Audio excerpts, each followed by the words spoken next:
Karen Horney, M.D. Our Inner Conflicts. A Constructive Theory of Neurosis. Preface.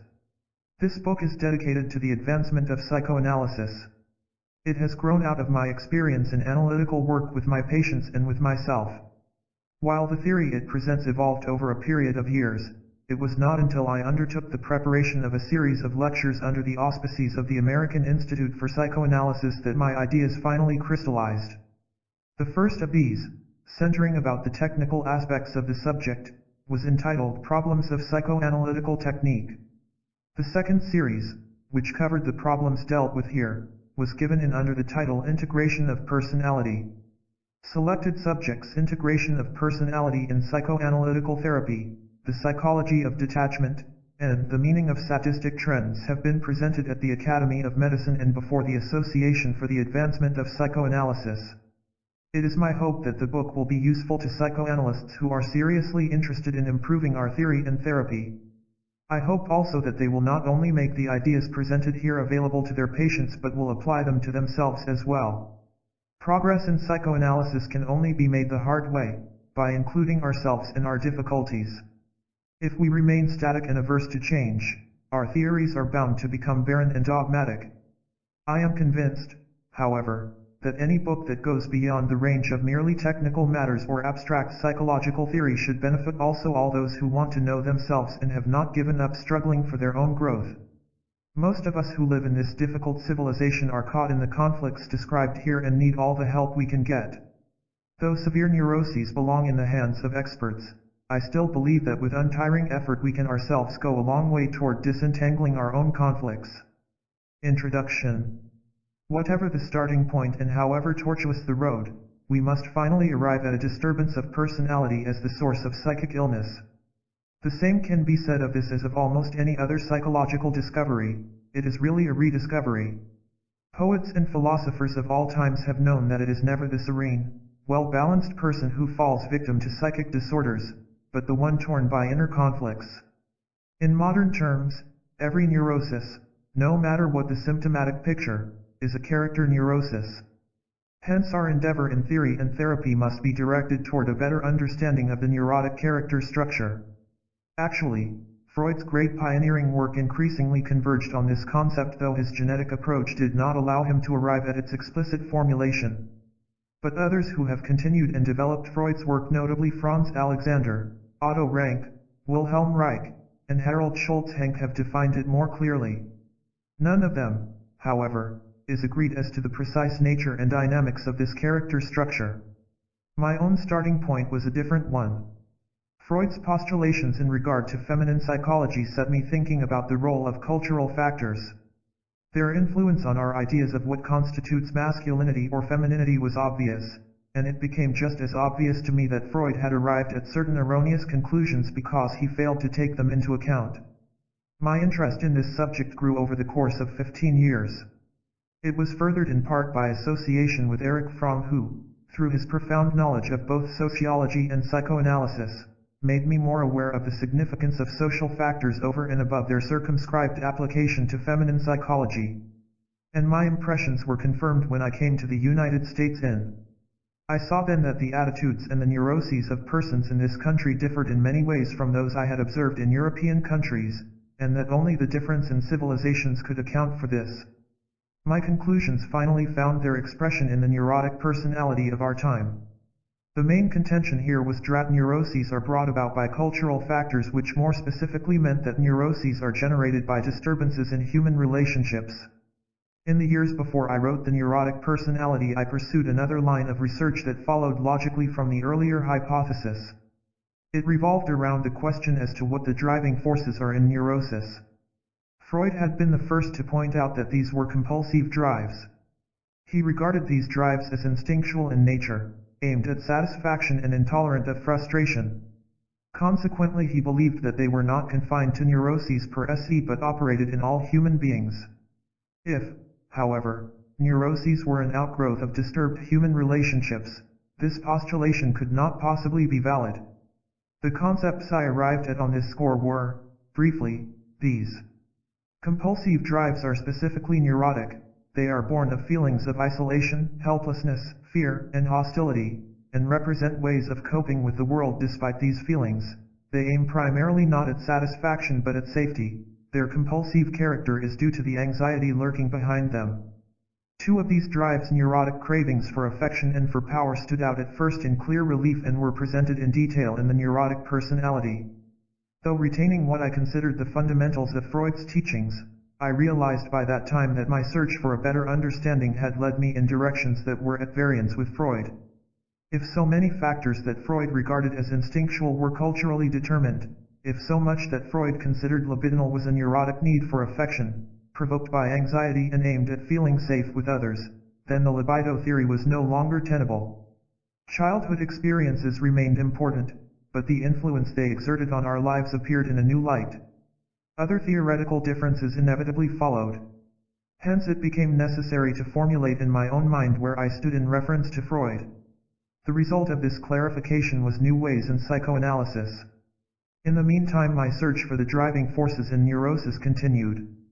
I called the compulsive drives neurotic trends and described 10 of them in my next book. By then I, too, had arrived at the point of recognizing that the neurotic character structure was of central significance. I regarded it at that time as a kind of macrocosm formed by many microcosms interacting upon one another. In the nucleus of each microcosm was a neurotic trend. This theory of neurosis had a practical application. If psychoanalysis did not primarily involve relating our present difficulties to our past experiences but depended rather upon understanding the interplay of forces in our existing personality, then recognizing and changing ourselves with little or even no expert help was entirely feasible. In the face of a widespread need for psychotherapy and a scarcity of available aid, self-analysis seemed to offer the hope of filling a vital need. Since the major part of the book dealt with the possibilities, limitations, and ways of analyzing ourselves, I called it self-analysis. I was, however, not entirely satisfied with my presentation of individual trends. The trends themselves were accurately described, but I was haunted by the feeling that in a simple enumeration they appeared in a too isolated fashion. I could see that a neurotic need for affection, compulsive modesty, and the need for a partner belonged together. What I failed to see was that together they represented a basic attitude toward others and the self, and a particular philosophy of life. These trends are the nuclei of what I have now drawn together as a moving toward people. I saw, too, that a compulsive craving for power and prestige and neurotic ambition had something in common. They constitute roughly the factors involved in what I shall call moving against people. But the need for admiration and the perfectionist drives, though they had all the earmarks of neurotic trends and influenced the neurotic's relation with others, seemed primarily to concern his relations with himself. Also, the need for exploitation seemed to be less basic than either the need for affection or for power. It appeared less comprehensive than these, as if it were not a separate entity but had been taken out of some larger whole. My questionings have since proved justified. In the years following, my focus of interest shifted to the role of conflicts in neurosis. I had said in the neurotic personality that a neurosis came about through the collision of divergent neurotic trends. In self-analysis I had said that neurotic trends not only reinforced each other but also created conflicts. Nevertheless, conflicts had remained a side issue. Freud had been increasingly aware of the significance of inner conflicts. He saw them, however, as a battle between repressed and repressing forces. The conflicts I began to see were of a different kind. They operated between contradictory sets of neurotic trends, and though they originally concerned contradictory attitudes toward others, in time they encompassed contradictory attitudes toward the self, contradictory qualities, and contradictory sets of values. A crescendo of observation opened my eyes to the significance of such conflicts. What first struck me most forcibly was the blindness of patients toward obvious contradictions within themselves. When I pointed these out, they became elusive and seemed to lose interest. After repeated experiences of this kind, I realized that the elusiveness expressed a profound aversion to tackling these contradictions. Finally, panic reactions in response to a sudden recognition of a conflict showed me I was working with dynamite. Patients had good reason to shy away from these conflicts. They dreaded their power to tear them to pieces. Then I began to recognize the amazing amount of energy and intelligence that was invested in more or less desperate efforts to solve the conflicts or, more precisely, to deny their existence and create an artificial harmony. I saw the four major attempts at solution in about the order in which they are presented in this book. The initial attempt was to eclipse part of the conflict and raise its opposite to predominance. The second was to move away from people. The function of neurotic detachment now appeared in a new light. Detachment was part of the basic conflict, that is, one of the original conflicting attitudes toward others, but it also represented an attempt at solution, since maintaining an emotional distance between the self and others set the conflict out of operation. The third attempt was very different in kind. Instead of moving away from others, the neurotic moved away from himself. His whole actual self became somewhat unreal to him, and he created in its place an idealized image of himself in which the conflicting parts were so transfigured that they no longer appeared as conflicts but as various aspects of a rich personality. This concept helped to clarify many neurotic problems which hitherto were beyond the reach of our understanding and hence of our therapy. It also put two of the neurotic trends which had previously resisted integration into their proper setting. The need for perfection now appeared as an endeavor to measure up to this idealized image. The craving for admiration could be seen as the patient's need to have outside affirmation that he really was his idealized image. And the farther the image was removed from reality, the more insatiable this latter need would logically be. Of all the attempts at solution, the idealized image is probably the most important by reason of its far-reaching effect on the whole personality. But in turn it generates a new inner rift, and hence calls for further patchwork. The fourth attempt at solution seeks primarily to do away with this rift, though it helps as well to spirit away all other conflicts. Through what I call externalization, inner processes are experienced as going on outside the self. If the idealized image means taking a step away from the actual self, externalization represents a still more radical divorce. It again creates new conflicts, or rather greatly augments the original conflict that between the self and the outside world. I have called these the four major attempts at solution, partly because they seem to operate regularly in all neuroses though in varying degree, and partly because they bring about incisive changes in the personality.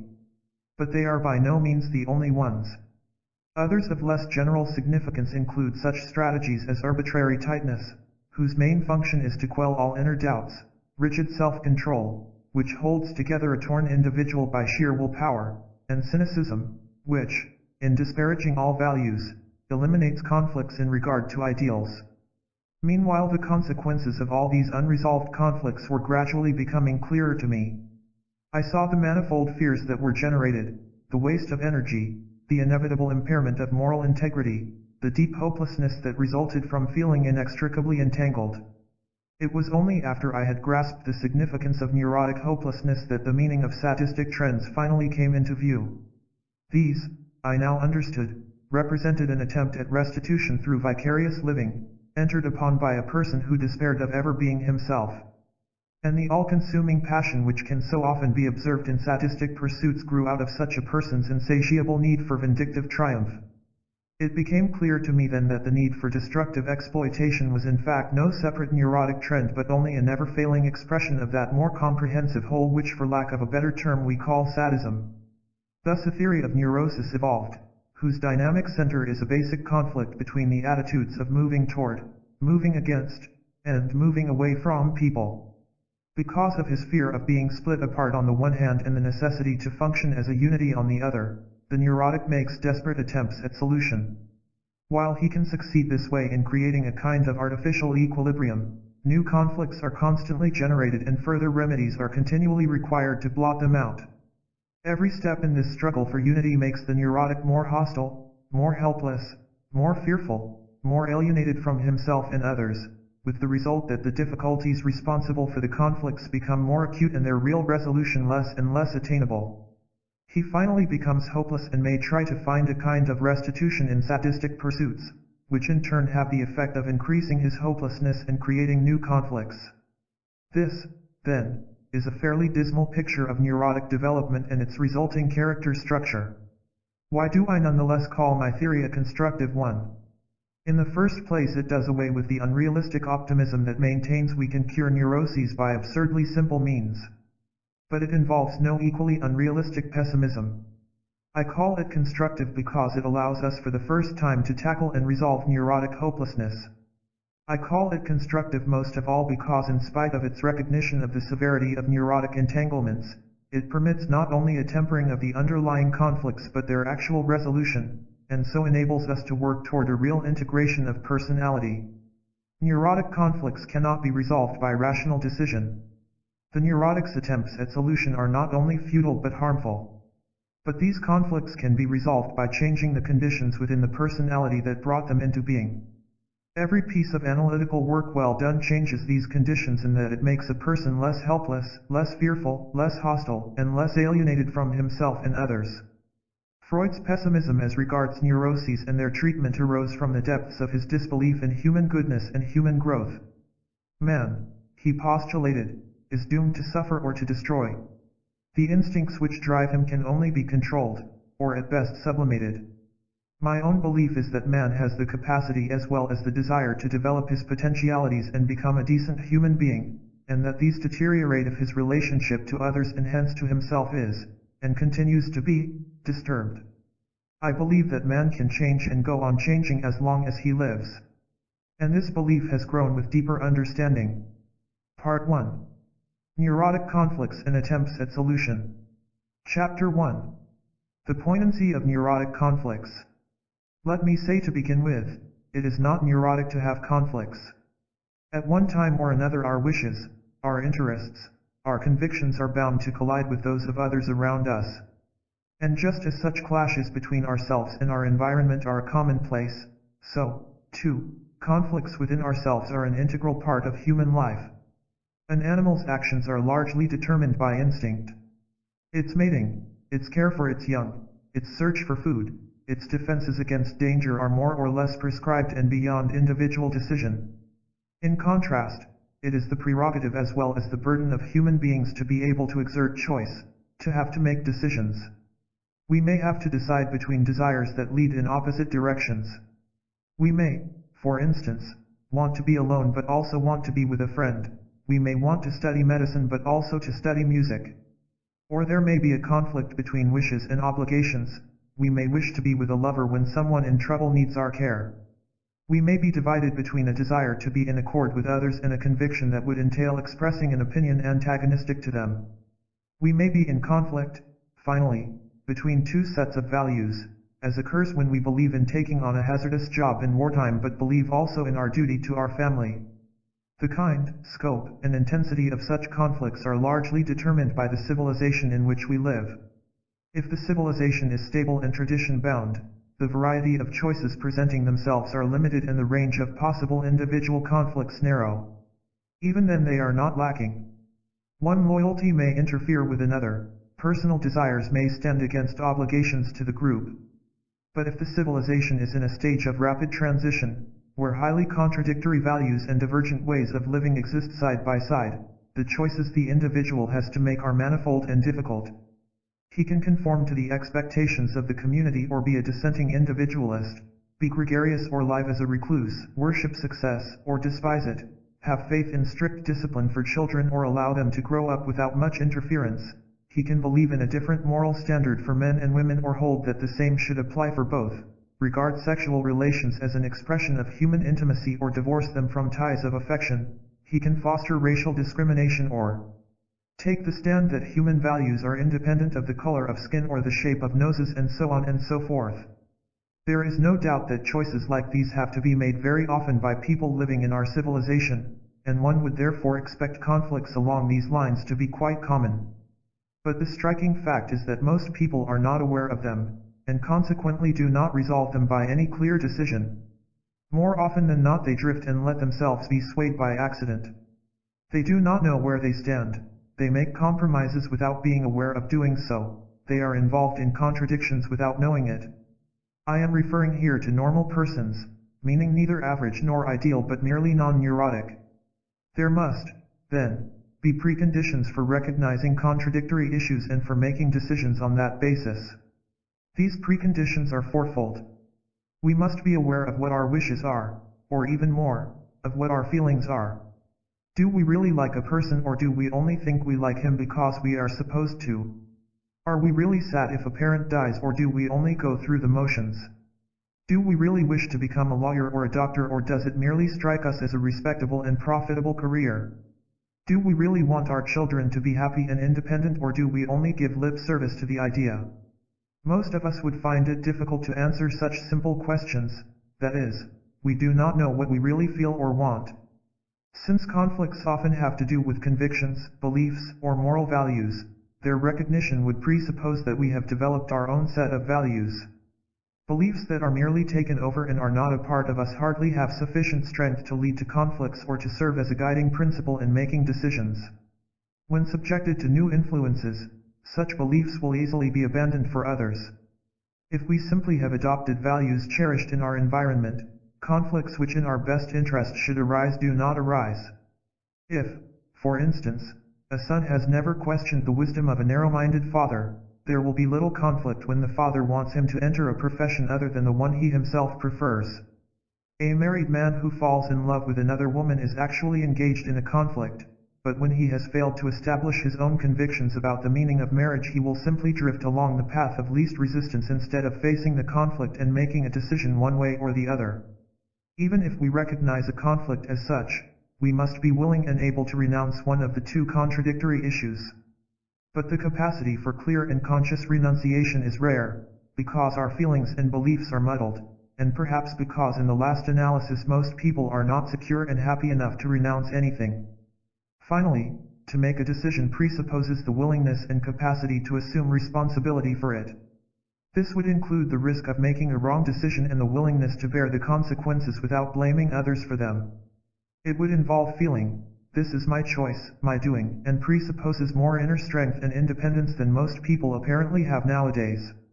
Caught as so many of us are in the strangling grip of conflicts, however unacknowledged, our inclination is to look with envy and admiration on people whose lives seem to flow along smoothly without being disturbed by any of this turbulence. The admiration may be warranted. These may be the strong ones who have established their own hierarchy of values, or who have acquired a measure of serenity because in the course of years conflicts and the need for decision have lost their uprooting power. But the outward appearance may be deceptive. More often, due to apathy, conformity, or opportunism, the people we envy are incapable of truly facing a conflict or of truly trying to resolve it on the basis of their own convictions, and consequently have merely drifted or been swayed by immediate advantage. To experience conflicts knowingly, though it may be distressing, can be an invaluable asset. The more we face our own conflicts and seek out our own solutions, the more inner freedom and strength we will gain.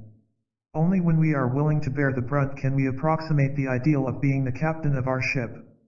A spurious tranquility rooted in inner dullness is anything but enviable. It is bound to make us weak and an easy prey to any kind of influence. When conflicts center about the primary issues of life, it is all the more difficult to face them and resolve them.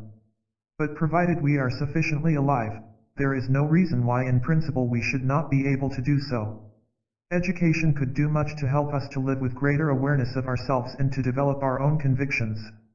A realization of the significance of the factors involved in choice would give us ideals to strive for, and in that a direction for our lives. The difficulties always inherent in recognizing and resolving a conflict are immeasurably increased when a person is neurotic. Neurosis, it must be said, is always a matter of degree, and when I speak of a neurotic I invariably mean a person to the extent that he is neurotic. For him awareness of feelings and desires is at a low ebb. Often the only feelings experienced consciously and clearly are reactions of fear and anger to blows dealt to vulnerable spots. And even these may be repressed. Such authentic ideals as do exist are so pervaded by compulsive standards that they are deprived of their power to give direction. Under the sway of these compulsive tendencies, the faculty to renounce is rendered impotent, and the capacity to assume responsibility for oneself all but lost. Neurotic conflicts may be concerned with the same general problems as perplex the normal person, but they are so different in kind that the question has been raised whether it is permissible to use the same term for both. I believe it is, but we must be aware of the differences. What, then, are the characteristics of neurotic conflicts? A somewhat simplified example by way of illustration: an engineer working in collaboration with others at mechanical research was frequently afflicted by spells of fatigue and irritability. One of these spells was brought about by the following incident. In a discussion of certain technical matters, his opinions were less well received than those of his colleagues. Shortly afterward, a decision was made in his absence, and no opportunity was given him subsequently to present his suggestions. Under these circumstances, he could have regarded the procedure as unjust and put up a fight, or he could have accepted the majority decision with good grace. Either reaction would have been consistent. But he did neither. Though he felt deeply slighted, he did not fight. Consciously, he was merely aware of being irritated. The murderous rage within him appeared only in his dreams. This repressed rage, a composite of his fury against the others and of his fury against himself for his own meekness, was mainly responsible for his fatigue. His failure to react consistently was determined by a number of factors. He had built up a grandiose image of himself that required deference from others to support it. This was unconscious at the time. He simply acted on the premise that there was nobody as intelligent and competent in his field as he was. Any slight could jeopardize this premise and provoke rage. Furthermore, he had unconscious sadistic impulses to berate and humiliate others, an attitude so objectionable to him that he covered it up by over-friendliness. To this was added an unconscious drive to exploit people, making it imperative for him to keep in their good graces. The dependence on others was aggravated by a compulsive need for approval and affection, combined as it usually is with attitudes of compliance, appeasement, and avoidance of fight. There was thus a conflict between destructive aggressions, reactive rage, and sadistic impulses on the one hand, and on the other the need for affection and approval, with the desire to appear fair and rational in his own eyes. The result was inner upheaval that went unnoticed, while the fatigue that was its external manifestation paralyzed all action. Looking at the factors involved in the conflict, we are struck first by their absolute incompatibility. It would be difficult indeed to imagine more extreme opposites than lordly demands for deference and ingratiating submissiveness. Second, the whole conflict remains unconscious. The contradictory tendencies operating in it are not recognized but are deeply repressed. Only slight bubbles of the battle raging within reach the surface. The emotional factors are rationalized. It is an injustice. It is a slight. My ideas were better. Third, the tendencies in both directions are compulsive. Even if he had some intellectual perception of his excessive demands, or of the existence and the nature of his dependence, he could not change these factors voluntarily. To be able to change them would require considerable analytical work. He was driven on either hand by compelling forces over which he had no control. He could not possibly renounce any of the needs acquired by stringent inner necessity. But none of them represented what he himself really wanted or sought. He would want neither to exploit nor to be submissive. As a matter of fact, he despised these tendencies. Such a state of affairs, however, has a far-reaching significance for the understanding of neurotic conflicts. It means that no decision is feasible. A further illustration presents a similar picture. A freelance designer was stealing small sums of money from a good friend. The theft was not warranted by the external situation. He needed the money, but the friend would gladly have given it to him as he had on occasion in the past. That he should resort to stealing was particularly striking in that he was a decent fellow who set great store by friendship. The following conflict was at the bottom of it. The man had a pronounced neurotic need for affection, especially a longing to be taken care of in all practical matters. Alloyed as this was with an unconscious drive to exploit others, his technique was to attempt both to endear and intimidate. These tendencies by themselves would have made him willing and eager to receive help and support. But he had also developed an extreme unconscious arrogance which involved a correspondingly vulnerable pride. Others should feel honored to be of service to him. It was humiliating for him to ask for help. His aversion to having to make a request was reinforced by a strong craving for independence and self-sufficiency that made it intolerable for him to admit he needed anything or to place himself under obligation. So he could take, but not receive. The content of this conflict differs from that of the first example, but the essential characteristics are the same. And any other example of neurotic conflict would show a like incompatibility of conflicting drives and their unconscious and compulsive nature, leading always to the impossibility of deciding between the contradictory issues involved. Allowing for an indistinct line of demarcation, the difference, then, between normal and neurotic conflicts lies fundamentally in the fact that the disparity between the conflicting issues is much less great for the normal person than for the neurotic. The choices the former has to make are between two modes of action, either of which is feasible within the frame of a fairly integrated personality. Graphically speaking, the conflicting directions diverge only degrees or less, as against the possible degrees confronting the neurotic. In awareness, too, the difference is one of degree. As Kierkegaard has pointed out, real life is far too multifarious to be portrayed by merely exhibiting such abstract contrasts as that between a despair which is completely unconscious, and one which is completely conscious. We can say this much, however: a normal conflict can be entirely conscious, a neurotic conflict in all its essential elements is always unconscious. Even though a normal person may be unaware of his conflict, he can recognize it with comparatively little help, while the essential tendencies producing a neurotic conflict are deeply repressed and can be unearthed only against great resistance. The normal conflict is concerned with an actual choice between two possibilities, both of which the person finds really desirable, or between convictions, both of which he really values.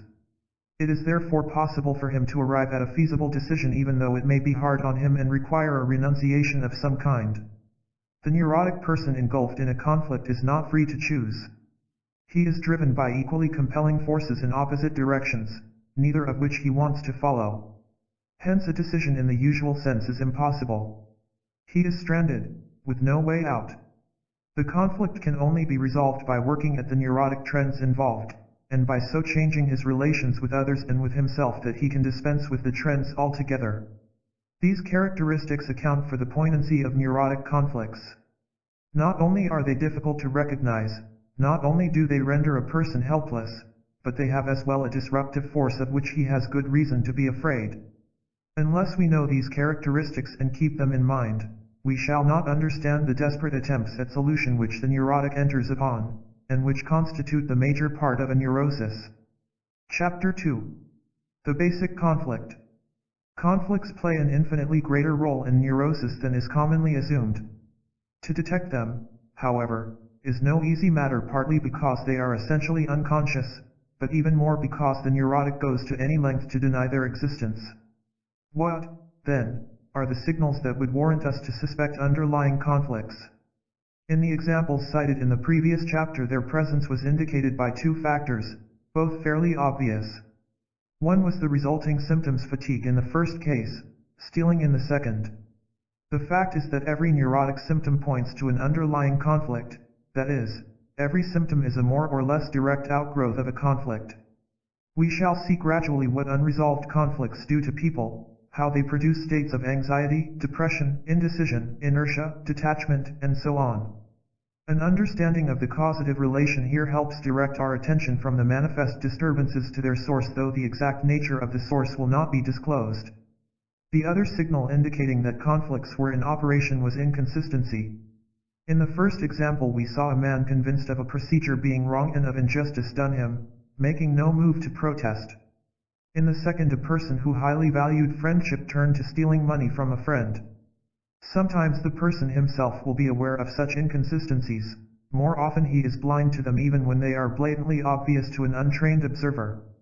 Inconsistencies are as definite an indication of the presence of conflicts as a rise in body temperature is of physical disturbance. To cite some common ones, a girl wants above all else to marry, yet shrinks from the advances of any man. A mother over-solicitous of her children frequently forgets their birthdays. A person always generous to others is niggardly about small expenditures for himself. Another who longs for solitude never manages to be alone. One forgiving and tolerant toward most people is over-severe and demanding with himself. Unlike the symptoms, the inconsistencies often permit of tentative assumptions as to the nature of the underlying conflict. An acute depression, for instance, reveals only the fact that a person is caught in a dilemma. But if an apparently devoted mother forgets her children's birthdays, we might be inclined to think that the mother was more devoted to her ideal of being a good mother than to the children themselves. We might also admit the possibility that her ideal collided with an unconscious sadistic tendency to frustrate them. Sometimes a conflict will appear on the surface, that is, be consciously experienced as such. This would seem to contradict my assertion that neurotic conflicts are unconscious. But actually what appears is a distortion or modification of the real conflict. Thus a person may be torn by a conscious conflict when, in spite of his evasive techniques, well functioning otherwise, he finds himself confronted with the necessity of making a major decision. He cannot decide now whether to marry this woman or that one, or whether to marry at all, whether to take this or that job, whether to retain or dissolve a partnership. He will then go through the greatest torment, shuttling from one opposite to the other, utterly incapable of arriving at any decision. He may in his distress call upon an analyst, expecting him to clarify the particular issues involved. And he will necessarily be disappointed, because the present conflict is merely the point at which the dynamite of inner frictions finally exploded. The particular problem distressing him now cannot be solved without taking the long and tortuous road of recognizing the conflicts hidden beneath it. In other instances, the inner conflict may be externalized and appear in the person's conscious mind as an incompatibility between himself and his environment. Or, finding that seemingly unfounded fears and inhibitions interfere with his wishes, a person may be aware that the cross-currents within himself issue from deeper sources. The more knowledge we gain of a person, the better able we are to recognize the conflicting elements that account for the symptoms, inconsistencies, and surface conflicts, and, we must add, the more confusing becomes the picture, through the number and variety of contradictions. So we are led to ask, can there be a basic conflict underlying all these particular conflicts and originally responsible for all of them? Can one picture the structure of conflict in terms, say, of an incompatible marriage, where an endless variety of apparently unrelated disagreements arose over friends, children, finances, mealtimes, servants, all point to some fundamental disharmony in the relationship itself? A belief in a basic conflict within the human personality is ancient and plays a prominent role in various religions and philosophies. The powers of light and darkness, of God and the devil, of good and evil are some of the ways in which this belief has been expressed. In modern psychology, Freud, on this score as on so many others, has done pioneer work. His first assumption was that the basic conflict is one between our instinctual drives, with their blind urge for satisfaction, and the forbidding environment, family and society. The forbidding environment is internalized at an early age and appears from then on as the forbidding superego. It is hardly appropriate here to discuss this concept with the seriousness it deserves. That would require a recapitulation of all the arguments that have been raised against the libido theory. Let us try rather to understand the meaning of the concept itself, even if we discard Freud's theoretical premises. What remains, then, is the contention that the opposition between primitive egocentric drives and our forbidding conscience is the basic source of our manifold conflicts. As will be seen later, I, too, attribute to this opposition, or what is roughly comparable to it in my way of thinking, a significant place in the structure of neuroses. What I dispute is its basic nature. My belief is that though it is a major conflict, it is secondary and arises of necessity during the development of a neurosis. The reasons for this refutation will become apparent later on. Just this one argument here: I do not believe that any conflict between desires and fears could ever account for the extent to which a neurotic is divided within himself and for an outcome so detrimental that it can actually ruin a person's life. A psychic situation such as Freud postulates would imply that a neurotic retains the capacity to strive for something wholeheartedly, that he merely is frustrated in these strivings by the blocking action of fears. As I see it, the source of the conflict revolves around the neurotic's loss of capacity to wish for anything wholeheartedly because his very wishes are divided, that is, go in opposite directions. This would constitute a much more serious condition indeed than the one Freud visualized. In spite of the fact that I consider the fundamental conflict more disruptive than Freud does, my view of the possibility of an eventual solution is more positive than his. According to Freud, the basic conflict is universal and in principle cannot be resolved. All that can be done is to arrive at better compromises or at better control.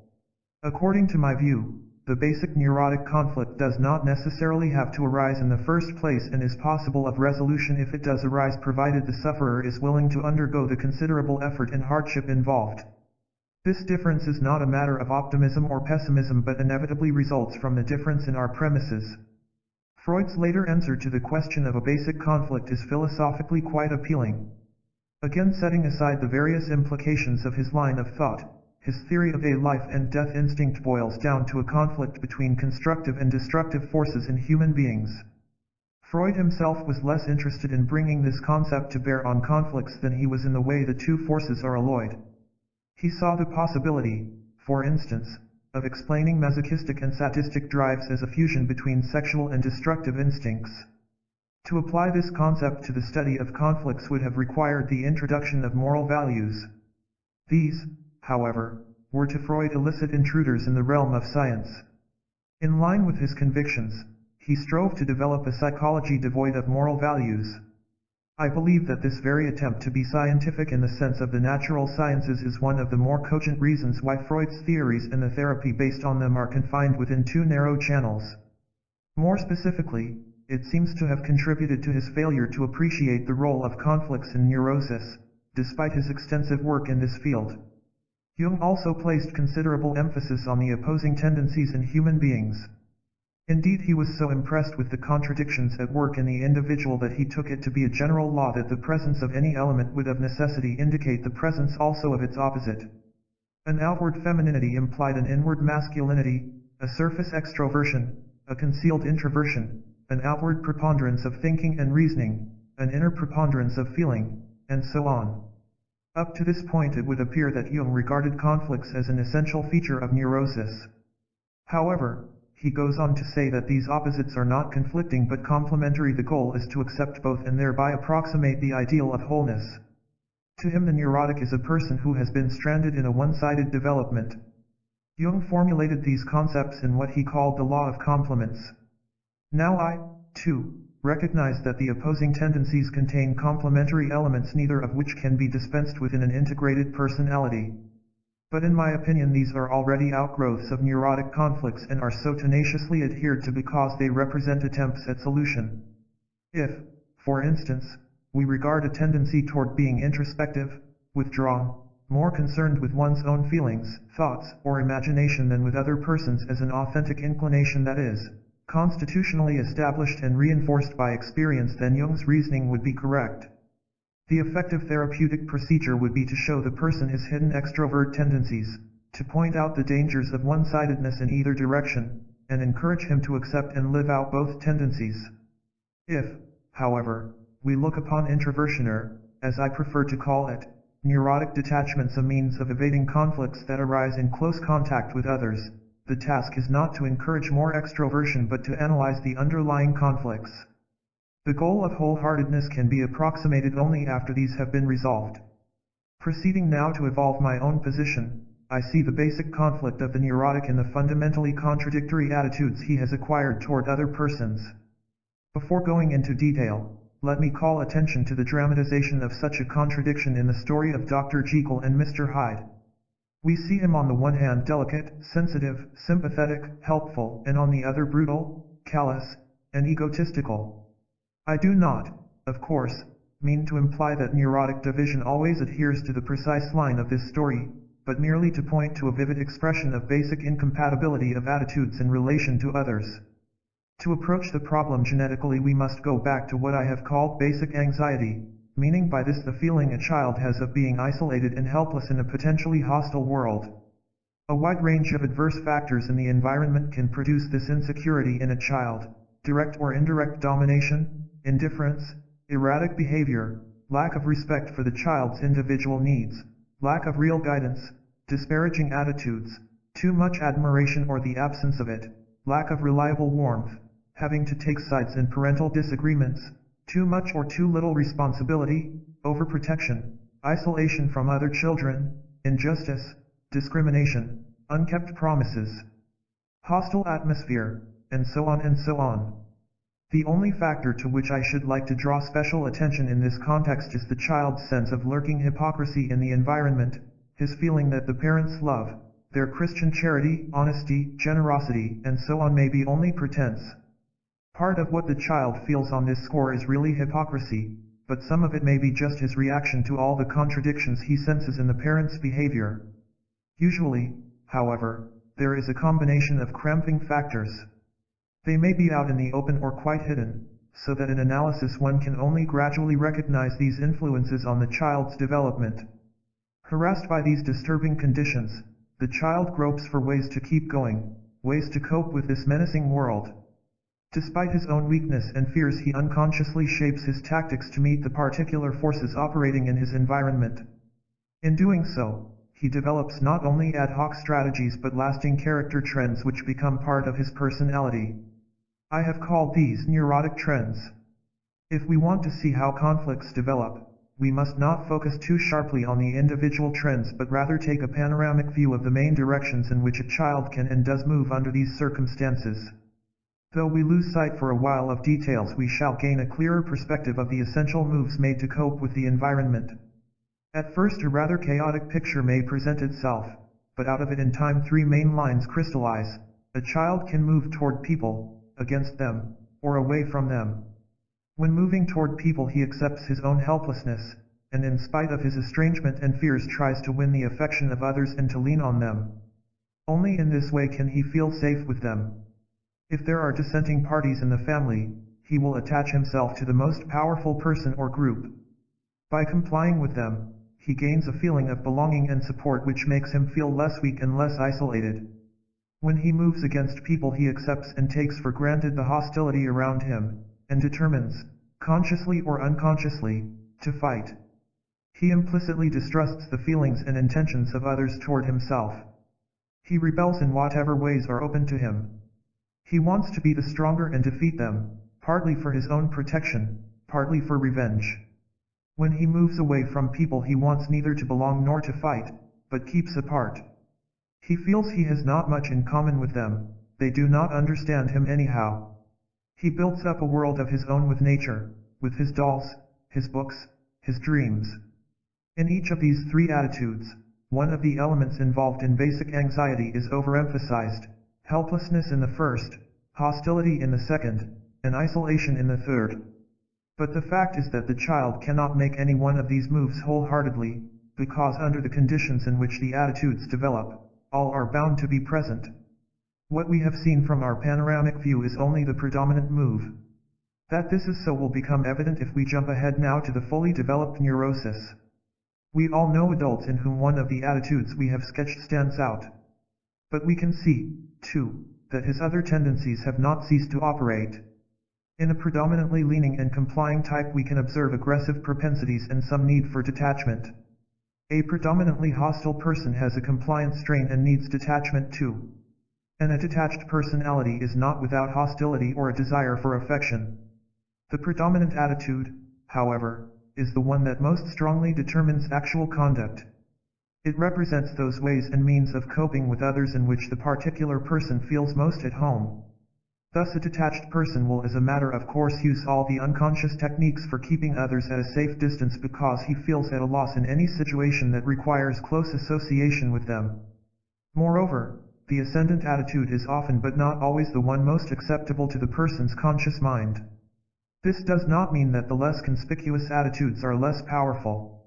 It would often be difficult to say, for instance, whether in an apparently dependent, compliant person the wish to dominate is of inferior intensity to the need for affection. His ways of expressing his aggressive impulses are merely more indirect. That the potency of the submerged tendencies may be very great is evidenced by the many instances in which the attitude accorded predominance is reversed. We can see such reversal in children, but it occurs in later life as well. Strickland in Somerset Maugham's The Moon and Sixpence would be a good illustration. Case histories of women often reveal this kind of change. A girl formerly tomboyish, ambitious, rebellious, when she falls in love may turn into a compliant, dependent woman, apparently without ambition. Or, under pressure of crushing experiences, a detached person may become morbidly dependent. Changes like these, it should be added, throw some light on the frequent question whether later experience counts for nothing, whether we are definitely channeled, conditioned once and for all, by our childhood situation. Looking at neurotic development from the point of view of conflicts enables us to give a more adequate answer than is usually offered. These are the possibilities. If the early situation is not too prohibitive of spontaneous growth, later experiences, particularly in adolescence, can have a molding influence. If, however, the impact of early experiences has been powerful enough to have molded the child to a rigid pattern, no new experience will be able to break through. In part this is because his rigidity does not leave him open to any new experience.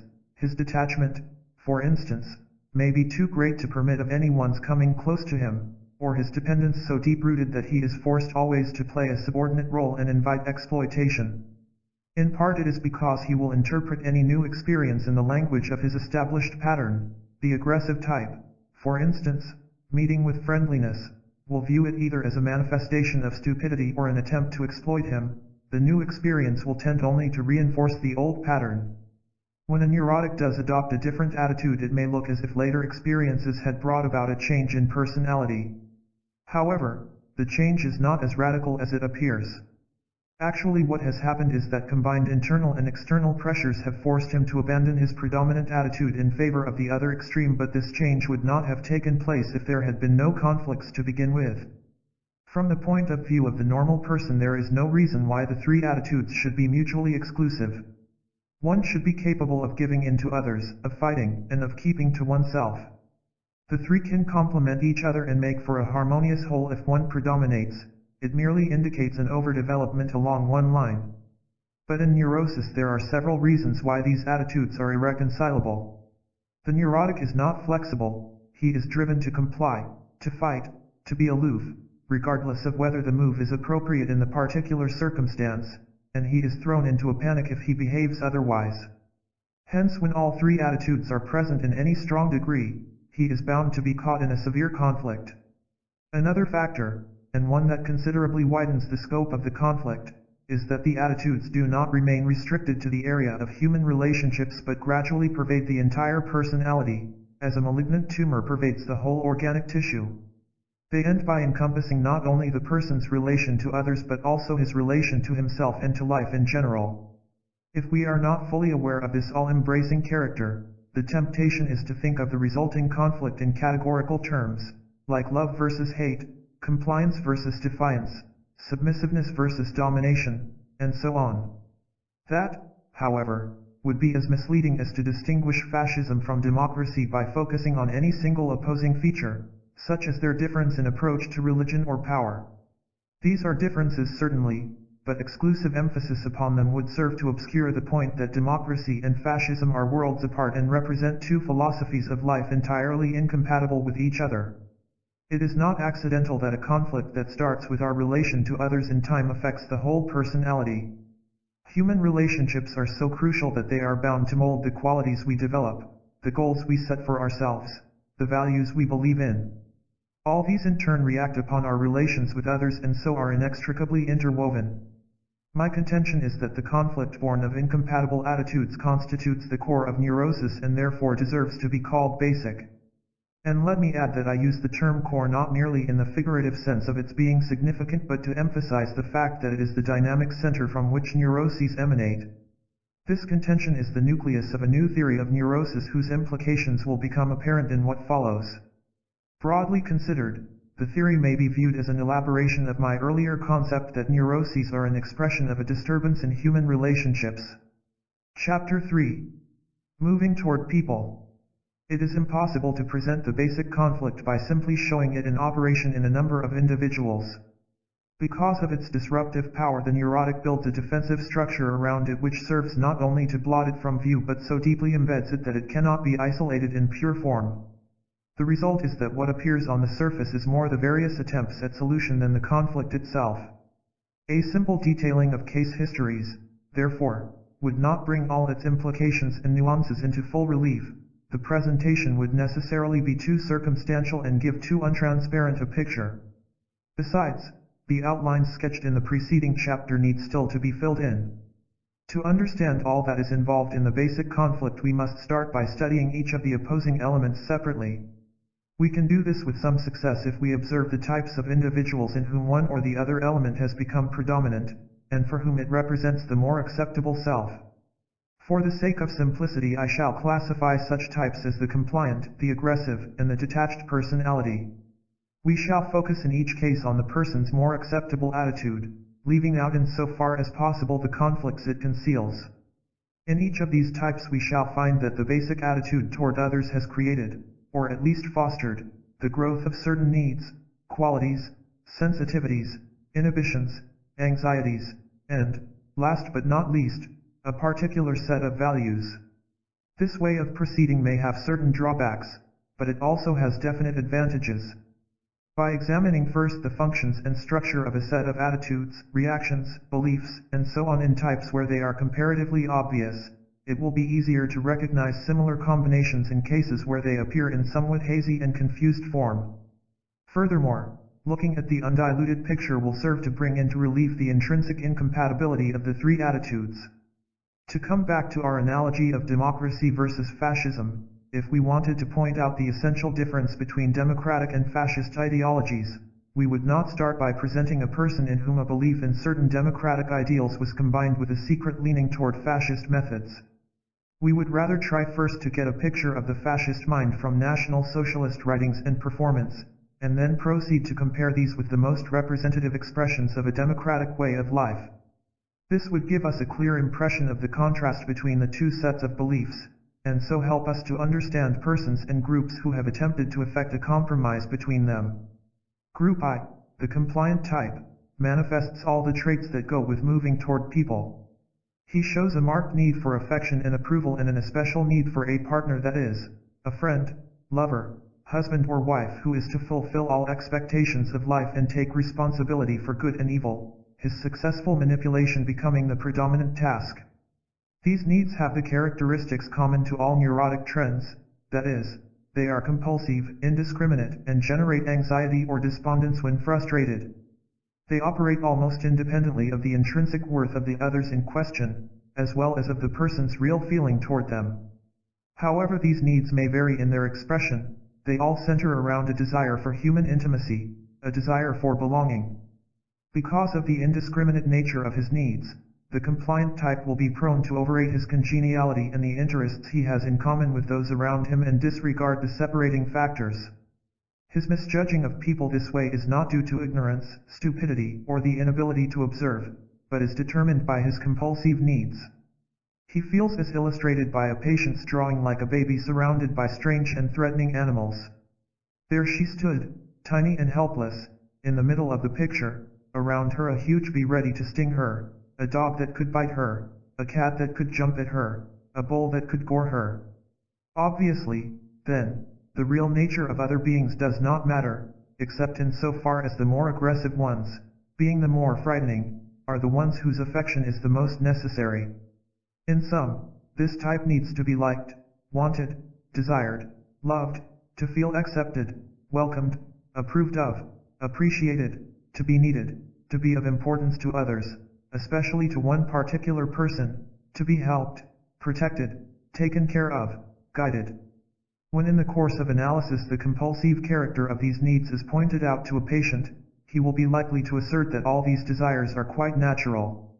And, of course, here he is on defensible ground. Except for persons whose whole being has become so warped by sadistic trends to be discussed later on that the desire for affection is choked beyond all possibility of functioning, it is safe to assume that everyone does want to feel liked, to belong, to be helped, and so on.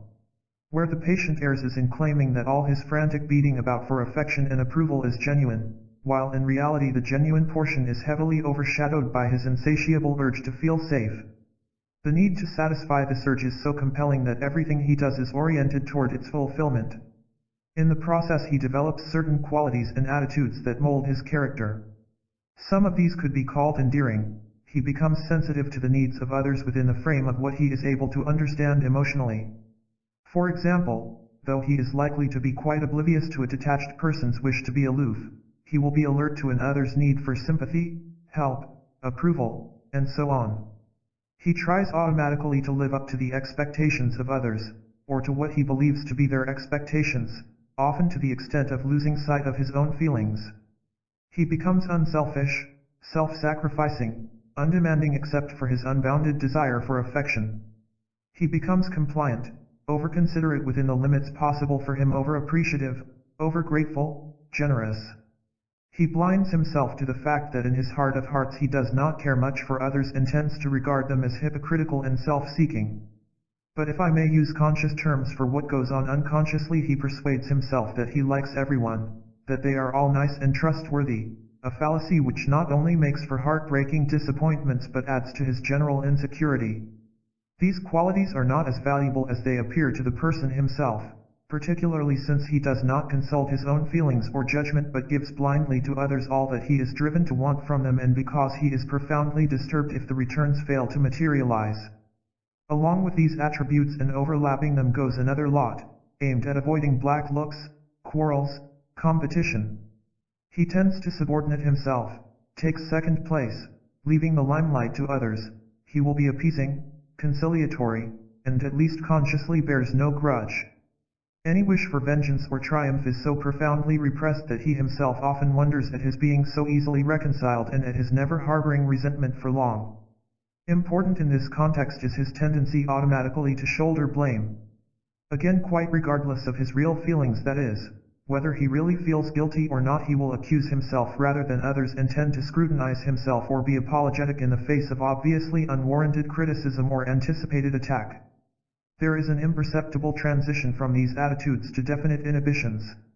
Because any kind of aggressive behavior is taboo, we find here inhibitions in regard to being assertive, critical, demanding, giving orders, making an impression, striving for ambitious goals. Also, because his life is altogether oriented toward others, his inhibitions often prevent him from doing things for himself or enjoying things by himself. This may reach a point where any experience not shared with someone, whether a meal, a show, music, nature, becomes meaningless. Needless to say, such a rigid restriction on enjoyment not only impoverishes life but makes dependence on others all the greater. Apart from his idealization of the qualities just named, this type has certain characteristic attitudes toward himself. One is the pervasive feeling that he is weak and helpless, a poor little me feeling. When left to his own resources he feels lost, like a boat loosed from its moorings, or like Cinderella bereft of her fairy godmother. This helplessness is in part real. Certainly the feeling that under no circumstances could one possibly fight or compete does promote actual weakness. Besides, he frankly admits his helplessness to himself and others. It may be dramatically emphasized in dreams as well. He often resorts to it as a means of appeal or defense. You must love me, protect me, forgive me, not desert me, because I am so weak and helpless. A second characteristic grows out of his tendency to subordinate himself. He takes it for granted that everyone is superior to him, that they are more attractive, more intelligent, better educated, more worthwhile than he. There is factual basis for this feeling in that his lack of assertiveness and firmness does impair his capacities, but even in fields where he is unquestionably able, his feeling of inferiority leads him to credit the other fellow regardless of his merit with greater competence than his own. In the presence of aggressive or arrogant persons his sense of his own worthiness shrinks still more. However, even when alone his tendency is to undervalue not only his qualities, talents, and abilities but his material possessions as well. A third typical feature is a part of his general dependence upon others. This is his unconscious tendency to rate himself by what others think of him. His self-esteem rises and falls with their approval or disapproval, their affection or lack of it. Hence any rejection is actually catastrophic for him. If someone fails to return an invitation he may be reasonable about it consciously, but in accordance with the logic of the particular inner world in which he lives, the barometer of his self-esteem drops to zero. In other words, any criticism, rejection, or desertion is a terrifying danger, and he may make the most abject effort to win back the regard of the person who has thus threatened him. His offering of the other cheek is not occasioned by some mysterious masochistic drive but is the only logical thing he can do on the basis of his inner premises. All of this contributes to his special set of values. Naturally, the values themselves are more or less lucid and confirmed according to his general maturity.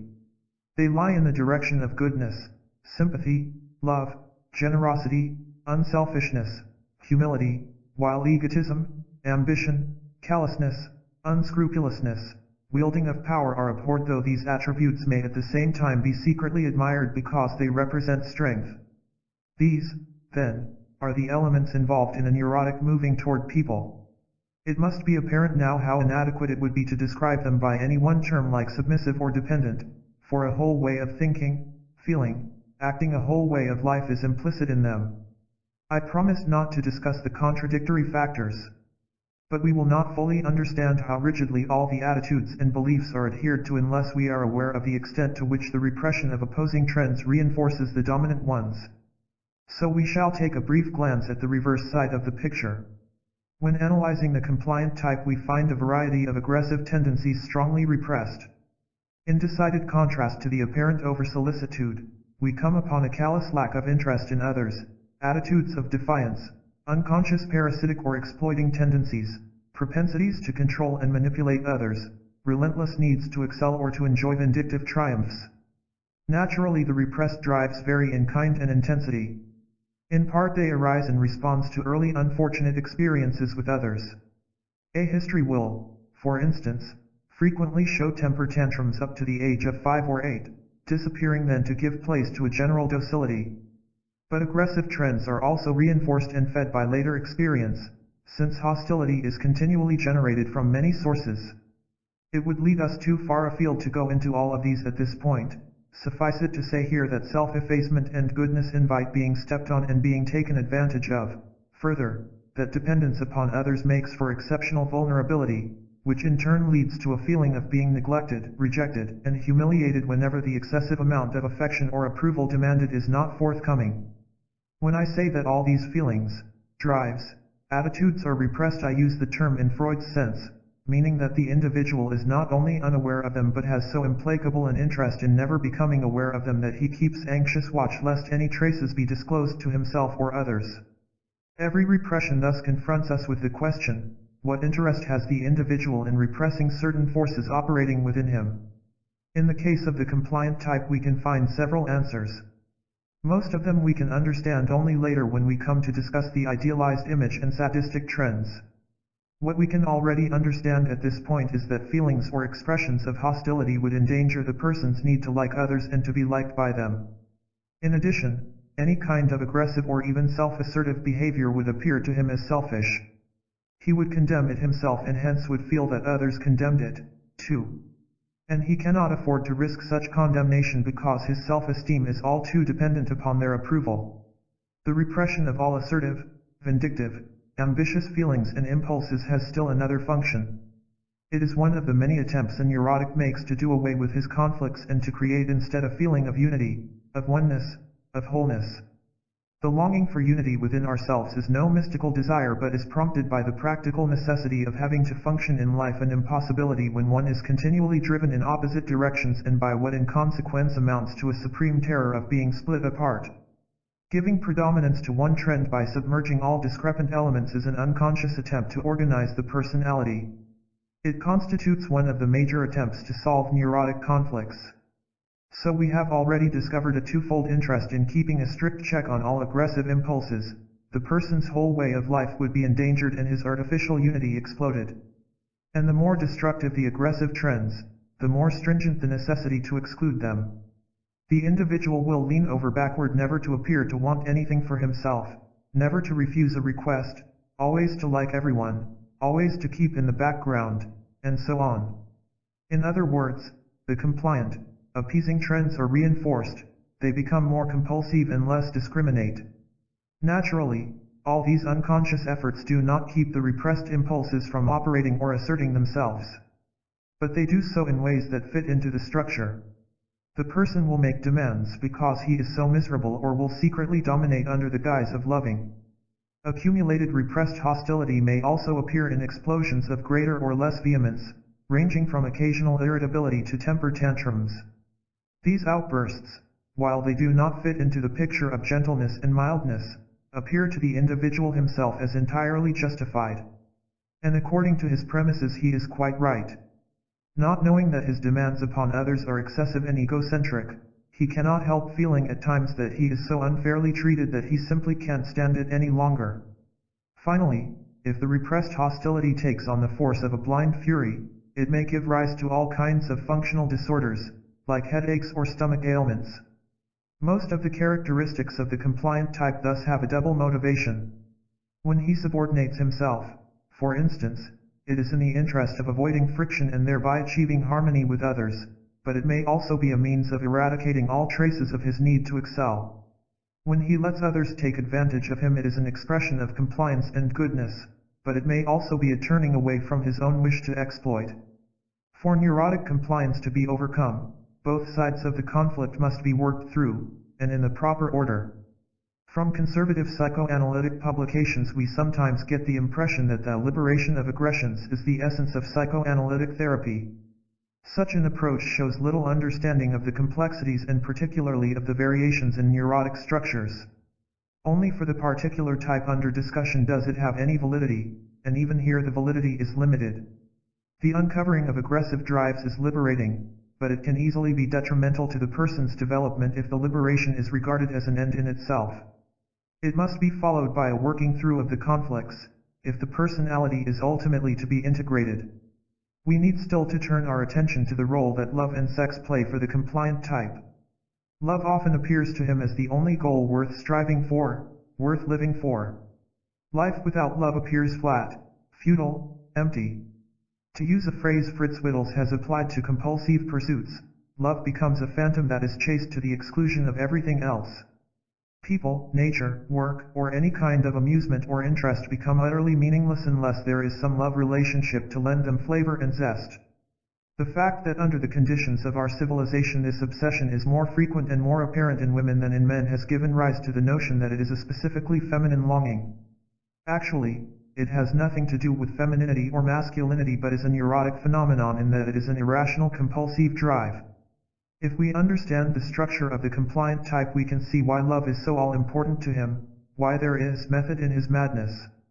In view of his contradictory compulsive tendencies, it is in fact the only way in which all his neurotic needs can be fulfilled. It promises to satisfy the need to be liked as well as to dominate through love, the need to take second place as well as to excel through the partner's undivided regard. It permits him to live out all his aggressive drives on a justified, innocent, or even praiseworthy basis, while allowing him at the same time to express all the endearing qualities he has acquired.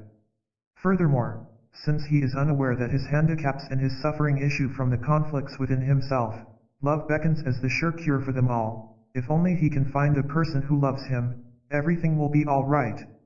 It is easy enough to say that this hope is fallacious, but we must also understand the logic of his more or less unconscious reasoning. He thinks, I am weak and helpless, as long as I am alone in this hostile world, my helplessness is a danger and a threat. But if I find someone who loves me above all others, I shall no longer be in danger, for she will protect me. With him I shouldn't need to assert myself, for he would understand and give me what I want without my having to ask or explain. In fact, my weakness would be an asset, because he would love my helplessness and I could lean on his strength. The initiative which I simply can't muster for myself would flourish if it meant doing things for him, or even doing things for myself because he wanted it. He thinks again, reconstructing in terms of formulated reasoning what is partly thought out, partly only a feeling, and partly quite unconscious. It is torture for me to be alone. It's not only that I can't enjoy anything I do not share. It's more than that. I feel lost. I feel anxious. Surely I could go to a movie alone or read a book on a Saturday night, but that would be humiliating because it would point out to me that nobody wants me. So I must plan carefully never to be alone on a Saturday evening or at any other time, for that matter. But if I found the great lover, he would free me from this torture. I would never be alone. Everything that is now meaningless, whether it's preparing breakfast or working or seeing a sunset, would be a joy. And he thinks, I have no self-confidence. I always feel everybody else is more competent, more attractive, more gifted than I am. Even the things I've managed to accomplish don't count, because I can't really credit myself with them. I may have been bluffing, or it may have been just a lucky break. I certainly can't be sure that I could do it again. And if people really knew me they'd have no use for me anyway. But if I found someone who loved me as I am and to whom I was of prime importance, I would be somebody. No wonder, then, that love has all the lure of a mirage. No wonder that it should be clutched at in preference to the laborious process of changing from within. Sexual intercourse as such, aside from its biological function, has the value of constituting proof of being wanted. The more the compliant type tends to be detached, that is, afraid of being emotionally involved, or the more he despairs of being loved, the more will mere sexuality be likely to substitute for love. It will then appear as the only road to human intimacy, and be overrated, as love is, for its power to solve everything. If we are careful to avoid both extremes, that of regarding the patient's overemphasis on love as only natural, and that of dismissing it as neurotic. We shall see that the compliant type's expectations in this direction come as a logical conclusion from his philosophy of life. As so often in neurotic phenomena, or is it always, we find that the patient's reasoning, conscious or unconscious, is flawless, but rests on false premises. The fallacious premises are that he mistakes his need for affection and all that goes with it for a genuine capacity to love, and that he completely leaves out of the equation his aggressive and even destructive trends. In other words, he leaves out the whole neurotic conflict. What he expects is to do away with the harmful consequences of the unresolved conflicts without changing anything in the conflicts themselves, an attitude characteristic of every neurotic attempt at solution. That is why these attempts are inevitably doomed to failure for love as a solution. One must say this, however. If the compliant type is fortunate enough to find a partner who has both strength and kindliness, or whose neurosis fits in with his own, his suffering may be considerably lessened and he may find a moderate amount of happiness. But as a rule, the relationship from which he expects heaven on earth only plunges him into deeper misery. He is all too likely to carry his conflicts into the relationship and thereby destroy it. Even the most favorable possibility can relieve only the actual distress. Unless his conflicts are resolved, his development will still be blocked. Chapter 4. Moving against people. In discussing the second aspect of the basic conflict, the tendency to move against people, we shall proceed as before, examining here the type in whom aggressive trends predominate. Just as the compliant type clings to the belief that people are nice, and is continually baffled by evidence to the contrary, so the aggressive type takes it for granted that everyone is hostile, and refuses to admit that they are not.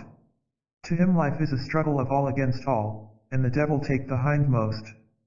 Such exceptions as he allows are made reluctantly and with reservation.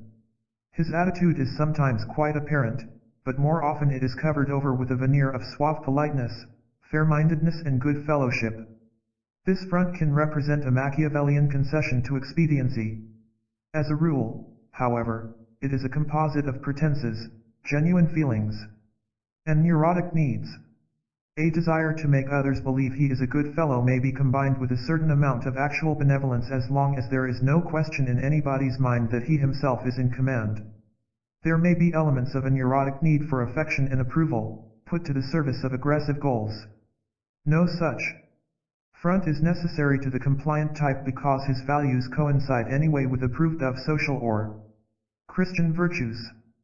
To appreciate the fact that the needs of the aggressive type are just as compulsive as those of the compliant, we must realize that they are as much prompted by basic anxiety as his. This must be emphasized, because the component of fear, so evident in the latter, is never admitted or displayed by the type we are now considering. In him everything is geared toward being, becoming, or at least appearing tough. His needs stem fundamentally from his feeling that the world is an arena where, in the Darwinian sense, only the fittest survive and the strong annihilate the weak. What contributes most to survival depends largely on the civilization in which the person lives, but in any case, a callous pursuit of self-interest is the paramount law. Hence his primary need becomes one of control over others. Variations in the means of control are infinite.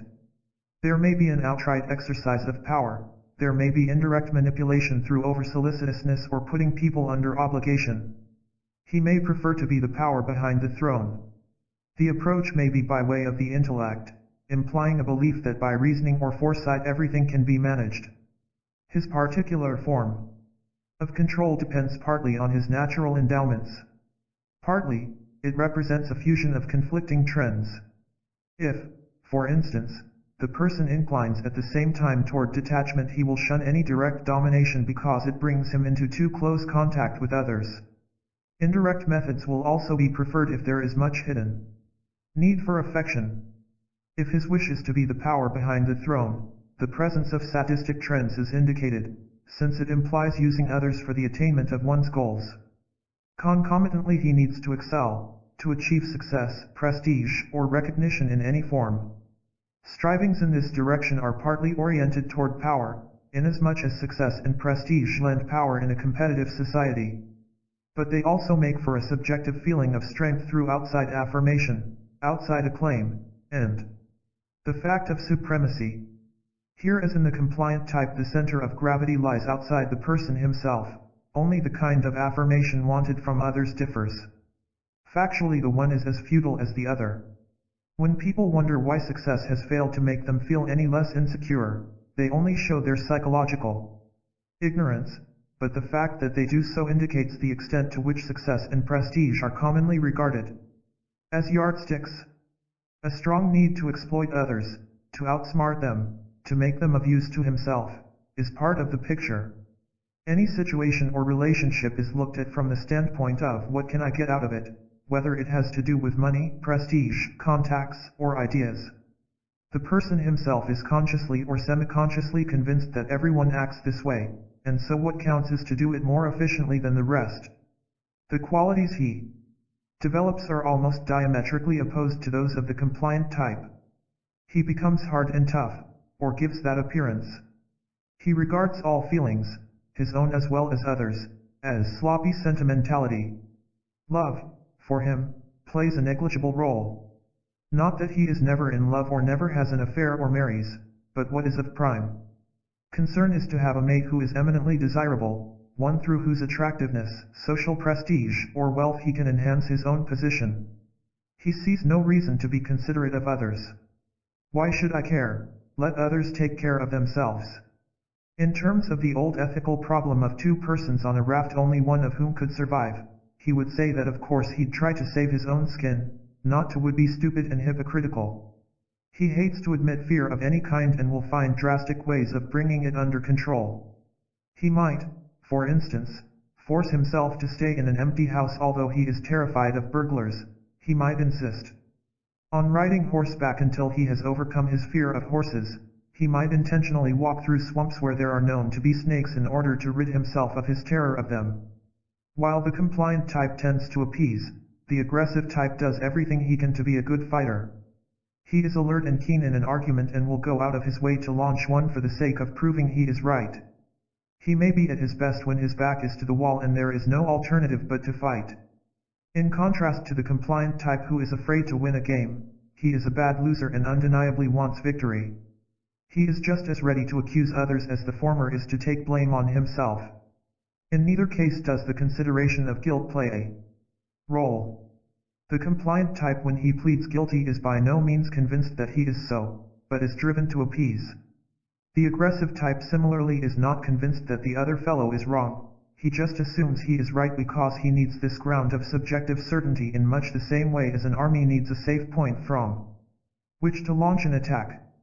To admit an error when it is not absolutely necessary seems to him an unforgivable display of weakness, if not arrant foolishness. It is consistent with his attitude of having to fight against a malevolent world that he should develop a keen sense of realism, of its kind.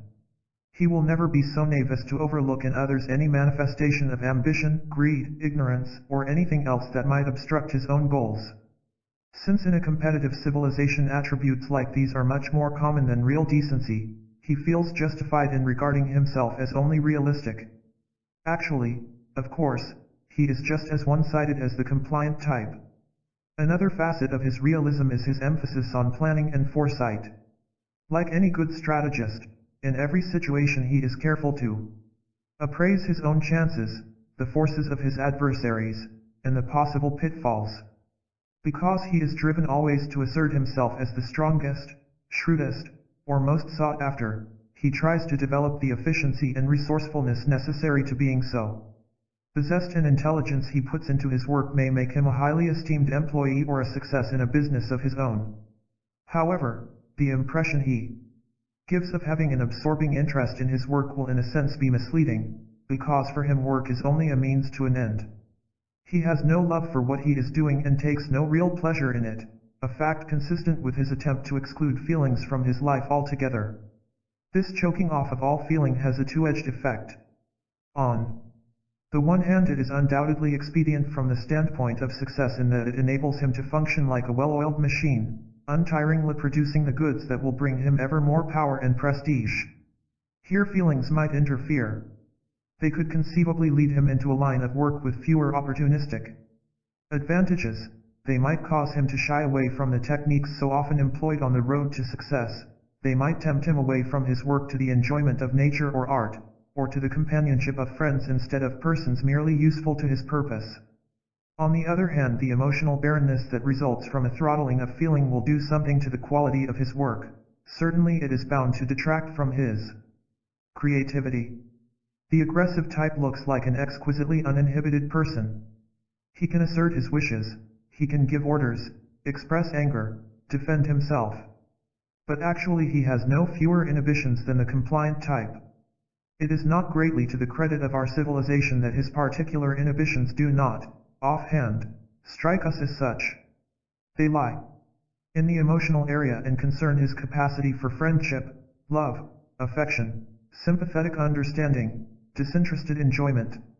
The last he would set down as a waste of time. His feeling about himself is that he is strong, honest, and realistic, all of which is true if you look at things his way.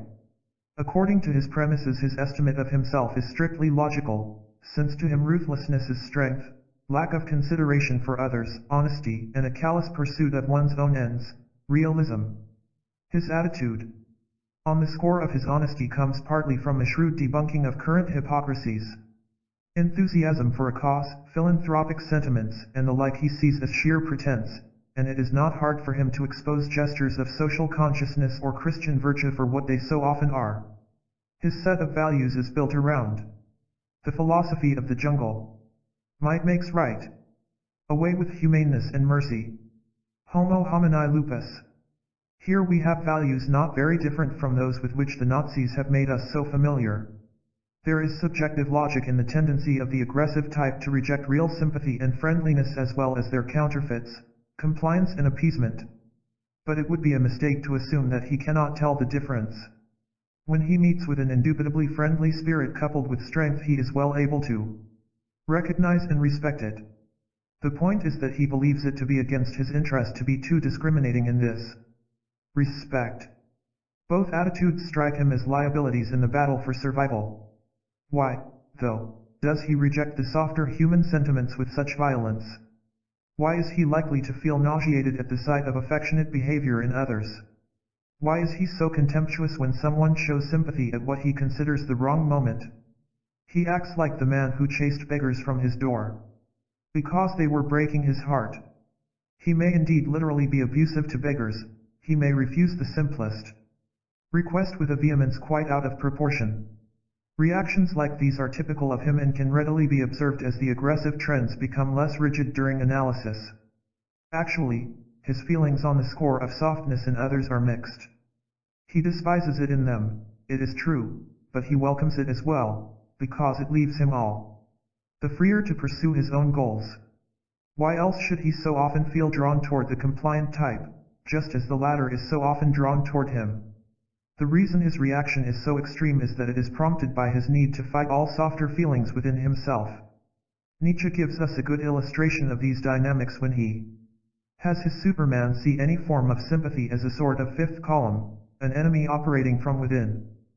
Softness to this kind of person means not only genuine affection, pity, and the like, but everything implicit in the needs, feelings, and standards of the compliant type. In the case of the beggar, for instance, he would have stirrings of real sympathy, a need to comply with the request, a feeling that he ought to be helpful. But there is a still greater need to push all this away from him, with the result that he not only refuses but abuses. The hope of fusing his divergent drives, which the compliant type places in love, is sought by the aggressive in recognition. To be recognized promises him not only the affirmation of himself he requires but holds out the additional lure of being liked by others and of being able in turn to like them. Since recognition thus appears to offer solution of his conflicts, it becomes the saving mirage he pursues. The inner logic of his struggle is in principle identical with that presented in the case of the compliant type and therefore need only be briefly indicated here. For the aggressive type, any feeling of sympathy, or obligation to be good, or attitude of compliance would be incompatible with the whole structure of living he has built up, and would shake its foundations. Moreover, the emergence of these opposing tendencies would confront him with his basic conflict and so destroy the organization he has carefully nurtured, the organization for unity. The consequence will be that repression of the softer tendencies will reinforce the aggressive ones, making them all the more compulsive. If the two types we have discussed are now vivid in our minds, we can see that they represent polar extremes. What is desirable to one is abhorrent to the other. The one has to like everyone, the other to regard all as potential enemies. The one seeks to avoid fight at all costs, the other finds it is his natural element. The one clings to fear and helplessness, the other tries to dismiss them. The one moves, however neurotically, toward humane ideals, the other toward the philosophy of the jungle. But all the while neither of these patterns is freely chosen, each is compulsive and inflexible, determined by inner necessities. There is no middle ground on which they can meet. We are ready now to take the step our presentation of types has led up to, and for the sake of which we have discussed them. We set out to discover just what the basic conflict involved, and so far have seen two aspects of it operating as predominant trends in two distinct types. The step we must now take is to picture a person in whom these two opposite sets of attitudes and values are equally at work. Is it not clear that such a person would be so inexorably driven in two diametrically opposite directions that he would hardly be able to function at all? The fact of the matter is that he would be split and paralyzed beyond all power to act. It is his effort to eliminate one set that puts him into one or the other of the categories we have described. It is one of the ways he attempts to solve his conflicts. To speak as Jung does, in such a case, of a one-sided development appears thoroughly inadequate. It is at best a formalistically correct statement. But since it is based on a misconception of the dynamics, the implications are wrong. When Jung, starting from the concept of one-sidedness, continues to say that in therapy, the patient must be helped to accept his opposite side, we say, how is that possible? The patient cannot accept it, he can only recognize it. If Jung expects this step to make him a whole person, we should reply that certainly this step is necessary to eventual integration, but of itself it merely means a facing of his conflicts, which hitherto he has avoided. What Jung has not properly evaluated is the compulsive nature of neurotic trends. Between moving toward people and moving against people there is not simply the difference between weakness and strength or, as Jung would say, between femininity and masculinity. We all have potentialities both for compliance and aggression. And if a person not compulsively driven struggles hard enough, he can arrive at some integration. When the two patterns are neurotic, however, both are harmful to our growth. Two undesirables added together do not make a desirable whole, nor can two incompatibles make a harmonious entity. Chapter 5. Moving away from people. The third phase of the basic conflict is the need for detachment, for moving away from people. Before examining it in the type for whom it has become the predominant trend, we must understand what is meant by neurotic detachment. Moving against people.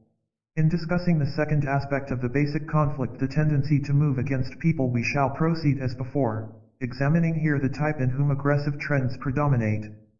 Just as the compliant type clings to the belief that people are nice, and is continually baffled by evidence to the contrary, so the aggressive type takes it for granted that everyone is hostile, and refuses to admit that they are not. To him life is a struggle of all against all, and the devil take the hindmost. Such exceptions as he allows are made reluctantly and with reservation. His attitude is sometimes quite apparent, but more often it is covered over with a veneer of suave politeness, fair-mindedness and good fellowship. This front can represent a Machiavellian concession to expediency. As a rule, however, it is a composite of pretenses, genuine feelings, and neurotic needs. A desire to make others believe he is a good fellow may be combined with a certain amount of actual benevolence as long as there is no question in anybody's mind that he himself is in command. There may be elements of a neurotic need for affection and approval, put to the service of aggressive goals. No such front is necessary to the compliant type because his values coincide anyway with approved of social or Christian virtues. To appreciate the fact that the needs of the aggressive type are just as compulsive as those of the compliant, we must realize that they are as much prompted by basic anxiety as his. This must be emphasized, because the component of fear, so evident in the latter, is never admitted or displayed by the type we are now considering. In him everything is geared toward being, becoming, or at least appearing tough. His needs stem fundamentally from his feeling that the world is an arena where, in the Darwinian sense, only the fittest survive and the strong annihilate the weak. What contributes most to survival depends largely on the civilization in which the person lives, but in any case, a callous pursuit of self-interest is the paramount law. Hence his primary need becomes one of control over others. Variations in the means of control are infinite. There may be an outright exercise of power, there may be indirect manipulation through over-solicitousness or putting people under obligation. He may prefer to be the power behind the throne. The approach may be by way of the intellect, implying a belief that by reasoning or foresight everything can be managed. His particular form of control depends partly on his natural endowments. Partly, it represents a fusion of conflicting trends. If, for instance, the person inclines at the same time toward detachment, he will shun any direct domination because it brings him into too close contact with others. Indirect methods will also be preferred if there is much hidden need for affection. If his wish is to be the power behind the throne, the presence of sadistic trends is indicated, since it implies using others for the attainment of one's goals. Concomitantly, he needs to excel, to achieve success, prestige, or recognition in any form. Strivings in this direction are partly oriented toward power, inasmuch as success and prestige lend power in a competitive society. But they also make for a subjective feeling of strength through outside affirmation, outside acclaim, and the fact of supremacy. Here as in the compliant type, the center of gravity lies outside the person himself, only the kind of affirmation wanted from others differs. Factually, the one is as futile as the other. When people wonder why success has failed to make them feel any less insecure, they only show their psychological ignorance, but the fact that they do so indicates the extent to which success and prestige are commonly regarded as yardsticks. A strong need to exploit others, to outsmart them, to make them of use to himself, is part of the picture. Any situation or relationship is looked at from the standpoint of what can I get out of it? Whether it has to do with money, prestige, contacts, or ideas. The person himself is consciously or semi-consciously convinced that everyone acts this way, and so what counts is to do it more efficiently than the rest. The qualities he develops are almost diametrically opposed to those of the compliant type. He becomes hard and tough, or gives that appearance. He regards all feelings, his own as well as others, as sloppy sentimentality. Love, for him, plays a negligible role. Not that he is never in love or never has an affair or marries, but what is of prime concern is to have a mate who is eminently desirable, one through whose attractiveness, social prestige, or wealth he can enhance his own position. He sees no reason to be considerate of others. Why should I care? Let others take care of themselves. In terms of the old ethical problem of two persons on a raft, only one of whom could survive, he would say that of course he'd try to save his own skin, not to would be stupid and hypocritical. He hates to admit fear of any kind and will find drastic ways of bringing it under control. He might, for instance, force himself to stay in an empty house although he is terrified of burglars. He might insist on riding horseback until he has overcome his fear of horses. He might intentionally walk through swamps where there are known to be snakes in order to rid himself of his terror of them. While the compliant type tends to appease, the aggressive type does everything he can to be a good fighter. He is alert and keen in an argument and will go out of his way to launch one for the sake of proving he is right. He may be at his best when his back is to the wall and there is no alternative but to fight. In contrast to the compliant type who is afraid to win a game, he is a bad loser and undeniably wants victory. He is just as ready to accuse others as the former is to take blame on himself. In neither case does the consideration of guilt play a role. The compliant type, when he pleads guilty, is by no means convinced that he is so, but is driven to appease. The aggressive type similarly is not convinced that the other fellow is wrong. He just assumes he is right because he needs this ground of subjective certainty in much the same way as an army needs a safe point from which to launch an attack. To admit an error when it is not absolutely necessary seems to him an unforgivable display of weakness, if not arrant foolishness. It is consistent with his attitude of having to fight against a malevolent world that he should develop a keen sense of realism of its kind. He will never be so naive as to overlook in others any manifestation of ambition, greed, ignorance, or anything else that might obstruct his own goals. Since in a competitive civilization attributes like these are much more common than real decency, he feels justified in regarding himself as only realistic. Actually, of course, he is just as one-sided as the compliant type. Another facet of his realism is his emphasis on planning and foresight. Like any good strategist, in every situation he is careful to appraise his own chances, the forces of his adversaries, and the possible pitfalls. Because he is driven always to assert himself as the strongest, shrewdest, or most sought after, he tries to develop the efficiency and resourcefulness necessary to being so. The zest and intelligence he puts into his work may make him a highly esteemed employee or a success in a business of his own. However, the impression he gives of having an absorbing interest in his work will in a sense be misleading, because for him work is only a means to an end. He has no love for what he is doing and takes no real pleasure in it, a fact consistent with his attempt to exclude feelings from his life altogether. This choking off of all feeling has a two-edged effect. On the one hand, it is undoubtedly expedient from the standpoint of success in that it enables him to function like a well-oiled machine, untiringly producing the goods that will bring him ever more power and prestige. Here feelings might interfere. They could conceivably lead him into a line of work with fewer opportunistic advantages. They might cause him to shy away from the techniques so often employed on the road to success. They might tempt him away from his work to the enjoyment of nature or art, or to the companionship of friends instead of persons merely useful to his purpose. On the other hand, the emotional barrenness that results from a throttling of feeling will do something to the quality of his work. Certainly it is bound to detract from his creativity.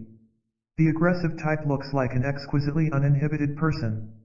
He can assert his wishes, he can give orders, express anger, defend himself.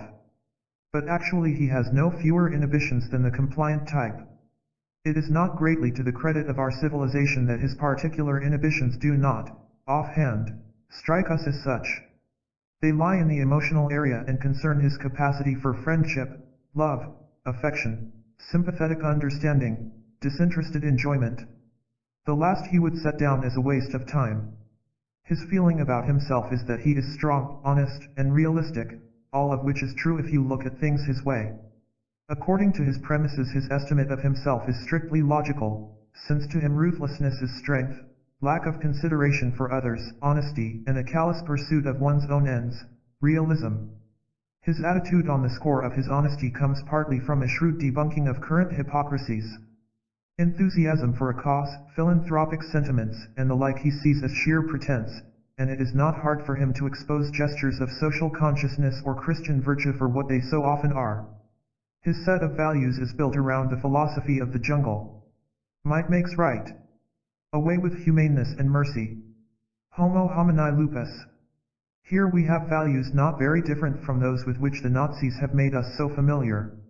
There is subjective logic in the tendency of the aggressive type to reject real sympathy and friendliness as well as their counterfeits, compliance and appeasement. But it would be a mistake to assume that he cannot tell the difference.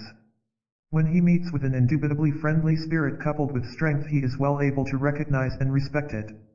The point is that he believes it to be against his interest to be too discriminating in this respect.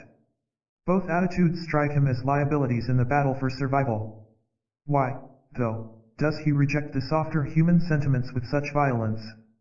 Why is he likely to feel nauseated at the sight of affectionate behavior in others? Why is he so contemptuous when someone shows sympathy at what he considers the wrong moment? He acts like the man who chased beggars from his door because they were breaking his heart. He may indeed literally be abusive to beggars. He may refuse the simplest request with a vehemence quite out of proportion. Reactions like these are typical of him and can readily be observed as the aggressive trends become less rigid during analysis. Actually, his feelings on the score of softness in others are mixed. He despises it in them, it is true, but he welcomes it as well, because it leaves him all the freer to pursue his own goals. Why else should he so often feel drawn toward the compliant type just as the latter is so often drawn toward him? The reason his reaction is so extreme is that it is prompted by his need to fight all softer feelings within himself. Nietzsche gives us a good illustration of these dynamics when he has his Superman see any form of sympathy as a sort of fifth column, an enemy operating from within. Softness to this kind of person means not only genuine affection, pity, and the like, but everything implicit in the needs, feelings, and standards of the compliant type. In the case of the beggar, for instance, he would have stirrings of real sympathy, a need to comply with the request, a feeling that he ought to be helpful. But there is a still greater need to push all this away from him, with the result that he not only refuses but abuses. The hope of fusing his divergent drives, which the compliant type places in love, is sought by the aggressive in recognition. To be recognized promises him not only the affirmation of himself he requires but holds out the additional lure of being liked by others and of being able in turn to like them. Since recognition thus appears to offer solution of his conflicts, it becomes the saving mirage he pursues. The inner logic of his struggle is in principle identical with that presented in the case of the compliant type and therefore need only be briefly indicated here. For the aggressive type, any feeling of sympathy, or obligation to be good, or attitude of compliance would be incompatible with the whole structure of living he has built up and would shake its foundations. Moreover, the emergence of these opposing tendencies would confront him with his basic conflict and so destroy the organization he has carefully nurtured, the organization for unity. The consequence will be that repression of the softer tendencies will reinforce the aggressive ones, making them all the more compulsive. If the two types we have discussed are now vivid in our minds, we can see that they represent polar extremes. What is desirable to one is abhorrent to the other. The one has to like everyone, the other to regard all as potential enemies. The one seeks to avoid fight at all costs, the other finds it is his natural element. The one clings to fear and helplessness, the other tries to dismiss them. The one moves, however neurotically, toward humane ideals, the other toward the philosophy of the jungle. But all the while neither of these patterns is freely chosen, each is compulsive and inflexible, determined by inner necessities. There is no middle ground on which they can meet. We are ready now to take the step our presentation of types has led up to, and for the sake of which we have discussed them. We set out to discover just what the basic conflict involved, and so far have seen two aspects of it operating as predominant trends in two distinct types. The step we must now take is to picture a person in whom these two opposite sets of attitudes and values are equally at work. Is it not clear that such a person would be so inexorably driven in two diametrically opposite directions that he would hardly be able to function at all? The fact of the matter is that he would be split and paralyzed beyond all power to act. It is his effort to eliminate one set that puts him into one or the other of the categories we have described. It is one of the ways he attempts to solve his conflicts. To speak as Jung does, in such a case, of a one-sided development appears thoroughly inadequate. It is at best a formalistically correct statement. But since it is based on a misconception of the dynamics, the implications are wrong. When Jung, starting from the concept of one-sidedness, continues to say that in therapy the patient must be helped to accept his opposite side, we say, how is that possible? The patient cannot accept it, he can only recognize it. If Jung expects this step to make him a whole person, we should reply that certainly this step is necessary to eventual integration, but of itself it merely means a facing of his conflicts, which hitherto he has avoided. What Jung has not properly evaluated is the compulsive nature of neurotic trends. Between moving toward people and moving against people there is not simply the difference between weakness and strength or, as Jung would say, between femininity and masculinity. We all have potentialities both for compliance and aggression. And if a person not compulsively driven struggles hard enough, he can arrive at some integration. When the two patterns are neurotic, however, both are harmful to our growth. Two undesirables added together do not make a desirable whole, nor can two incompatibles make a harmonious entity. Certainly it is not the mere fact of wanting occasional solitude. Everyone who takes himself and life seriously wants to be alone at times. Our civilization has so engulfed us in the externals of living that we have little understanding of this need, but its possibilities for personal fulfillment have been stressed by philosophies and religions of all times. A desire for meaningful solitude is by no means neurotic. On the contrary, most neurotics shrink from their own inner depths, and an incapacity for constructive solitude is itself a sign of neurosis. Only if there is intolerable strain in associating with people and solitude becomes primarily a means of avoiding it is the wish to be alone an indication of neurotic detachment. Certain of the highly detached person's peculiarities are so characteristic of him that psychiatrists are inclined to think of them as belonging exclusively to the detached type. The most obvious of these is a general estrangement from people. In him this strikes our attention because he particularly emphasizes it, but actually his estrangement is no greater than that of other neurotics in the case of the two types we have discussed. For instance, it would be impossible to make a general statement as to which was the more estranged. We can only say that this characteristic is covered over in the compliant type, that he is surprised and frightened when he discovers it, because his passionate need for closeness makes him so eager to believe that no gap between himself and others exists. After all, estrangement from people is only an indication that human relationships are disturbed. But this is the case in all neuroses. The extent of the estrangement depends more on the severity of the disturbance than on the particular form the neurosis takes.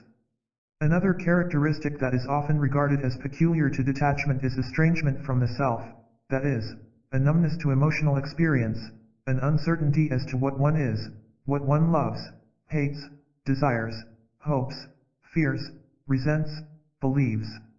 Such self-estrangement is again common to all neuroses. Every person, to the extent that he is neurotic, is like an airplane directed by remote control and so bound to lose touch with himself. Detached persons can be quite like the zombies of Haitian lore dead, but revived by witchcraft. They can work and function like live persons, but there is no life in them. Others, again, can have a comparatively rich emotional life. Since such variations exist, we cannot regard self-estrangement, either, as exclusive to detachment. What all detached persons have in common is something quite different. It is their capacity to look at themselves with a kind of objective interest, as one would look at a work of art. Perhaps the best way to describe it would be to say that they have the same onlooker attitude toward themselves that they have toward life in general. They may often, therefore, be excellent observers of the processes going on within them. An outstanding example of this is the uncanny understanding of dream symbols they frequently display. What is crucial is their inner need to put emotional distance between themselves and others. More accurately, it is their conscious and unconscious determination not to get emotionally involved with others in any way, whether in love, fight, cooperation, or competition. They draw around themselves a kind of magic circle which no one may penetrate. And this is why, superficially, they may get along with people. The compulsive character of the need shows up in their reaction of anxiety when the world intrudes on them. All the needs and qualities they acquire are directed toward this major need of not getting involved. Among the most striking is a need for self-sufficiency. Its most positive expression is resourcefulness. The aggressive type also tends to be resourceful, but the spirit is different. For him it is a prerequisite for fighting one's way in a hostile world and for wanting to defeat others in the fray. In the detached type the spirit is like Robinson Crusoe's. He has to be resourceful in order to live. It is the only way he can compensate for his isolation. A more precarious way to maintain self-sufficiency is by consciously or unconsciously restricting one's needs. We shall better understand the various moves in this direction if we remember that the underlying principle here is never to become so attached to anybody or anything that he or it becomes indispensable. That would jeopardize aloofness. Better to have nothing matter much. For example, a detached person may be capable of real enjoyment, but if enjoyment depends in any way on others he prefers to forego it. He can take pleasure in an occasional evening with a few friends but dislikes general gregariousness and social functions. Similarly, he avoids competition, prestige, and success. He is inclined to restrict his eating, drinking, and living habits and keeps them on a scale that will not require him to spend too much time or energy in earning the money to pay for them. He may bitterly resent illness, considering it a humiliation because it forces him to depend on others. He may insist on acquiring his knowledge of any subject at first hand, rather than take what others have said or written about Russia, for instance, or about this country if he is a foreigner. He will want to see or hear for himself. This attitude would make for splendid inner independence if it were not carried to absurd lengths, like refusing to ask directions when in a strange town. Another pronounced need is his need for privacy. He is like a person in a hotel room who rarely removes the "Do Not Disturb" sign from his door. Even books may be regarded as intruders, as something from outside. Any question put to him about his personal life may shock him. He tends to shroud himself in a veil of secrecy. A patient once told me that at the age of 45 he still resented the idea of God's omniscience quite as much as when his mother told him that God could look through the shutters and see him biting his fingernails. This was a patient who was extremely reticent about even the most trivial details of his life. A detached person may be extremely irritated if others take him for granted. It makes him feel he is being stepped on. As a rule, he prefers to work, sleep, eat alone. In distinct contrast to the compliant type, he dislikes sharing any experience the other person might disturb him. Even when he listens to music, walks or talks with others, his real enjoyment only comes later, in retrospect. Self-sufficiency and privacy both serve his most outstanding need, the need for utter independence. He himself considers his independence a thing of positive value. And it undoubtedly has a value of sorts. For no matter what his deficiencies, the detached person is certainly no conforming automaton. His refusal blindly to concur, together with his aloofness from competitive struggle, does give him a certain integrity. The fallacy here is that he looks upon independence as an end in itself and ignores the fact that its value depends ultimately upon what he does with it. His independence, like the whole phenomenon of detachment of which it is a part, has a negative orientation. It is aimed at not being influenced, coerced, tied, obligated. Like any other neurotic trend, the need for independence is compulsive and indiscriminate. It manifests itself in a hypersensitivity to everything in any way resembling coercion, influence, obligation, and so on. The degree of sensitivity is a good gauge of the intensity of the detachment. What is felt as constraint varies with the individual. Physical pressure from such things as collars, neckties, girdles, shoes may so be felt. Any obstruction of view may arouse the feeling of being hemmed in. To be in a tunnel or mine may produce anxiety. Sensitivity in this direction is not the full explanation of claustrophobia, but it is at any rate its background. Long-term obligations are if possible avoided. To sign a contract, to sign a lease for more than a year, to marry are difficult. Marriage for the detached person is of course a precarious proposition in any event because of the human intimacy involved, although a need for protection or a belief that the partner will completely fit in with his own peculiarities may mitigate the risk. Frequently there is an onset of panic before the consummation of marriage. Time in its inexorableness is for the most part felt as coercion. The habit of being just 5 minutes late on the job may be resorted to in order to maintain an illusion of freedom. Timetables constitute a threat. Detached patients will enjoy the story of the man who refused to look at a timetable and went to the station whenever it happened to suit him, preferring to wait there for the next train. Other persons expecting him to do certain things or behave in a certain way makes him uneasy and rebellious, regardless of whether such expectations are actually expressed or merely assumed to exist. For example, he may ordinarily like to give presents, but will forget about birthday and Christmas presents because these are expected of him. To conform with accepted rules of behavior or traditional sets of values is repellent to him. He will conform outwardly in order to avoid friction, but in his own mind he stubbornly rejects all conventional rules and standards. Finally, advice is felt as domination and meets with resistance even when it coincides with his own wishes. Resistance in this case may also be linked with a conscious or unconscious wish to frustrate others. The need to feel superior, although common to all neuroses, must be stressed here because of its intrinsic association with detachment. The expressions ivory tower and splendid isolation are evidence that even in common parlance, detachment and superiority are almost invariably linked. Probably nobody can stand isolation without either being particularly strong and resourceful or feeling uniquely significant. This is corroborated by clinical experience. When the detached person's feeling of superiority is temporarily shattered, whether by a concrete failure or an increase of inner conflicts, he will be unable to stand solitude and may reach out frantically for affection and protection. Vacillations of this kind often appear in his life history. In his teens or early 20s he may have had a few rather lukewarm friendships, but lived on the whole a fairly isolated life, feeling comparatively at ease. He would weave fantasies of a future when he would accomplish exceptional things. But later these dreams were shipwrecked on the rocks of reality. Though in high school he had had undisputed claim to first place, in college he ran up against serious competition and recoiled from it. His first attempts at love relationships failed. Or he realized as he grew older that his dreams were not materializing. Aloofness then became unbearable and he was consumed by a compulsive drive for human intimacy, for sexual relations, for marriage. He was willing to submit to any indignity, if only he were loved. When such a person comes for analytical treatment, his detachment, though still pronounced and obvious, cannot be tackled. All he wants at first is help to find love in one form or another. Only when he feels considerably stronger does he discover with immense relief that he would much rather live alone and like it. The impression is that he has merely reverted to his former detachment.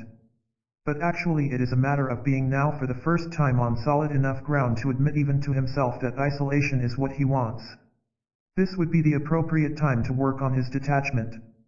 The need for superiority in the case of the detached person has certain specific features. Abhorring competitive struggle, he does not want to excel realistically through consistent effort. He feels rather that the treasures within him should be recognized without any effort on his part. His hidden greatness should be felt without his having to make a move. In his dreams, for instance, he may picture stores of treasure hidden away in some remote village which connoisseurs come from far to see. Like all notions of superiority, this contains an element of reality. The hidden treasure symbolizes his intellectual and emotional life which he guards within the magic circle. Another way his sense of superiority expresses itself is in his feeling of his own uniqueness. This is a direct outgrowth of his wanting to feel separate and distinct from others.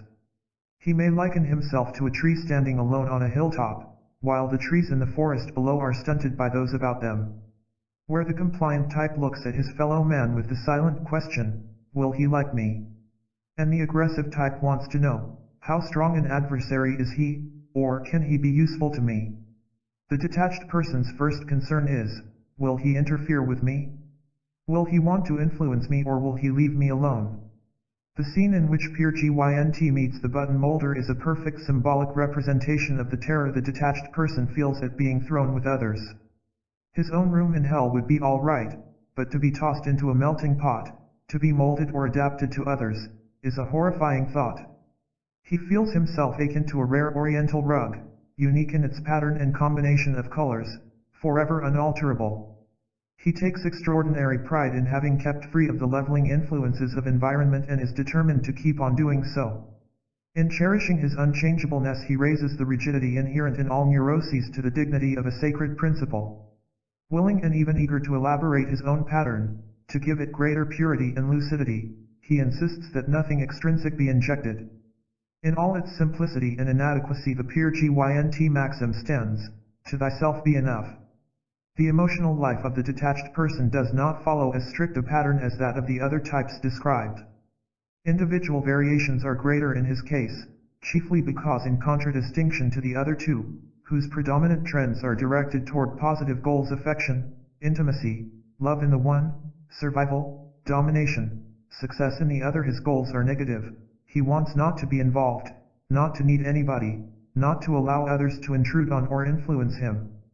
Hence the emotional picture would be dependent on the particular desires that have developed or been allowed to stay alive within this negative framework, and only a limited number of tendencies intrinsic to detachment as such can be formulated.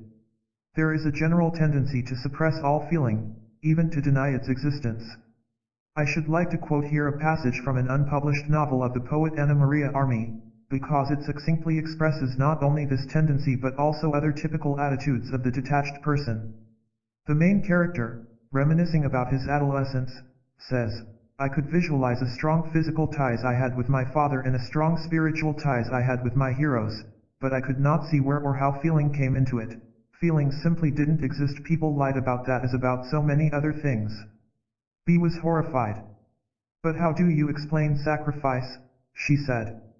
For a moment I was astounded by the truth in her remark, then I decided that sacrifice was just another of the lies, and when it was not a lie it was either a physical or spiritual act. I dreamed at that time of living alone, of never marrying, of becoming strong and peaceful without talking too much, without asking for help. I wanted to work on myself, to be freer and freer, to give up dreams in order to see and live clearly. I thought morals had no meaning, being good or bad made no difference as long as you were absolutely true. The great sin was to look for sympathy or to expect help.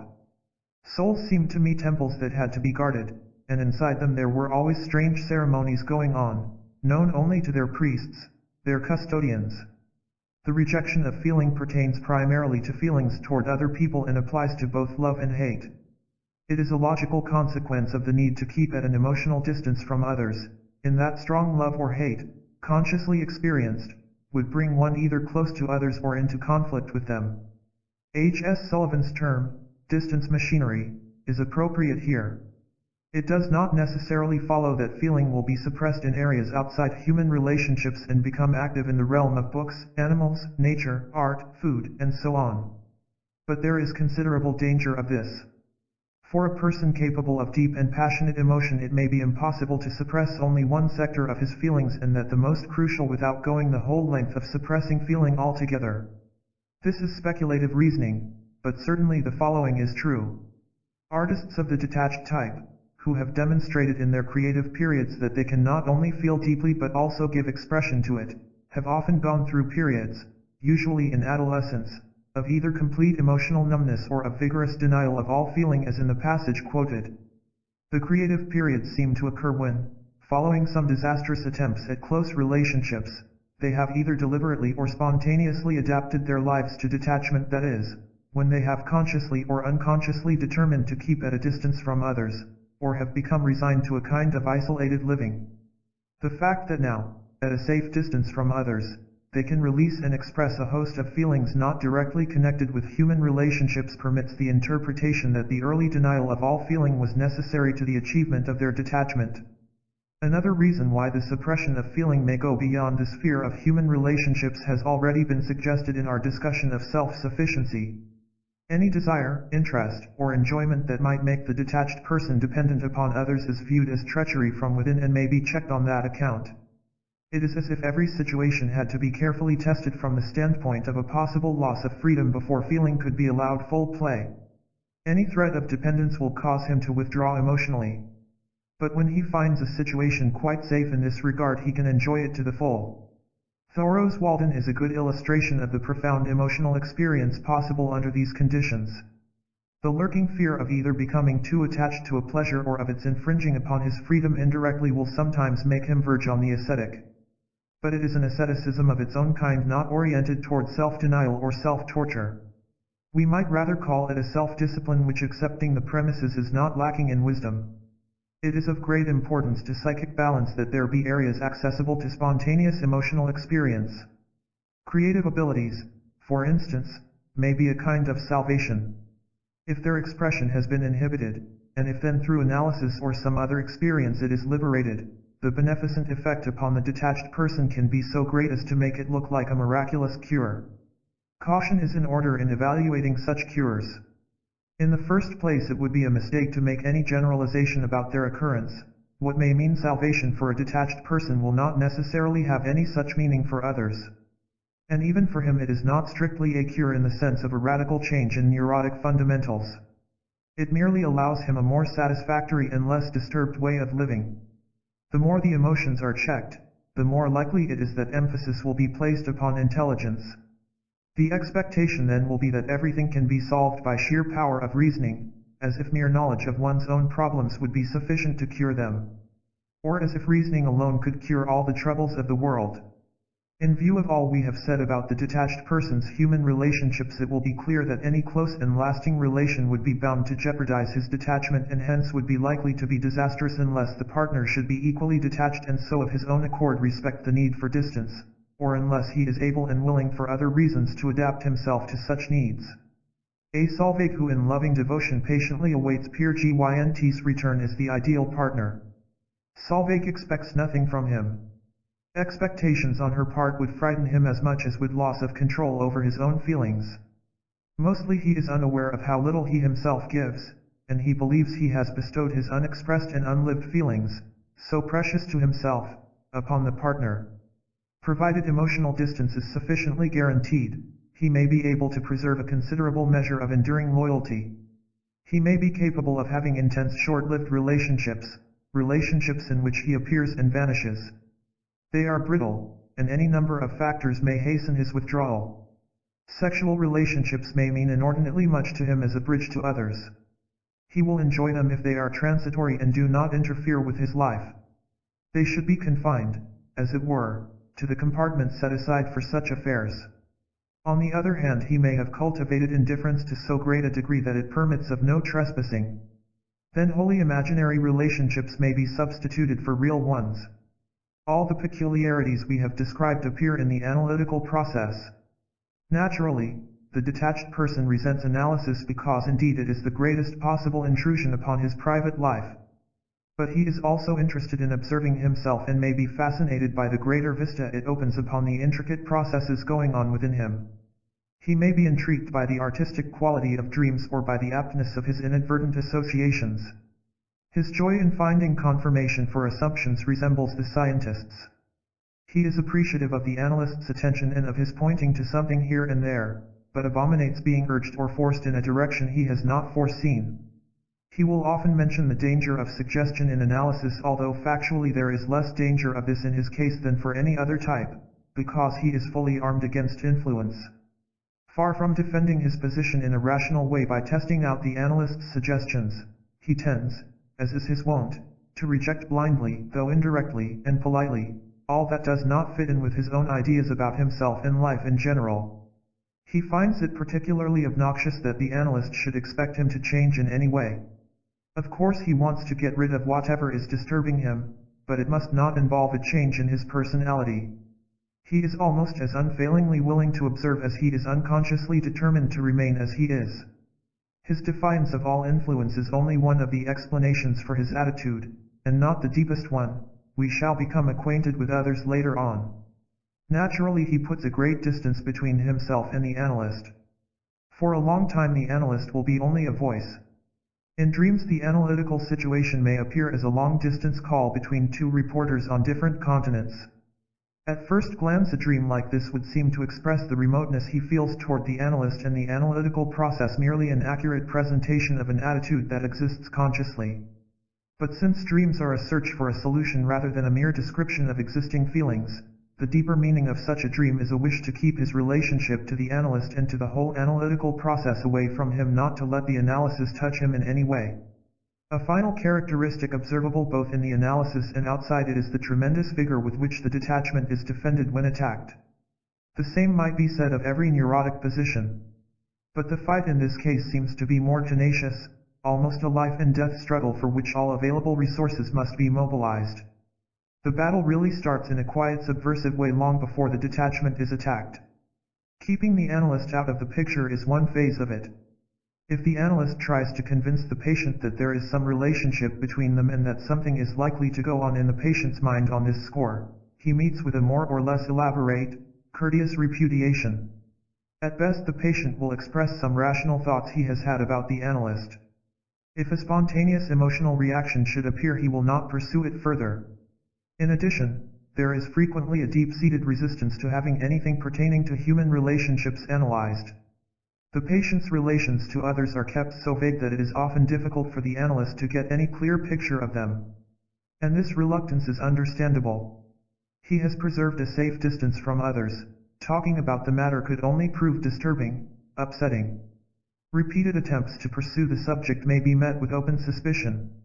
Does the analyst want to make the patient gregarious? For him this is beneath contempt. If at a later period the analyst succeeds in showing him some definite drawbacks to detachment, the patient becomes frightened and irritable. He may think at this point of quitting. Outside analysis his reactions are if anything still more violent. These ordinarily quiet and rational persons may freeze with rage or become actually abusive if their aloofness and independence are threatened. Positive panic may be induced at the thought of joining any movement or professional group where real participation and not merely payment of dues is required. If they do become involved they may thrash about blindly to extricate themselves. They can be more expert in finding methods of escape than a man whose life is attacked. Were the choice between love and independence, as a patient once put it, they would choose independence without hesitation. This brings up another point. Not only are they willing to defend their detachment by every available means, but they find no sacrifice too great in its behalf. External advantages and inner values will be equally renounced consciously, by setting aside any desire that might interfere with independence, or unconsciously, by automatic prohibition. Anything so vigorously defended must have an overwhelming subjective value. We can hope to understand the functions of detachment and eventually to be helpful therapeutically only if we are aware of this. As we have seen, each of the basic attitudes toward others has its positive value. In moving toward people, the person tries to create for himself a friendly relation to his world. In moving against people, he equips himself for survival in a competitive society. In moving away from people, he hopes to attain a certain integrity and serenity. As a matter of fact, all three attitudes are not only desirable but necessary to our development as human beings. It is only when they appear and operate in a neurotic framework that they become compulsive, rigid, indiscriminate, and mutually exclusive. This considerably detracts from their value, but does not destroy it. The gains to be derived from detachment are indeed considerable. It is significant that in all Oriental philosophies detachment is sought as a basis for high spiritual development. Of course, we cannot compare such aspirations with those of neurotic detachment. Their detachment is voluntarily chosen as the best approach to self-fulfillment and is adopted by persons who could, if they wanted, live a different kind of life.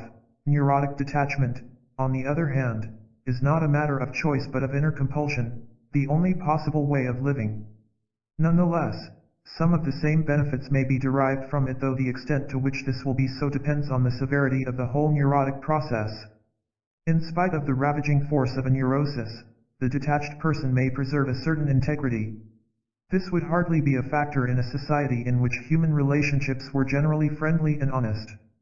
But in a society in which there is much hypocrisy, crookedness, envy, cruelty, and greed, the integrity of a none too strong person easily suffers. Keeping at a distance helps to maintain it. Furthermore, since neurosis usually robs a person of his peace of mind, detachment may provide an avenue of serenity, its extent varying with the amount of sacrifice he is willing to make.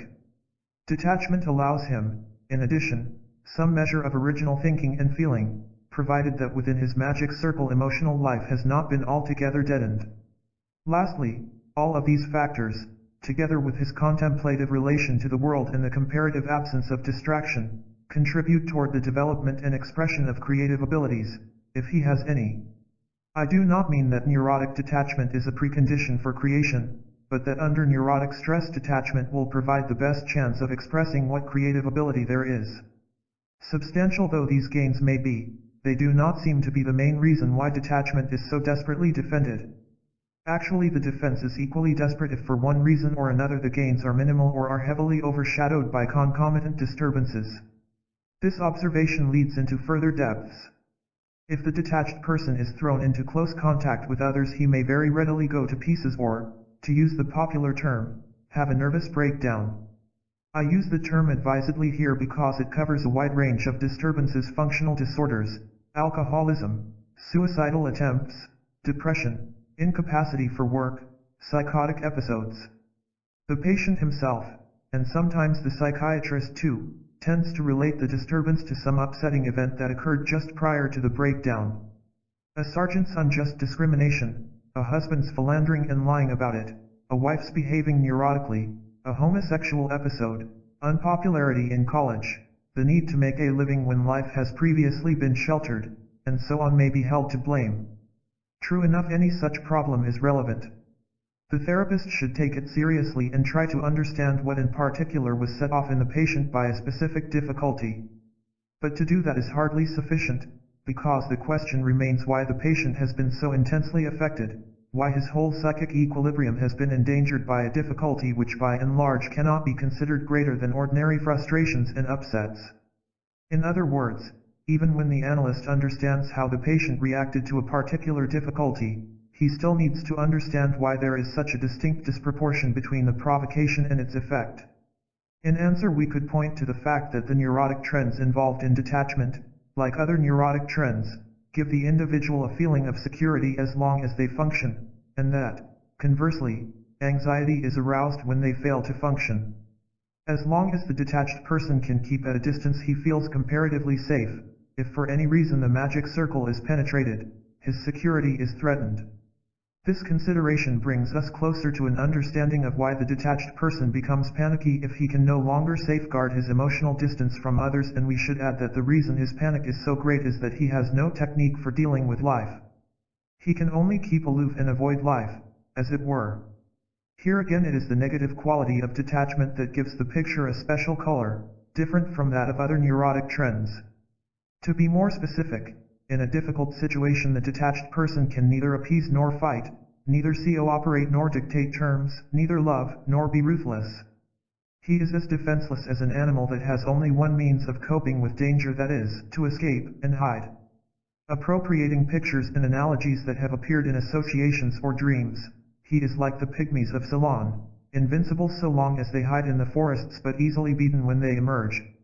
He is like a medieval town protected by one wall. Only if that wall is taken, the town is defenseless against the enemy. Such a position fully justifies his anxiety toward life in general. It helps us to understand his remoteness as an overall protection to which he must tenaciously cling and which he must defend at whatever cost. All neurotic trends are at bottom defensive moves, but the others also constitute an attempt to cope with life in a positive way. When detachment is the predominant trend, it renders a person so helpless in any realistic dealing with life that in the course of time its defensive character becomes uppermost. But the desperateness with which detachment is defended has a further explanation. The threat to detachment, smashing the wall, often means more than temporary panic. What may result is a kind of disintegration of personality in psychotic episodes.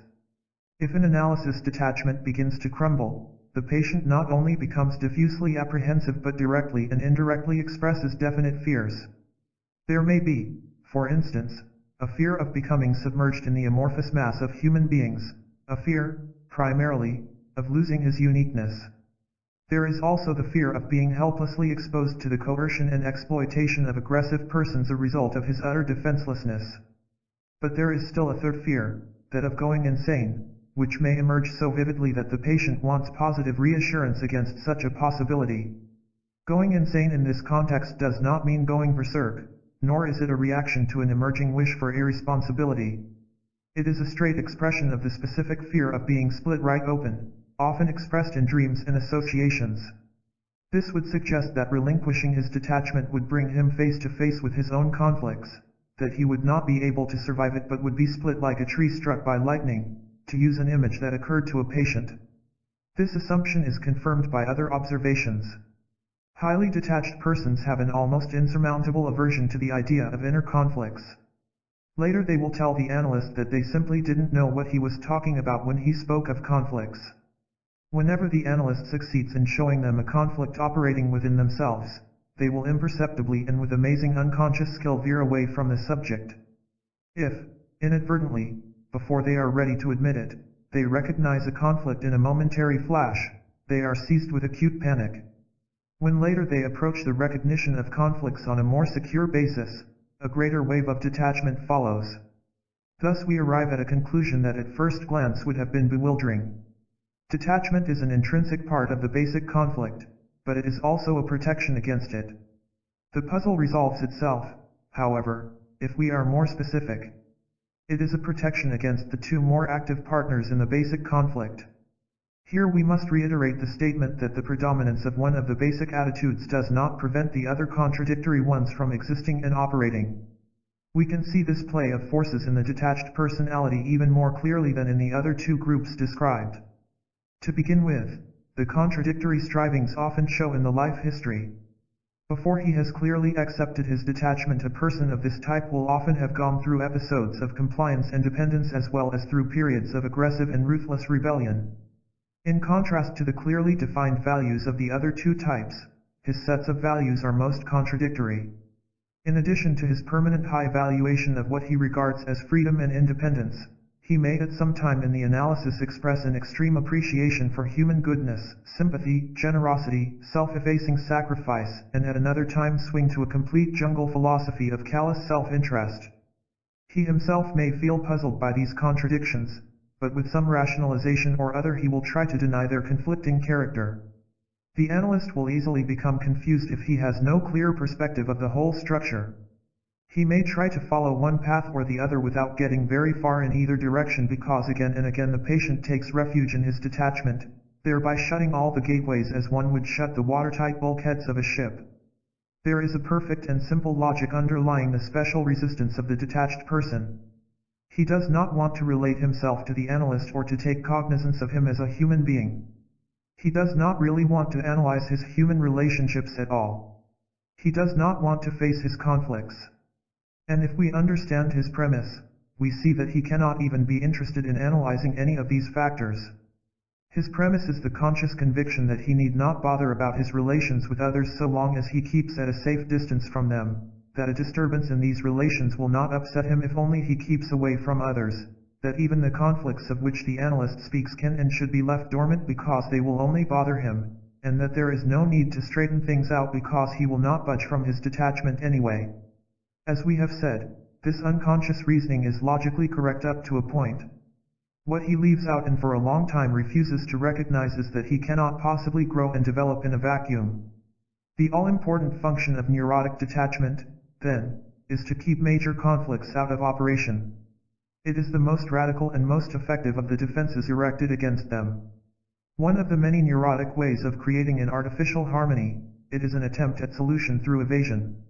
But it is no true solution because the compulsive cravings for closeness as well as for aggressive domination, exploitation, and excelling remain, and they keep harassing if not paralyzing their carrier.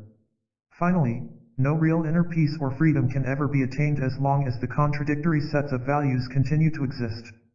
Chapter 6. The Idealized Image. Our discussion of the neurotic's fundamental attitudes toward others has acquainted us with two of the major ways in which he attempts to solve his conflicts or, more precisely, to dispose of them. One of these consists in repressing certain aspects of the personality and bringing their opposites to the fore. The other is to put such distance between oneself and one's fellows that the conflicts are set out of operation. Both processes induce a feeling of unity that permits the individual to function, even if at considerable cost to himself. A further attempt, here to be described, is the creation of an image of what the neurotic believes himself to be, or of what at the time he feels he can or ought to be.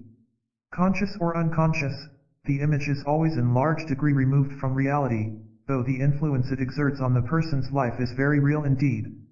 What is more, it is always flattering in character, as illustrated by a cartoon in the New Yorker in which a large middle-aged woman sees herself in the mirror a slender young girl. The particular features of the image vary and are determined by the structure of the personality. Beauty may be held to be outstanding, or power, intelligence, genius, saintliness, honesty, or what you will. Precisely to the extent that the image is unrealistic, it tends to make the person arrogant, in the original meaning of the word, for arrogance, though used synonymously with superciliousness, means to arrogate to oneself qualities that one does not have, or that one has potentially but not factually. And the more unrealistic the image, the more it makes the person vulnerable and avid for outside affirmation and recognition. We do not need confirmation for qualities of which we are certain, but we will be extremely touchy when false claims are questioned. We can observe this idealized image at its most blatant in the grandiose notions of psychotics, but in principle its characteristics are the same in neurotics. It is less fantastic here, but it may be just as real to them.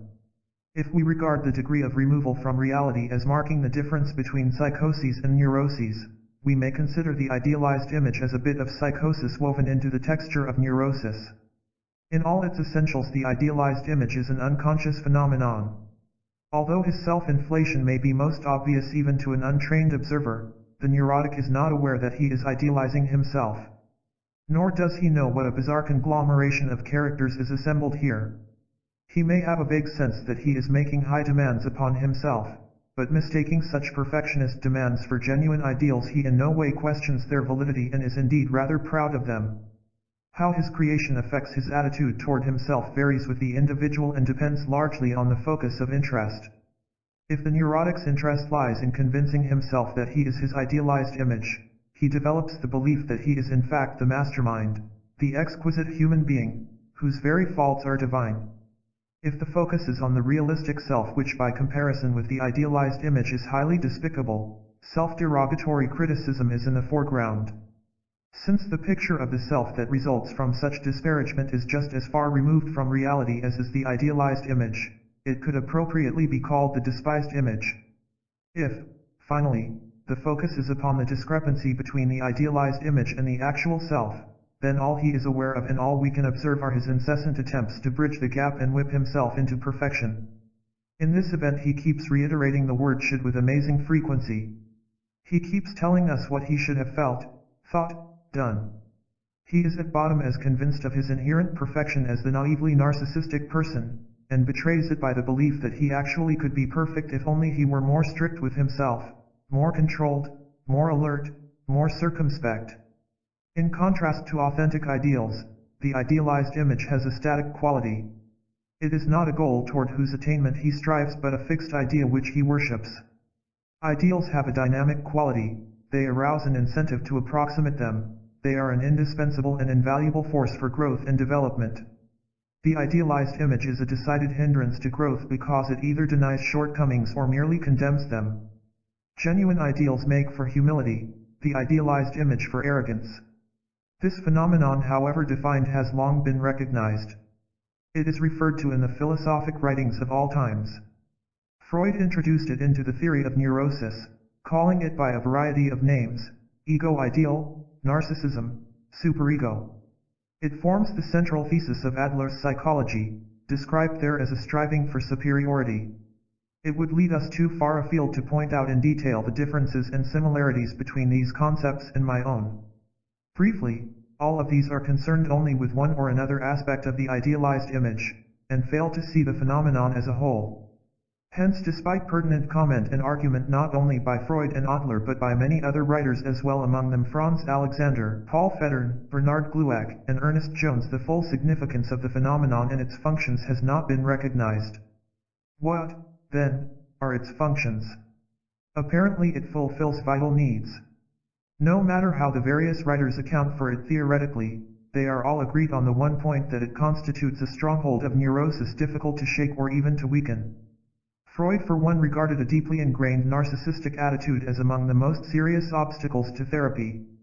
To begin with what is perhaps its most elementary function, the idealized image substitutes for realistic self-confidence and realistic pride. A person who eventually becomes neurotic has little chance to build up initial self-confidence because of the crushing experiences he has been subjected to. Such self-confidence as he may have is further weakened in the course of his neurotic development because the very conditions indispensable for self-confidence are apt to be destroyed. It is difficult to formulate these conditions briefly.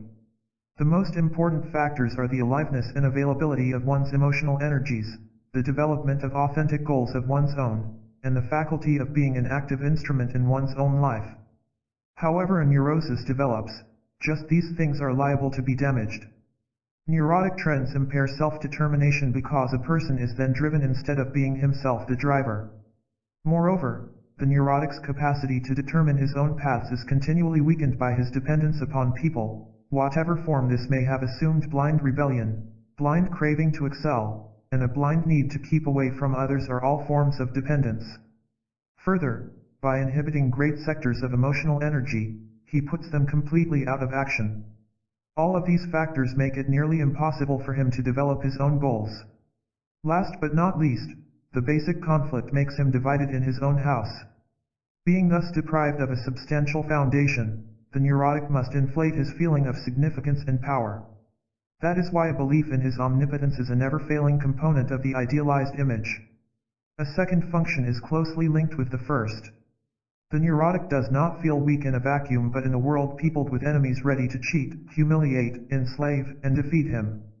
He must therefore constantly measure and compare himself with others, not for reasons of vanity or caprice but by bitter necessity. And since at bottom he feels weak and contemptible, as we shall see later on, he must search for something that will make him feel better, more worthy than others. Whether it takes the form of feeling more saintly or more ruthless, more loving or more cynical, he must in his own mind feel superior in some way regardless of any particular drive to excel. For the most part such a need contains elements of wanting to triumph over others, because no matter what the structure of the neurosis there is always vulnerability and a readiness to feel looked down on and humiliated. The need for vindictive triumph as an antidote to feeling humiliated may be acted upon or may exist mainly in the neurotic's own mind. It may be conscious or unconscious, but it is one of the driving forces in the neurotic need for superiority and gives it its special coloring. The competitive spirit of this civilization is not only conducive to fostering neuroses in general, through the disturbances in human relationships it creates, but it also specifically feeds this need for preeminence. We have seen how the idealized image substitutes for true self-confidence and pride. But there is yet another way in which it serves as surrogate. Since the neurotic's ideals are contradictory, they cannot possibly have any obligating power. Remaining dim and undefined, they can give him no guidance. Hence, if it were not that his endeavor to be his self-created idol gave a kind of meaning to his life, he would feel wholly without purpose. This becomes particularly apparent in the course of analysis, when the undermining of his idealized image gives him for a time the feeling of being quite lost. And it is only then that he recognizes his confusion in the matter of ideals, and that this begins to strike him as undesirable. Before, the whole subject was beyond his understanding and interest, no matter how much lip service he gave it. Now for the first time he realizes that ideals have some meaning, and wants to discover what his own ideals really are. This kind of experience is evidence, I should say, that the idealized image substitutes for genuine ideals. An understanding of this function has significance for therapy. The analyst may point out to the patient at an earlier period the contradictions in his set of values. But he cannot expect any constructive interest in the subject, and hence cannot work on it until the idealized image has become dispensable. To a greater degree than any of the others, one particular function of the image can be held accountable for its rigidity. If in our private mirror we see ourselves as paragons of virtue or intelligence, even our most blatant faults and handicaps will disappear or acquire attractive coloration, just as in a good painting a shabby, decaying wall is no longer a shabby, decaying wall but a beautiful composite of brown and gray and reddish color values. We can arrive at a deeper understanding of this defensive function if we raise the simple question, what does a person regard as his faults and shortcomings? It is one of those questions that at first sight does not seem to lead anywhere, because one starts to think of infinite possibilities. Nevertheless, there is a fairly concrete answer. What a person regards as his faults and shortcomings depends on what he accepts or rejects in himself.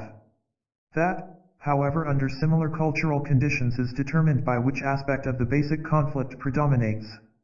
The compliant type, for instance, does not regard his fears or his helplessness as a taint, whereas the aggressive type would regard any such feeling as shameful, to be hidden from oneself and others. The compliant type registers his hostile aggressions as sinful, the aggressive type looks upon his softer feelings as contemptible weakness. Each type, in addition, is driven to reject all that is actually mere pretense on the part of his more acceptable self. The compliant type, for instance, has to reject the fact that he is not a genuinely loving and generous person. The detached type does not want to see that his aloofness is not a matter of his own free choice, that he must keep apart because he cannot cope with others, and so on. Both, as a rule, reject sadistic trends to be discussed later. We would thus arrive at the conclusion that what is regarded as a shortcoming and rejected is whatever does not fit into the consistent picture created by the predominant attitude toward others. And we could say that the defensive function of the idealized image is to negate the existence of conflicts. That is why it must of necessity remain so immovable. Before I recognized this, I often wondered why it is so impossible for a patient to accept himself as a little less significant, a little less superior. But looked at this way, the answer is clear. He cannot budge an inch because the recognition of certain shortcomings would confront him with his conflicts, thus jeopardizing the artificial harmony he has established.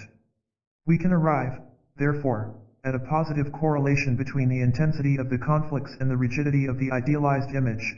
An especially elaborate and rigid image permits us to infer especially disruptive conflicts. Over and above the four functions already pointed out, the idealized image has still a fifth, likewise related to the basic conflict. The image has a more positive use than merely to camouflage the conflict's unacceptable parts. It represents a kind of artistic creation in which opposites appear reconciled, or in which, at any rate, they no longer appear as conflicts to the individual himself. A few examples will show how this happens.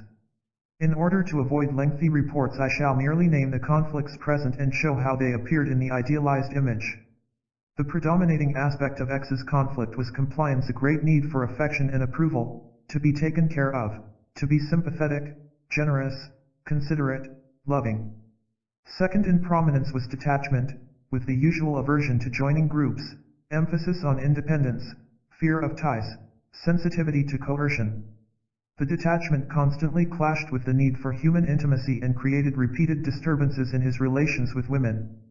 Aggressive drives, too, were quite apparent, manifesting themselves in his having to be first in any situation, in dominating others indirectly, occasionally exploiting them, and tolerating no interference. Naturally, these tendencies detracted considerably from his capacity for love and friendship, and clashed as well with his detachment. Unaware of these drives, he had fabricated an idealized image that was a composite of three figures. He was the great lover and friend, incredible that any woman could care more for another man. Nobody was so kind and good as he. He was the greatest leader of his time, a political genius held much in awe. And finally, he was the great philosopher, the man of wisdom, one of the few gifted with profound insight into the meaning of life and its ultimate futility. The image was not altogether fantastic. He had ample potentialities in all these directions. But the potentialities had been raised to the level of accomplished fact, of great and unique achievement. Moreover, the compulsive nature of the drives had been obscured and was replaced by a belief in innate qualities and gifts. Instead of a neurotic need for affection and approval, there was a supposed capacity to love. Instead of a drive to excel, assumed superior gifts. Instead of a need for aloofness, independence, and wisdom. Finally, and most important, the conflicts were exorcised in the following way. The drives which in real life interfered with one another and prevented him from fulfilling any of his potentialities were promoted to the realm of abstract perfection, appearing as several compatible aspects of a rich personality, and the three aspects of the basic conflict which they represented were isolated in the three figures that made up his idealized image. Another example brings into clearer relief the importance of isolating the conflicting elements. In the case of Y, the predominant trend was detachment, in a rather extreme form, with all the implications described in the previous chapter. His tendency to comply was also quite marked, though Y himself shut it out from awareness because it was too incompatible with his desire for independence. Strivings to be extremely good occasionally broke forcibly through the shell of repression. A longing for human intimacy was conscious, and clashed continuously with his detachment. He could be ruthlessly aggressive only in his imagination. He indulged in fantasies of mass destruction, wishing quite frankly to kill all those who interfered with his life. He professed to believe in a jungle philosophy. The gospel of might makes right, with its ruthless pursuit of self-interest, was the only intelligent and unhypocritical way of living. In his actual living, however, he was rather timid. Explosions of violence occurred under certain conditions only. His idealized image was the following odd combination. Most of the time he was a hermit living on a mountaintop, having attained to infinite wisdom and serenity. At rare intervals he could turn into a werewolf, entirely devoid of human feelings, bent on killing. And as if these two incompatible figures were not enough, he was as well the ideal friend and lover. We see here the same denial of neurotic trends, the same self-aggrandizement, the same mistaking of potentialities for realities. In this instance, though, no attempt has been made to reconcile the conflicts, the contradictions remain. But in contrast to real life they appear pure and undiluted. Because they are isolated they do not interfere with one another. And that seems to be what counts. The conflicts as such have disappeared. One last example of a more unified idealized image. In the factual behavior of Z, aggressive trends strongly predominated, accompanied by sadistic tendencies. He was domineering and inclined to exploit. Driven by a devouring ambition, he pushed ruthlessly ahead. He could plan, organize, fight, and adhered consciously to an unmitigated jungle philosophy. He was also extremely detached, but since his aggressive drives always entangled him with groups of people, he could not maintain his aloofness. He kept strict guard, though, not to get involved in any personal relationship nor to let himself enjoy anything to which people were essential contributors. In this he succeeded fairly well, because positive feelings for others were greatly repressed. Desires for human intimacy were mainly channeled along sexual lines. There was present, however, a distinct tendency to comply, together with a need for approval that interfered with his craving for power. And there were underlying puritanical standards, used chiefly as a whip over others but which of course he could not help applying to himself as well, that clashed headlong with his jungle philosophy. In his idealized image he was the knight in shining armor, the crusader with wide and unfailing vision, ever pursuing the right. As becomes a wise leader, he was not personally attached to anyone but dispensed a stern though just discipline. He was honest without being hypocritical. Women loved him and he could be a great lover but was not tied to any woman.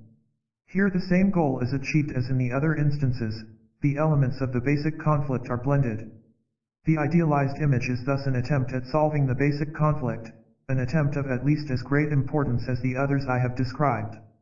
It has the enormous subjective value of serving as a binder, of holding together a divided individual. And although it exists only in the person's mind, it exerts a decisive influence on his relations with others. The idealized image might be called a fictitious or illusory self, but that would be only a half-truth and hence misleading. The wishful thinking operating in its creation is certainly striking, particularly since it occurs in persons who otherwise stand on a ground of firm reality. But this does not make it wholly fictitious. It is an imaginative creation interwoven with and determined by very realistic factors. It usually contains traces of the person's genuine ideals. While the grandiose achievements are illusory, the potentialities underlying them are often real. More relevant, it is born of very real inner necessities, it fulfills very real functions, and it has a very real influence on its creator. The processes operating in its creation are determined by such definite laws that a knowledge of its specific features permits us to make accurate inferences as to the true character structure of the particular person.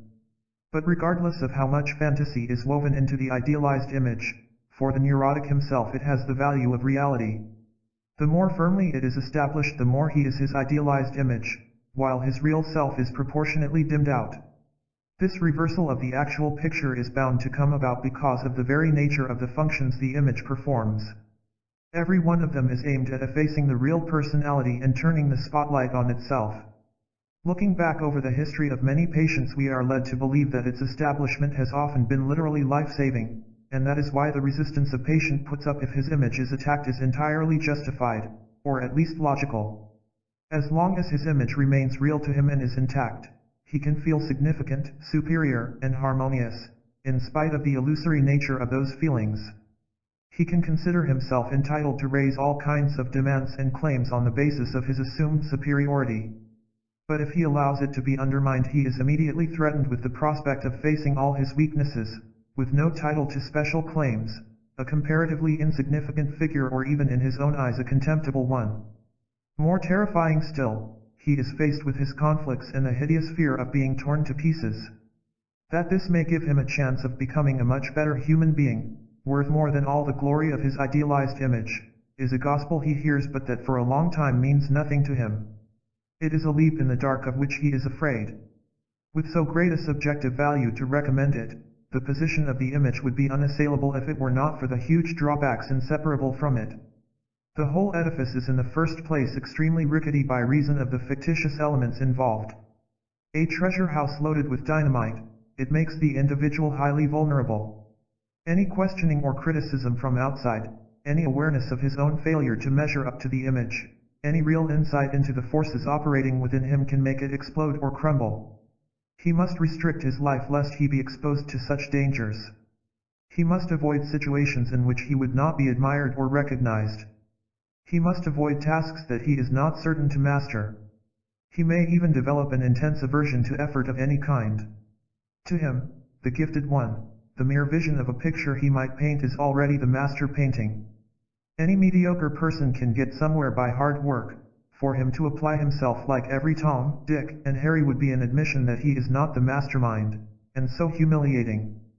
Since nothing can actually be achieved without work, he defeats by his attitude the very ends he is driven to attain. And the gap between his idealized image and his real self widens.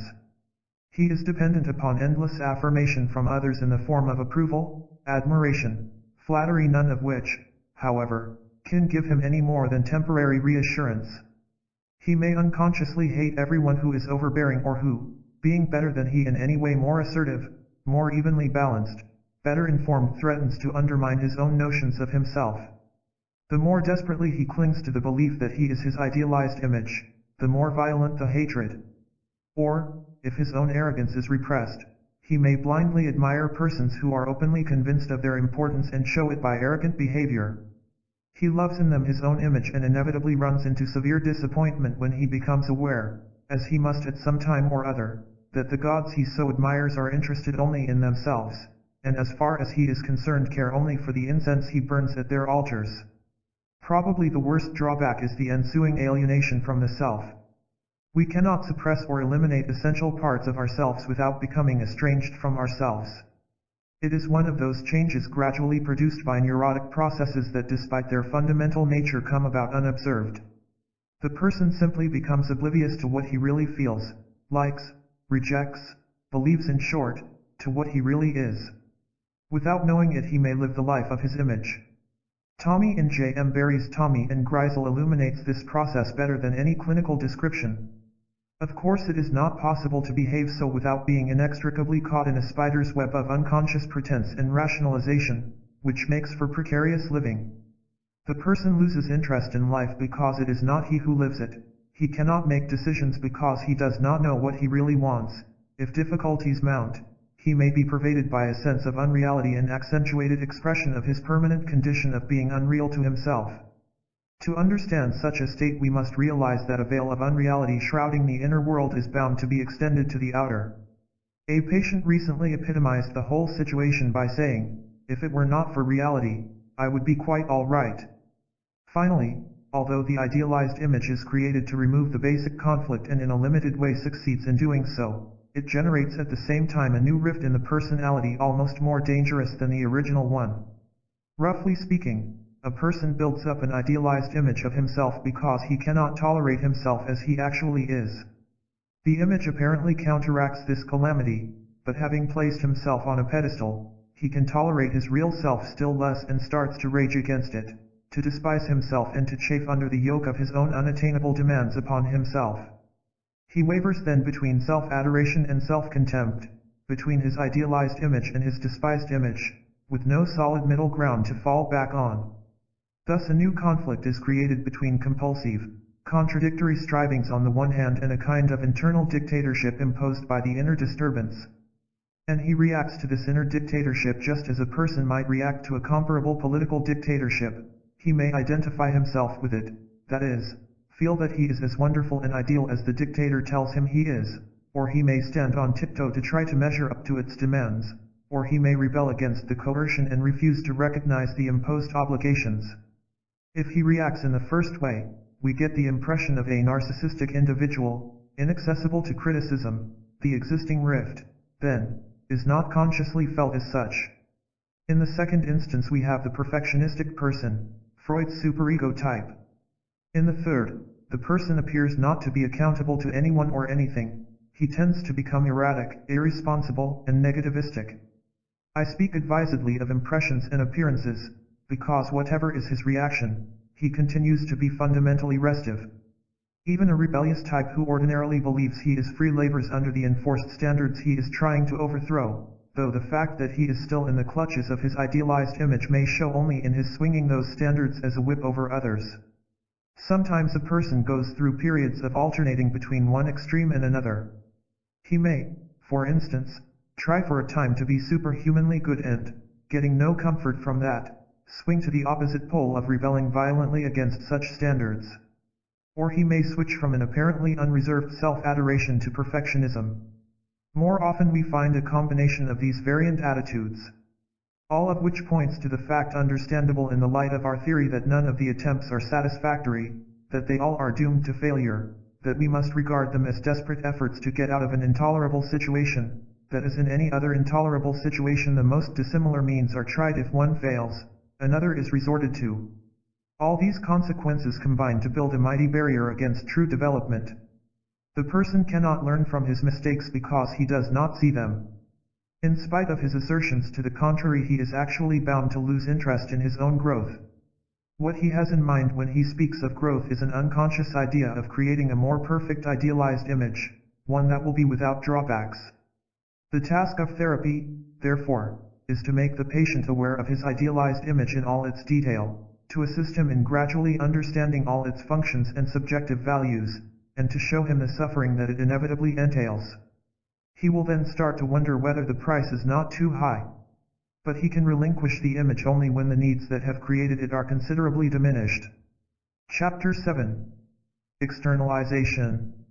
We have seen how all the pretenses to which a neurotic resorts in order to bridge the gap between his real self and his idealized image serve in the end only to widen it. But because the image is of such tremendous subjective value, he must continue unremittingly to try to come to terms with it. The ways in which he goes about this are manifold. Many of them will be discussed in the next chapter. Here we shall confine ourselves to examining one less well known than the rest, whose influence on the structure of neurosis is especially incisive.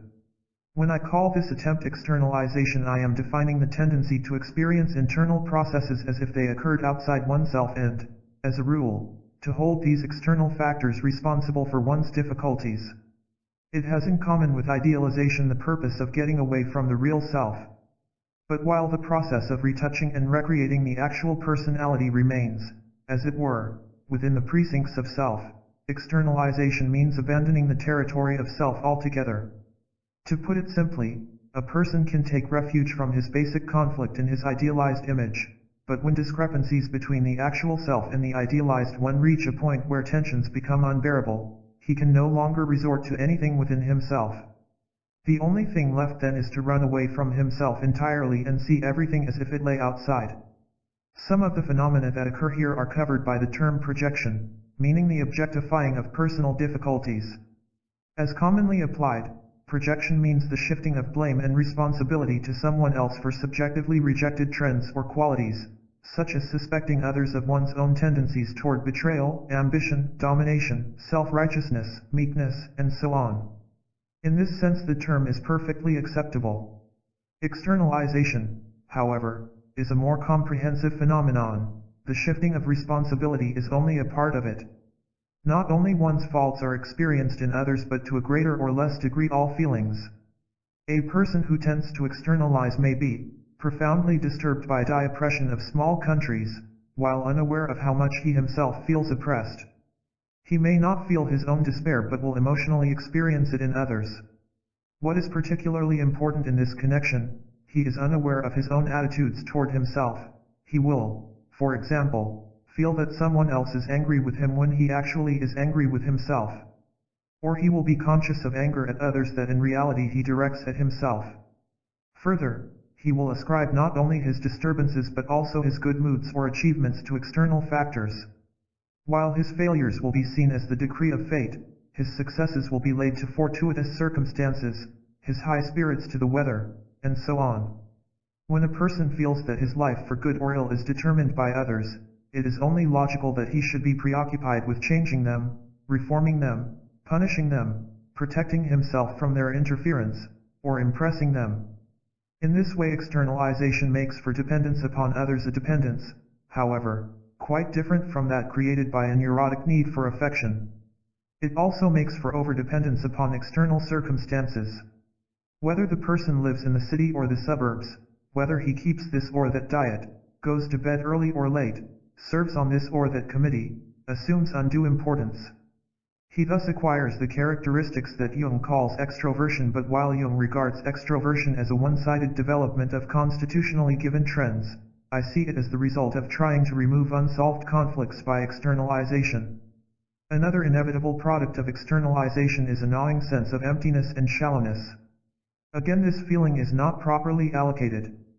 Instead of feeling the emotional emptiness as such, the person experiences it as emptiness in his stomach and tries to do away with it by compulsive eating. Or he may fear that his lack of bodily weight could cause him to be tossed about like a feather. Any storm, he feels, might carry him away. He may even say that he would be nothing but an empty shell if everything were analyzed.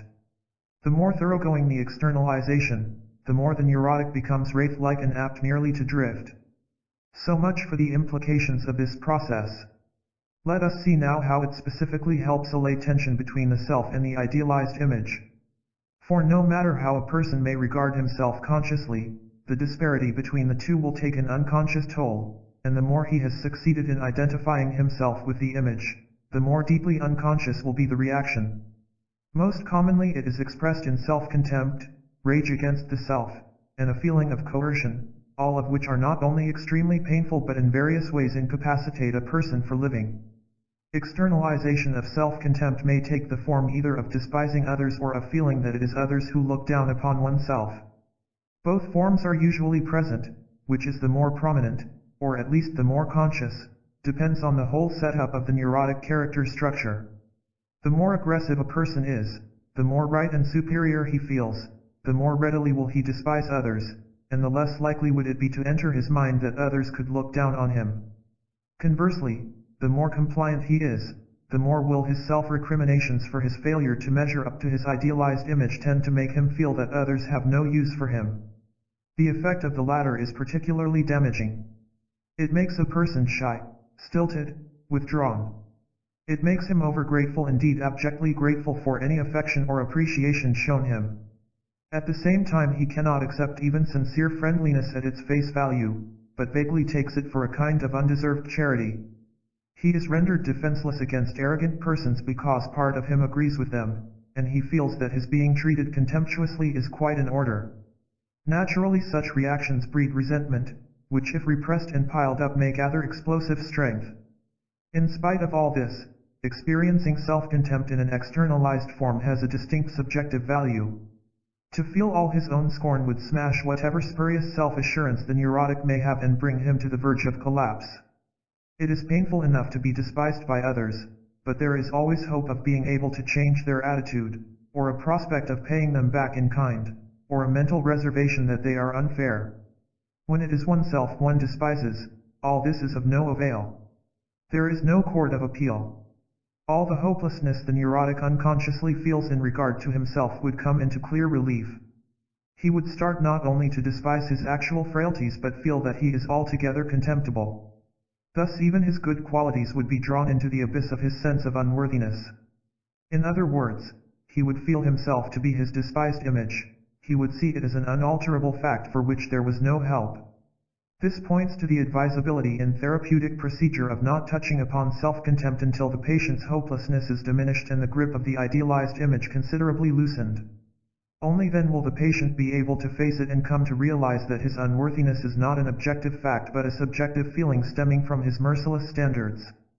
In taking a more lenient attitude toward himself he will see that the condition is not unalterable, that the attributes he so objects to are not really despicable but are difficulties he can eventually overcome. We shall not understand the neurotic's rage at himself or the dimensions it assumes unless we keep in mind how immeasurably important it is for him to maintain the illusion that he is his idealized image. The fact that he not only feels despair at his inability to measure up to it but is positively infuriated at himself is due to the sense of omnipotence that is an invariable attribute of the image. No matter how insurmountable the odds were against him in childhood, he, the omnipotent, should have been able to overcome them. Even if he realizes intellectually how great his neurotic entanglements are, he nonetheless feels an impotent rage at having been unable to dispel them. This rage reaches a climax when he is confronted with conflicting drives and realizes that even he is powerless to attain contradictory goals. This is one of the reasons why the sudden recognition of a conflict may throw him into a state of acute panic. Rage at oneself is externalized in three main ways.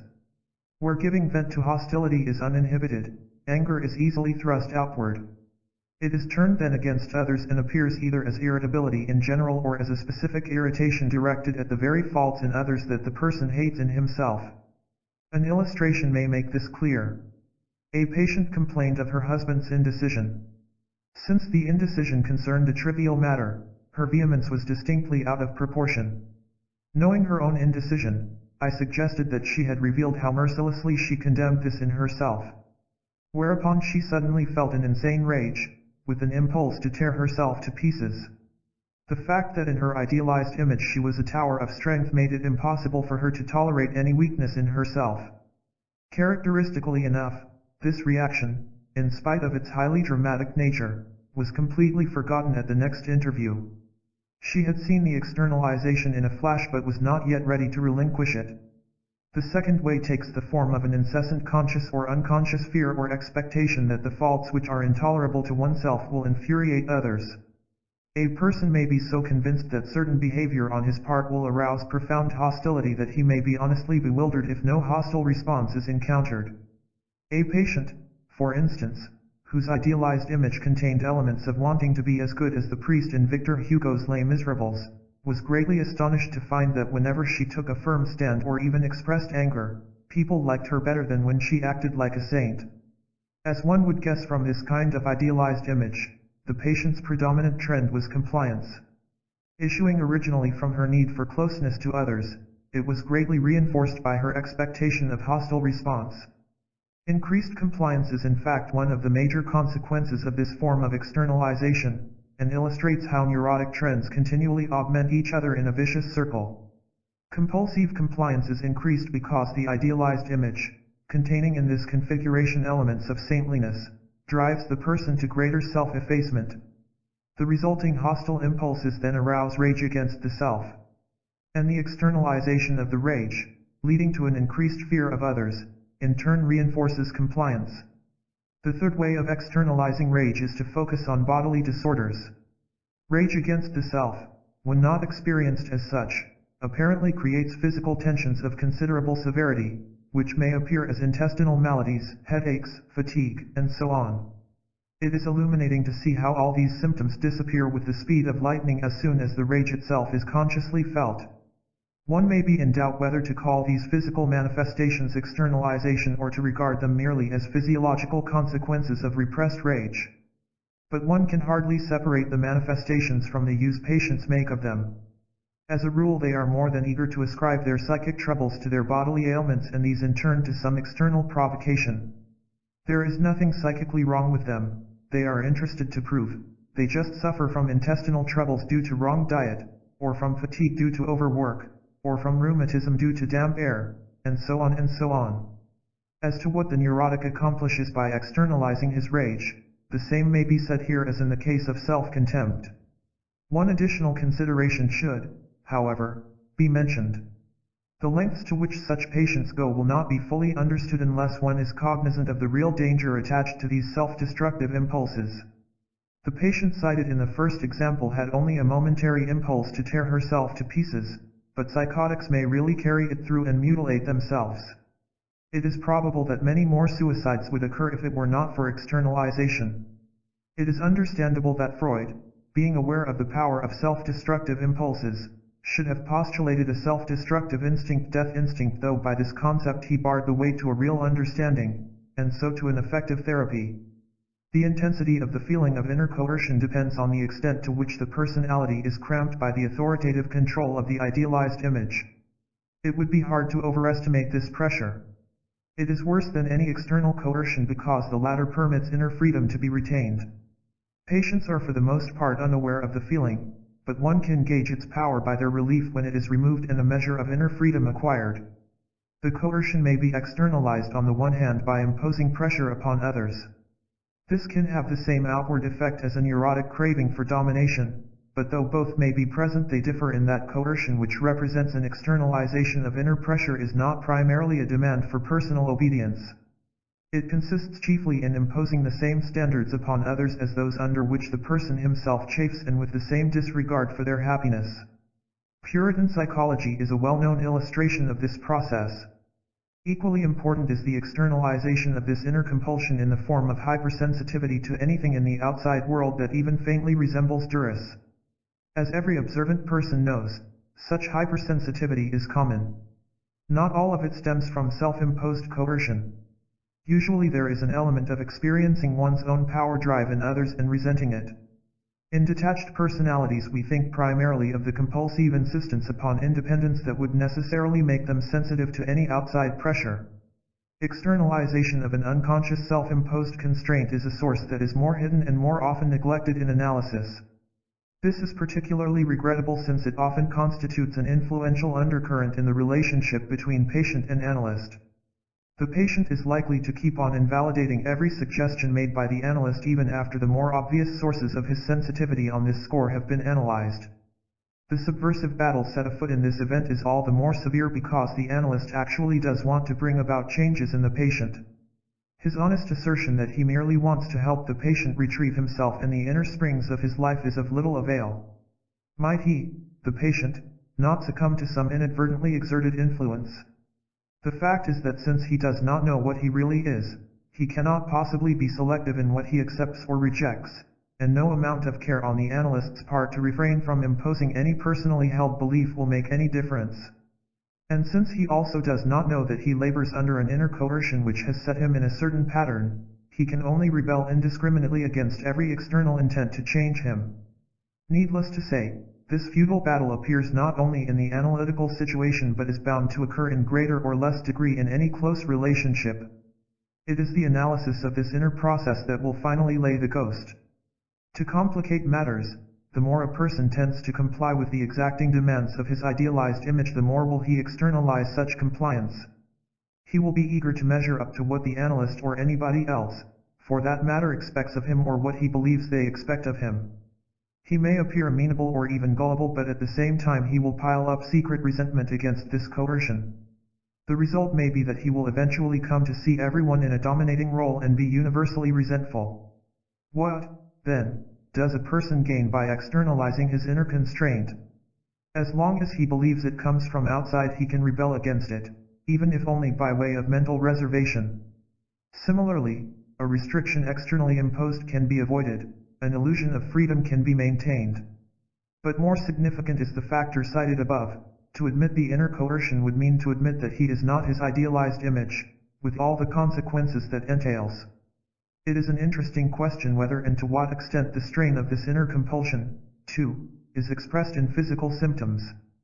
My own impression is that it is a contributing factor in asthma, high blood pressure, and constipation, but my experience here is limited. It remains for us to discuss the externalization of the various features that stand in contrast to one's idealized image. This on the whole is effected by simple projection, that is, by experiencing them in others or by holding others responsible for them. The two processes do not necessarily go together. In the following examples we may have to repeat certain things we have already said in this connection, as well as others that are commonly known, but the illustrations will help us to arrive at a deeper understanding of the meaning of projection. An alcoholic patient, A, complained of the inconsiderateness of his mistress. As far as I could see, the complaint was not warranted, or at any rate not nearly to the extent that A implied. He himself suffered from a conflict, quite obvious to an outsider, of being compliant, good-natured, and generous on the one hand and domineering, demanding, and arrogant on the other. Here, then, was a projection of aggressive trends. But what made the projection necessary? In his idealized image, aggressive tendencies were merely a natural ingredient of a forceful personality. The most prominent feature, however, was goodness. There had not been anyone so good as he since St. Francis, and never had there been such an ideal friend. Was the projection, then, a sop to his idealized image? Certainly. But it also permitted him to live out his aggressive trends without becoming aware of them and so being confronted with his conflicts. Here was a person caught in an unsolvable dilemma. He could not relinquish his aggressive trends because they were of a compulsive nature. Neither could he abandon his idealized image, for it was what held him together. The projection was a way out of the dilemma. It thus represented an unconscious duplicity. It enabled him to assert all his arrogant demands and to be at the same time the ideal friend. The patient also suspected the woman of infidelity. There was no evidence for this whatsoever. She was devoted to him in a rather maternal way. The fact was that he himself was given to transitory affairs which he kept secret. One might think here of a retaliatory fear growing out of his judging others by himself. Certainly a need to justify himself was involved. Consideration of a possible projection of homosexual tendencies did not help to clarify the situation. The clue lay in his peculiar attitude toward his own unfaithfulness. His affairs were not forgotten, but in retrospect they did not register. They were no longer a live experience. The alleged unfaithfulness of the woman, on the other hand, was quite vivid. Here, then, was an externalization of experience. Its function was the same as that of the previous example. It allowed him to maintain the idealized image and also do as he pleased. Power politics, as played among political and professional groups, may serve as another instance. Frequently such maneuvering is motivated by a conscious intention to weaken a rival and fortify one's own position. But it may also spring from an unconscious dilemma similar to the one presented above. In that case it would be an expression of unconscious duplicity. It would permit one all the intrigue and manipulation involved in this kind of attack without blemishing the idealized image, while at the same time affording an excellent way of pouring all one's anger and contempt for oneself upon another person, better still, upon one whom it is desirable to defeat in the first place. I shall conclude by pointing out a common way in which responsibility may be shifted to others without investing them with one's own difficulties. Many patients, as soon as they are made aware of certain of their problems, jump immediately to their childhood and pin all their explanations on that. They are sensitive to coercion, they say, because they had a domineering mother. They are easily humiliated because humiliations were suffered in childhood. They are vindictive because of their early injuries. They are withdrawn because nobody understood them when they were young. They are sexually inhibited because of their puritanical upbringing, and so on and so on. I do not refer here to interviews in which both analyst and patient are seriously engaged in understanding early influences, but rather to an overeagerness to explore childhood which leads to nothing but endless repetition and is accompanied by an equally great lack of interest in exploring the forces operating in the patient at present.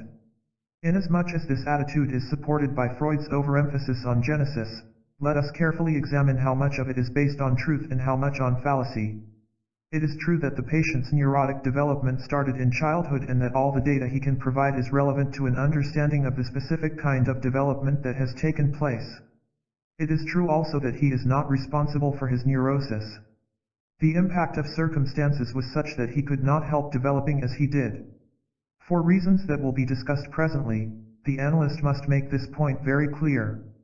The fallacy lies in the patient's lack of interest in all the forces that have been built up in him on the basis of his childhood. These, however, are the forces that are operating in him now and that lie behind the present difficulties. His having seen so much hypocrisy around him as a child may have played a part, for instance, in making him cynical. But if he relates his cynicism to his early experience alone, he ignores his current need to be cynical, a need that springs from his being divided between divergent ideals and so having to throw all values overboard in an attempt to solve that conflict. Moreover, he tends to assume responsibility where he cannot, and to refuse to assume it where he should. He keeps referring to early experiences in order to reassure himself that he really cannot help having certain failings, and at the same time feels that he should have come out of his early calamities unscathed, a white lily emerging unsullied from a bog. For this his idealized image is partly to blame, since it will not permit him to accept himself with flaws or conflicts past or present. But more important, his harping on childhood is a particular kind of evasion of self which still allows him to maintain an illusion of eagerness for self-scrutiny. Because he externalizes them, he does not experience the forces operating within him, and he cannot conceive of himself as an active instrument in his own life. Having ceased to be the propellant, he thinks of himself as a ball that once pushed downhill must keep on rolling, or as a guinea pig, once conditioned forever determined. The one-sided emphasis a patient may put on childhood is so definite an expression of his externalizing tendencies that whenever I meet this attitude I expect to find a person who is thoroughly alienated from himself and who continues to be driven centrifugally away from himself. And I have not yet been mistaken in this anticipation. The tendency to externalize operates in dreams as well.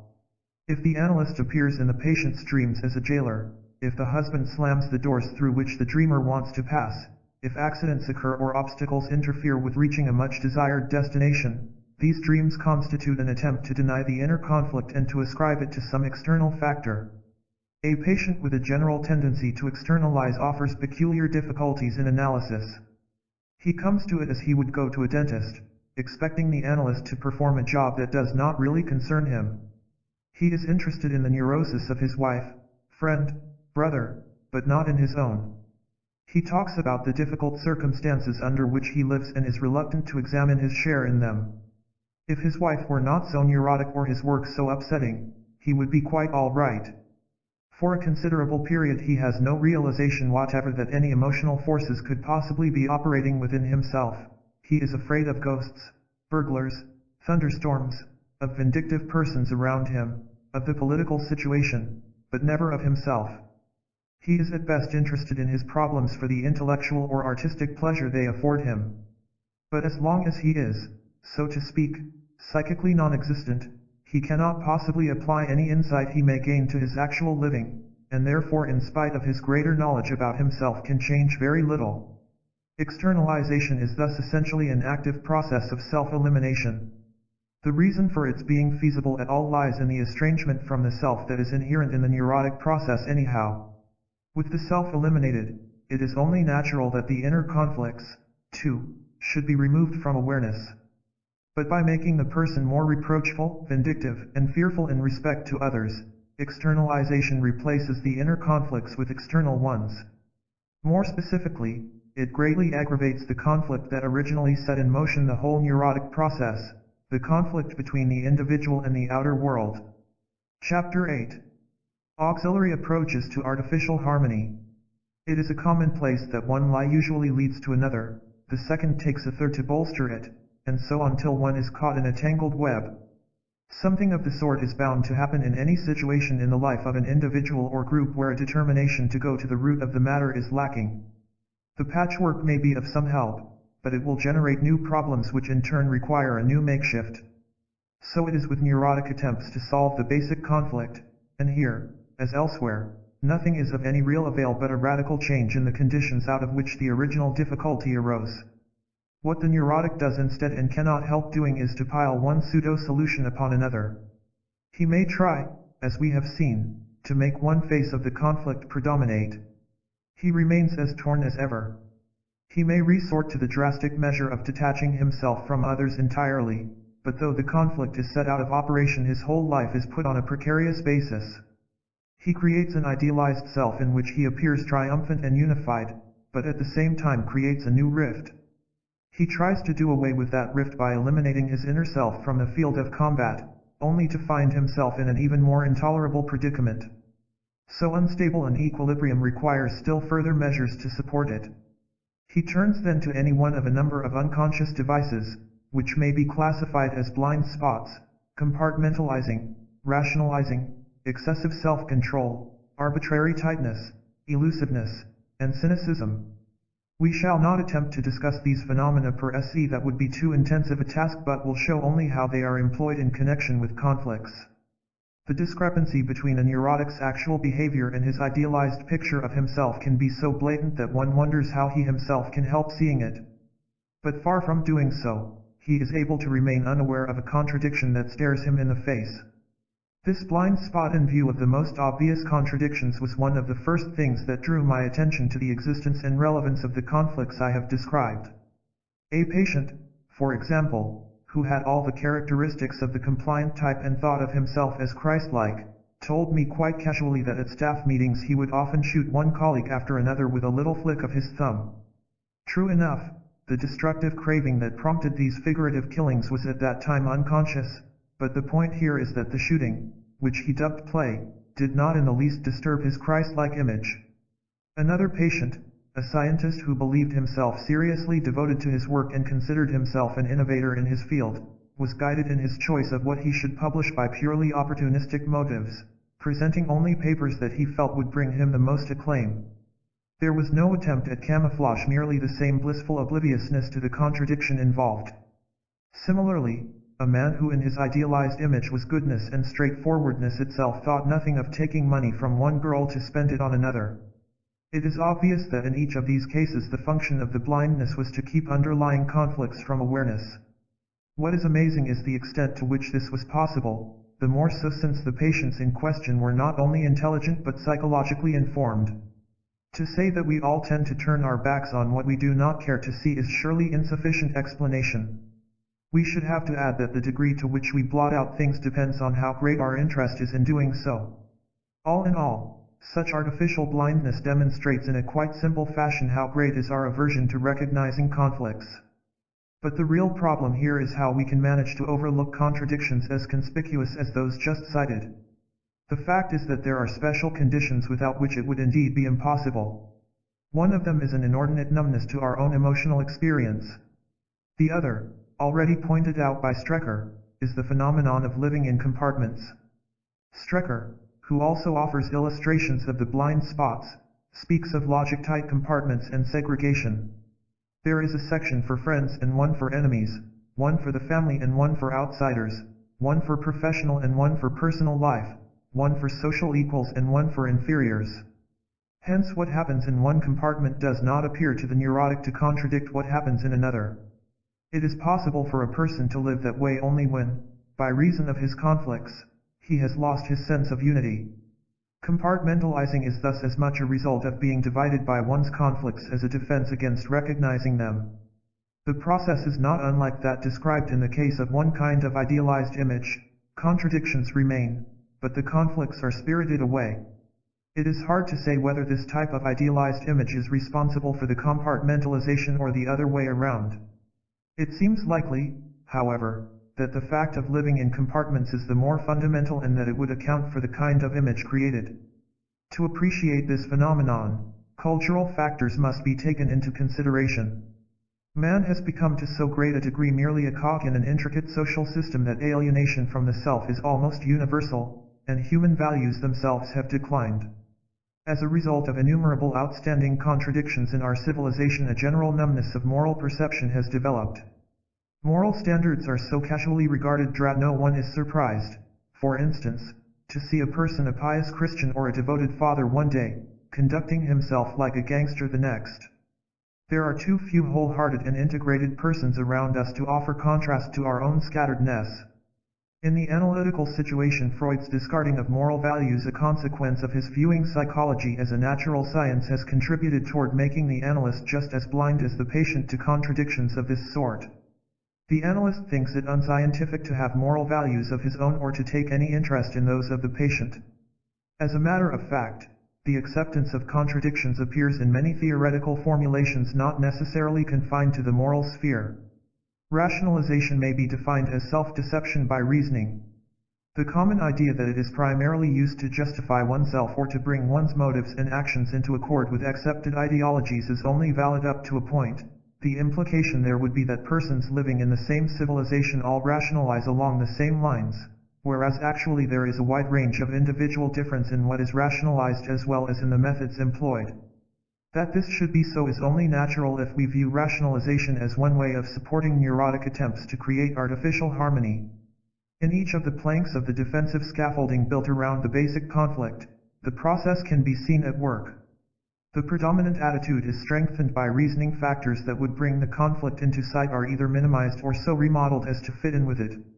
How this self-deceptive reasoning aids the streamlining of the personality shows up when one contrasts the compliant type with the aggressive. The former ascribes his desire to be helpful to his sympathetic feelings, even though strong tendencies to dominate are present, and if these are too conspicuous he rationalizes them as solicitousness. The latter, when he is helpful, firmly denies any feeling of sympathy and lays his action entirely to expediency. The idealized image always requires a good deal of rationalization for its support. Discrepancies between the actual self and the image must be reasoned out of existence. In externalizing, it is brought to bear to prove the relevance of outside circumstances or to show that the traits unacceptable to the individual himself are merely a natural reaction to the behavior of others.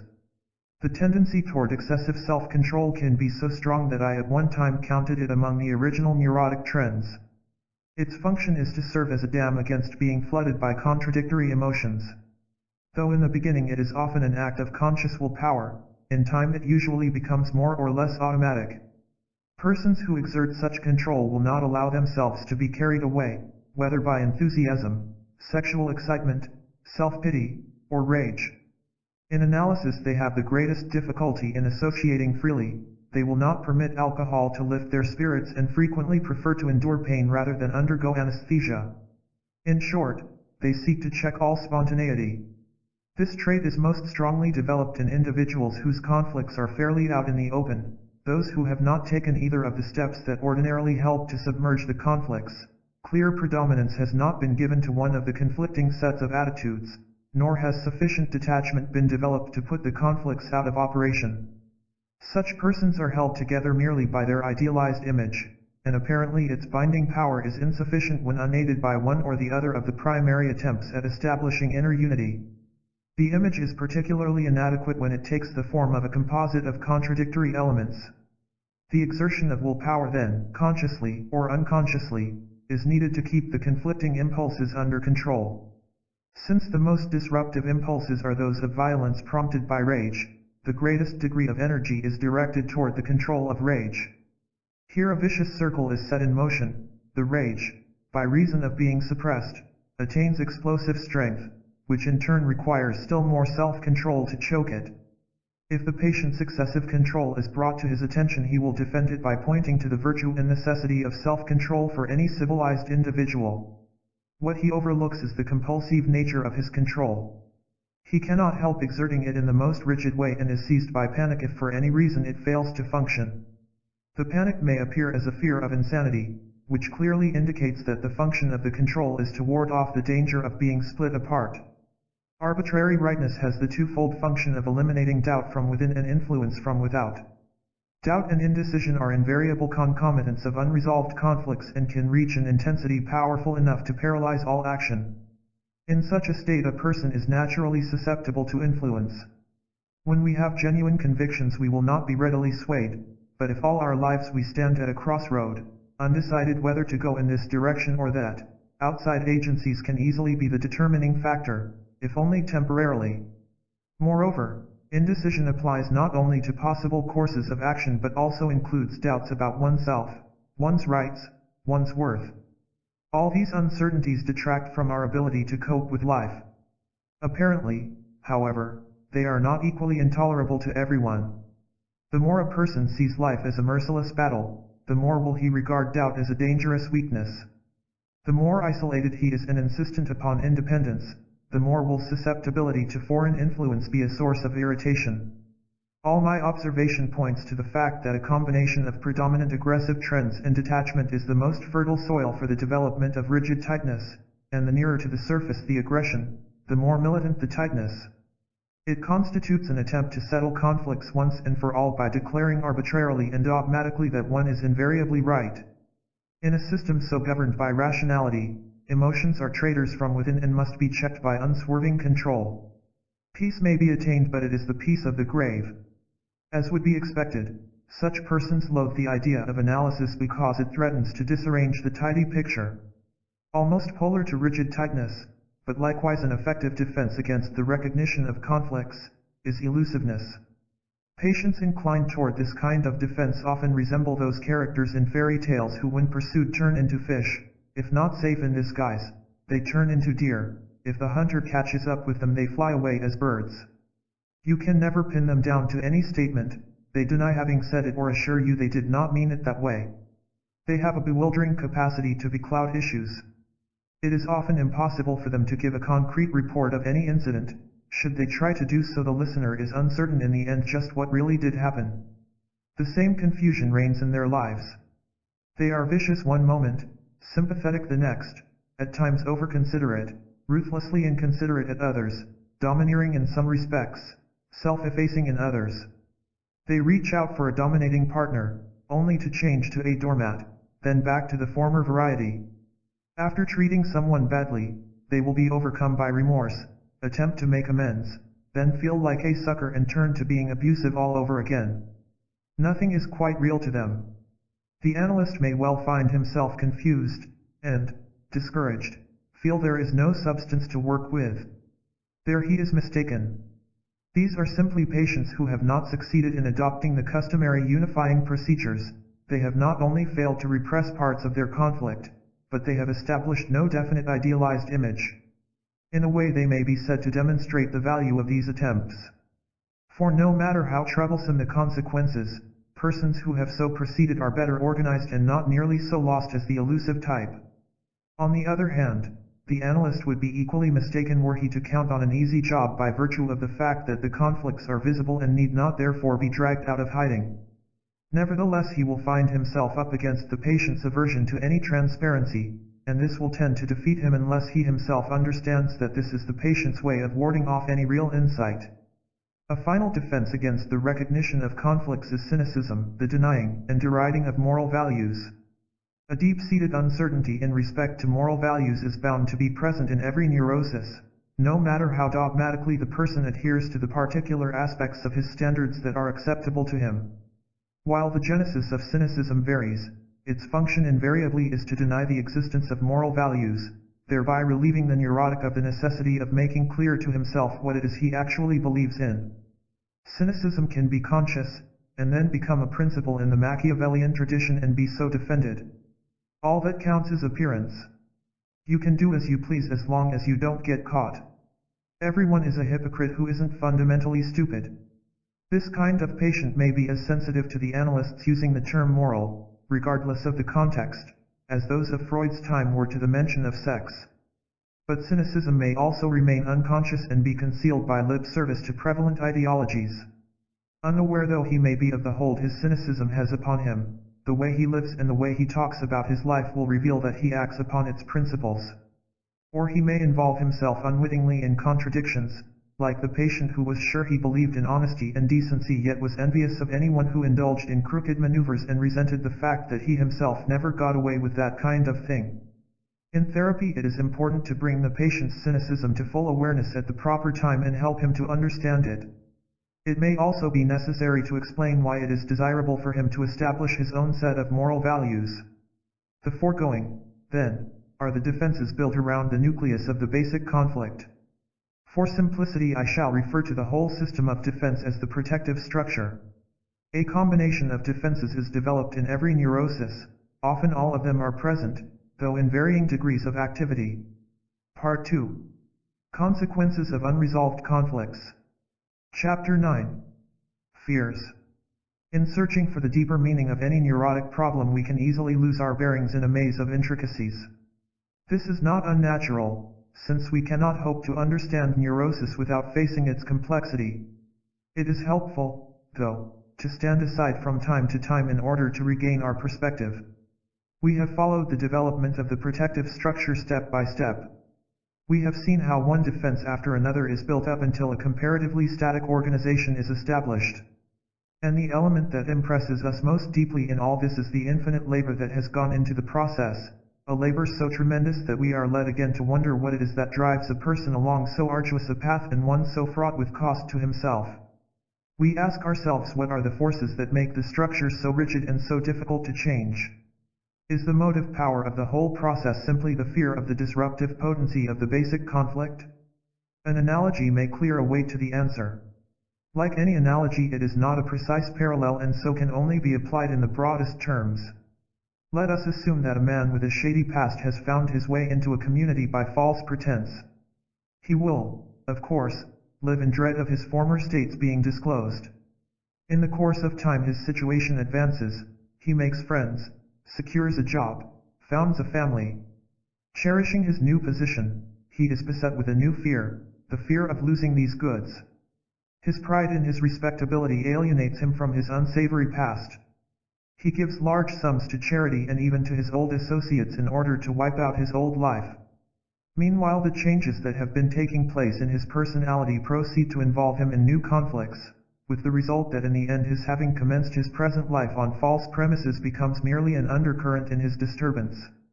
So in the organization the neurotic has established, the basic conflict remains but is transmuted. Tempered in some respects, it is enhanced in others. Due, however, to the vicious circle inherent in the process, the ensuing conflicts become more urgent. What sharpens them most is the fact that every fresh defensive position further impairs his relations with himself and others, the soil, as we have seen, out of which conflicts grow. Moreover, as new elements, however wrapped in illusion, love or success, an achieved detachment or an established image come to play an important part in his life, a fear of a different order is generated, the fear that something may jeopardize these treasures. And all the while, his increased alienation from himself deprives him more and more of the capacity to work on himself and so get rid of his difficulties. Inertia sets in, taking the place of a directed growth. The protective structure, for all its rigidity, is highly brittle and itself gives rise to new fears. One of these is a fear that its equilibrium will be disturbed. While the structure lends a sense of balance, it is a balance that is easily upset. The person himself is not consciously aware of this threat, but he cannot help feeling it in a variety of ways. Experience has taught him that he can be thrown out of gear for no apparent reason, that he becomes infuriated, elated, depressed, fatigued, inhibited when he least anticipates or desires it. The sum total of such experiences gives him a feeling of uncertainty, a feeling that he cannot rely on himself. It is as if he were skating on thin ice. His imbalance may also be expressed in gait or posture, or in lack of skill in anything requiring physical balance. The most concrete expression of this fear is a fear of insanity. When that is present in a marked degree, it can be the paramount symptom that drives a person to seek psychiatric help. In such instances, the fear is also determined by repressed impulses to do all sorts of crazy things, mostly of a destructive nature, without feeling responsible for them. The fear of insanity, however, is not to be construed as an indication that the person may actually go insane. Usually it is transitory and emerges only under conditions of acute distress. Its most poignant provocations are a sudden threat to the idealized image, or a mounting tension most commonly due to unconscious rage that puts excessive self-control in jeopardy. A woman, for example, who believed herself to be both even-tempered and courageous had an onset of panic when, in a difficult situation, she was struck with a feeling of helplessness, apprehension, and violent anger. Her idealized image, which had held her together as with a band of steel, suddenly burst and left her with a fear of going to pieces. We have already spoken of the panic that may seize a detached person when he is pulled from his shelter and brought into close proximity to others when, for instance, he has to join the army or live with relatives. This terror, too, may be expressed as a fear of insanity, and in this instance psychotic episodes may actually occur. In analysis, a like fear will emerge when a patient who has gone to great lengths to create an artificial harmony suddenly recognizes that he is divided. That fear of insanity is most frequently precipitated by unconscious rage is demonstrated in analysis when, this fear having subsided, its residues take the form of an apprehension that one may insult, beat, or even kill people under conditions where self-control is impossible. The commission of an act of violence in sleep or under the influence of drink, anesthesia, or sexual excitement will then be feared. The rage itself may be conscious or it may appear in consciousness as an obsessive impulse toward violence, unconnected with any affect. On the other hand, it may be entirely unconscious. In that case all the person feels are sudden spells of vague panic, accompanied perhaps by perspiration, dizziness, or a fear of fainting, signifying an underlying fear that the violent impulses might get out of control. Where the unconscious rage is externalized, the person may have a terror of thunderstorms, ghosts, burglars, snakes, and so on, that is, of any potentially destructive force outside himself. But after all, fear of insanity is comparatively rare. It is simply the most conspicuous expression of the fear of losing equilibrium. Ordinarily that fear operates in more hidden ways. It appears then in vague, indefinite forms and can be precipitated by any change in life's routine. Persons subject to it may feel profoundly disturbed at the prospect of making a journey or of moving or changing jobs or employing a new maid or whatever. Wherever possible they try to avoid such changes. Its threat to stability may be a factor in deterring patients from being analyzed, particularly if they have found a way of living that permits them to function fairly well. When they discuss the advisability of analysis, they will be concerned about questions that at first glance seem reasonable enough. Will analysis uproot their marriage? Will it temporarily incapacitate them for work? Will it make them irritable? Will it interfere with their religion? As we shall see, such questions are in part determined by the patient's hopelessness. He does not think it worthwhile to take any risks. But there is also a real apprehension behind his concern. He needs to be reassured that analysis will not upset his equilibrium. In such cases we can safely assume that the equilibrium is particularly shaky and that the analysis will be a difficult one. Can the analyst give the patient the assurance he wants? No, he cannot. Every analysis is bound to create temporary upsets.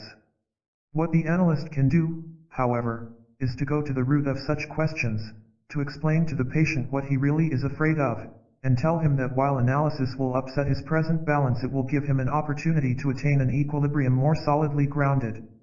Another fear born of the protective structure is a fear of exposure. Its source lies in the many pretenses that go into the development and maintenance of the structure itself.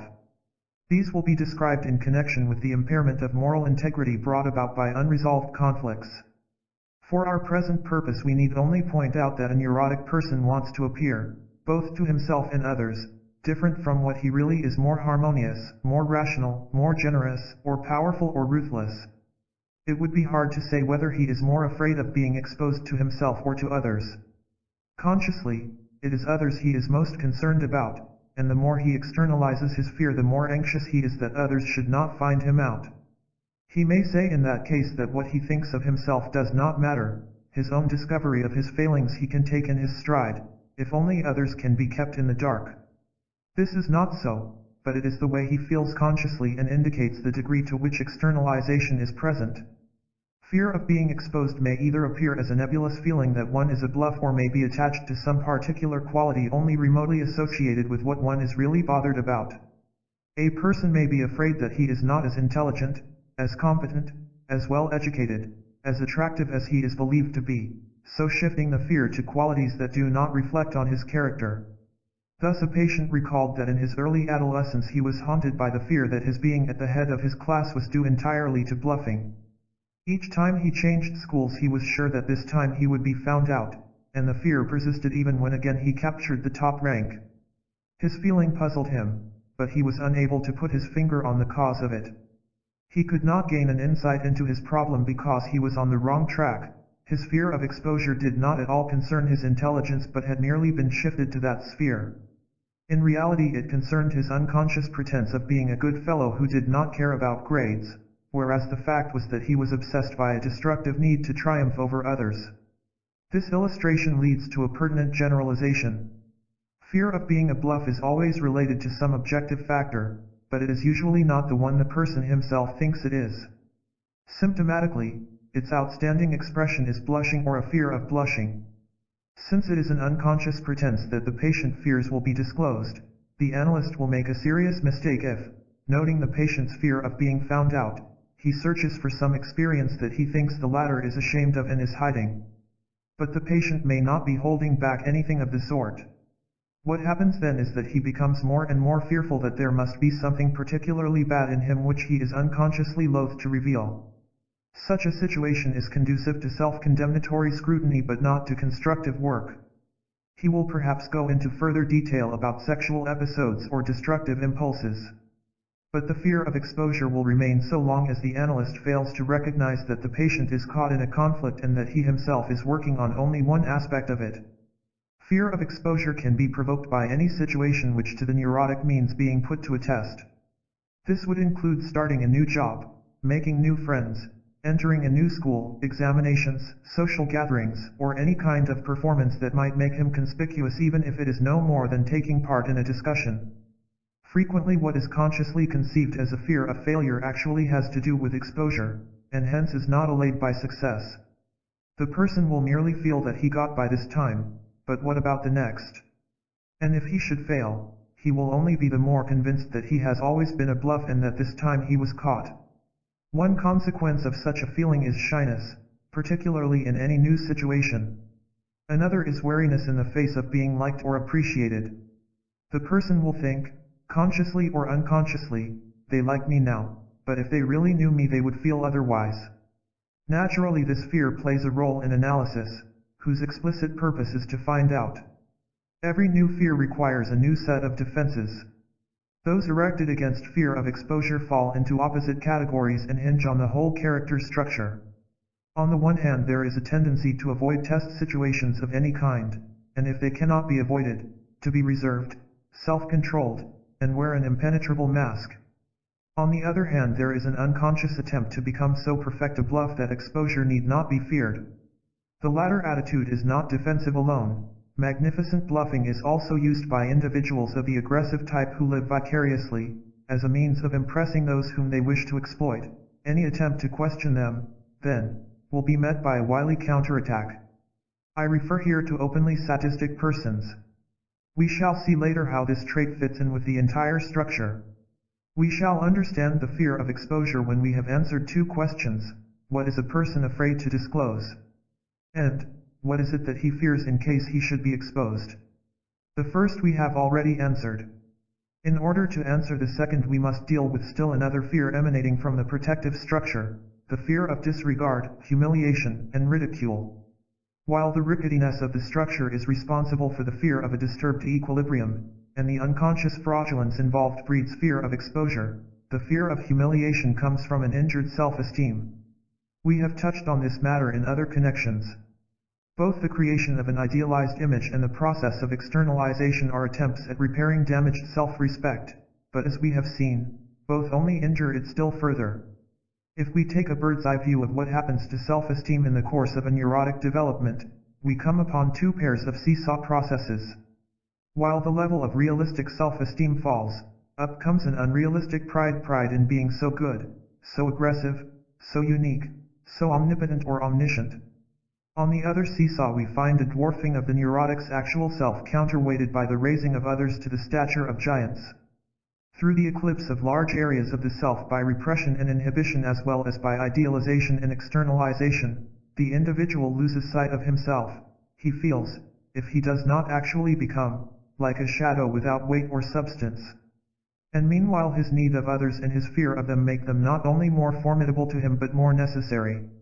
Hence his center of gravity comes to rest more in others than in himself, and he concedes to them prerogatives that are rightly his own.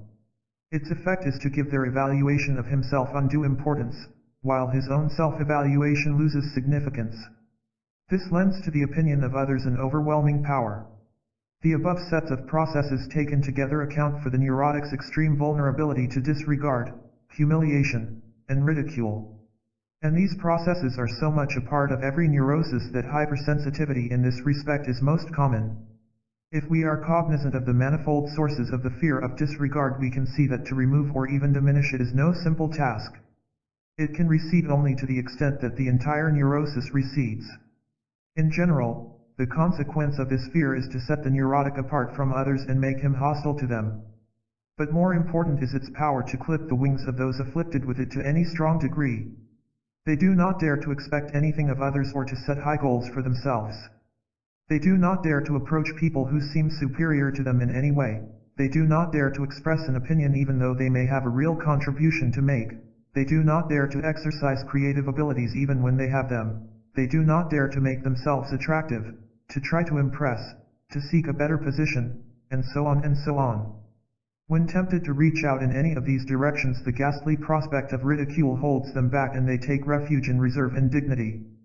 More imperceptible than the fears we have described is one that may be regarded as a condensation of all of them as well as of other fears that arise in a neurotic development. This is the fear of changing anything in oneself. Patients react to the idea of changing by adopting either of two extreme attitudes. They either leave the whole subject nebulous, feeling that a change will occur by some sort of miracle at some hazy future time, or they attempt to change too rapidly, with too little understanding. In the first instance they harbor a mental reservation that catching a glimpse of a problem or admitting a frailty should be enough, the idea that in order to fulfill themselves they must actually change their attitudes and drives comes as a shock to them and makes them uneasy. They cannot help seeing the validity of the proposition, but unconsciously they reject it all the same. The reverse position amounts to an unconscious pretense of changing. It is in part wishful thinking, growing out of the patient's intolerance of any imperfection in himself, but it is also determined by his unconscious feeling of omnipotence. The mere wish to have a difficulty disappear should be enough to dispel it. Behind the fear of changing are qualms about changing for the worse, that is, losing one's idealized image, turning into the rejected self, becoming like everybody else, or being left by analysis an empty shell, terror of the unknown, of having to relinquish safety devices and satisfactions hitherto gained, particularly those of chasing after phantoms that promise solution, and finally a fear of being unable to change, a fear that will be better understood when we come to discuss the neurotics. Hopelessness. All these fears spring from unresolved conflicts. But because we must expose ourselves to them if we want eventually to find integration, they also stand as a hindrance to our facing ourselves. They are the purgatory, as it were, through which we must wander before we can attain salvation.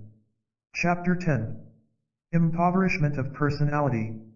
To consider the consequences of unresolved conflicts is to enter a seemingly limitless territory and one that has been little explored. We could, perhaps, approach it by embarking on a discussion of certain symptomatic disorders like depression, alcoholism, epilepsy, or schizophrenia, hoping thereby to gain a better understanding of particular disturbances. I prefer, however, to examine it from a more general vantage point and to pose the question, what do unresolved conflicts do to our energies, our integrity, and our happiness? I adopt this approach because it is my conviction that we cannot grasp the significance of any symptomatic disorder without an understanding of its fundamental human basis. The tendency in modern psychiatry to reach for a handy theoretical formulation to account for existing syndromes is not unnatural in view of the need of the clinician whose job it is to deal with them. But to do so is as little feasible, let alone scientific, as for a construction engineer to build the top floors of a building before laying the foundation. Some of the elements that enter into our question have already been mentioned and need only be elaborated here. Others are implicit in our previous discussions, still others will have to be added. Our aim is to leave the reader not with some vague notion that unresolved conflicts are injurious, but to convey a fairly clear and comprehensive picture of the havoc they inflict on the personality. Living with unresolved conflicts involves primarily a devastating waste of human energies, occasioned not only by the conflicts themselves but by all the devious attempts to remove them. When a person is basically divided, he can never put his energies wholeheartedly into anything but wants always to pursue two or more incompatible goals. This means that he will either scatter his energies or actively frustrate his efforts. The former is true of persons whose idealized image, like pure GYNTs, lures them into believing that they can excel in everything. A woman, in this case, wants to be an ideal mother, a perfect cook and hostess, dress well, play a prominent social and political role, be a devoted wife, have affairs outside marriage and do productive work of her own to boot. Needless to say, this cannot be done. She will be bound to fail in all these pursuits, and her energies, no matter how potentially gifted she is, will be wasted. Of more general relevance is the frustration of a single pursuit where incompatible motivations block each other. A man may want to be a good friend but be so domineering and demanding that his potentialities in this direction are never realized. Another wants his children to get on in the world, but his drive for personal power and his insistent tightness interfere. Someone wants to write a book but gets a splitting headache or is seized with a deadly fatigue whenever he cannot immediately formulate what he wants to say. In this instance, it is again the idealized image that is responsible, since he is the mastermind. Why shouldn't brilliant thoughts flow from his pen like rabbits from a magician's hat? And when they do not, he bursts with rage at himself.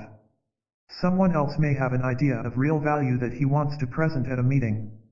But he wishes not only to express it in a way that will be impressive and put others in the shade, he also wants to be liked and to avoid antagonizing, and at the same time anticipates ridicule because of the externalization of his self-contempt. The result is that he cannot think at all, and the pertinent thought he might have produced never reaches fruition.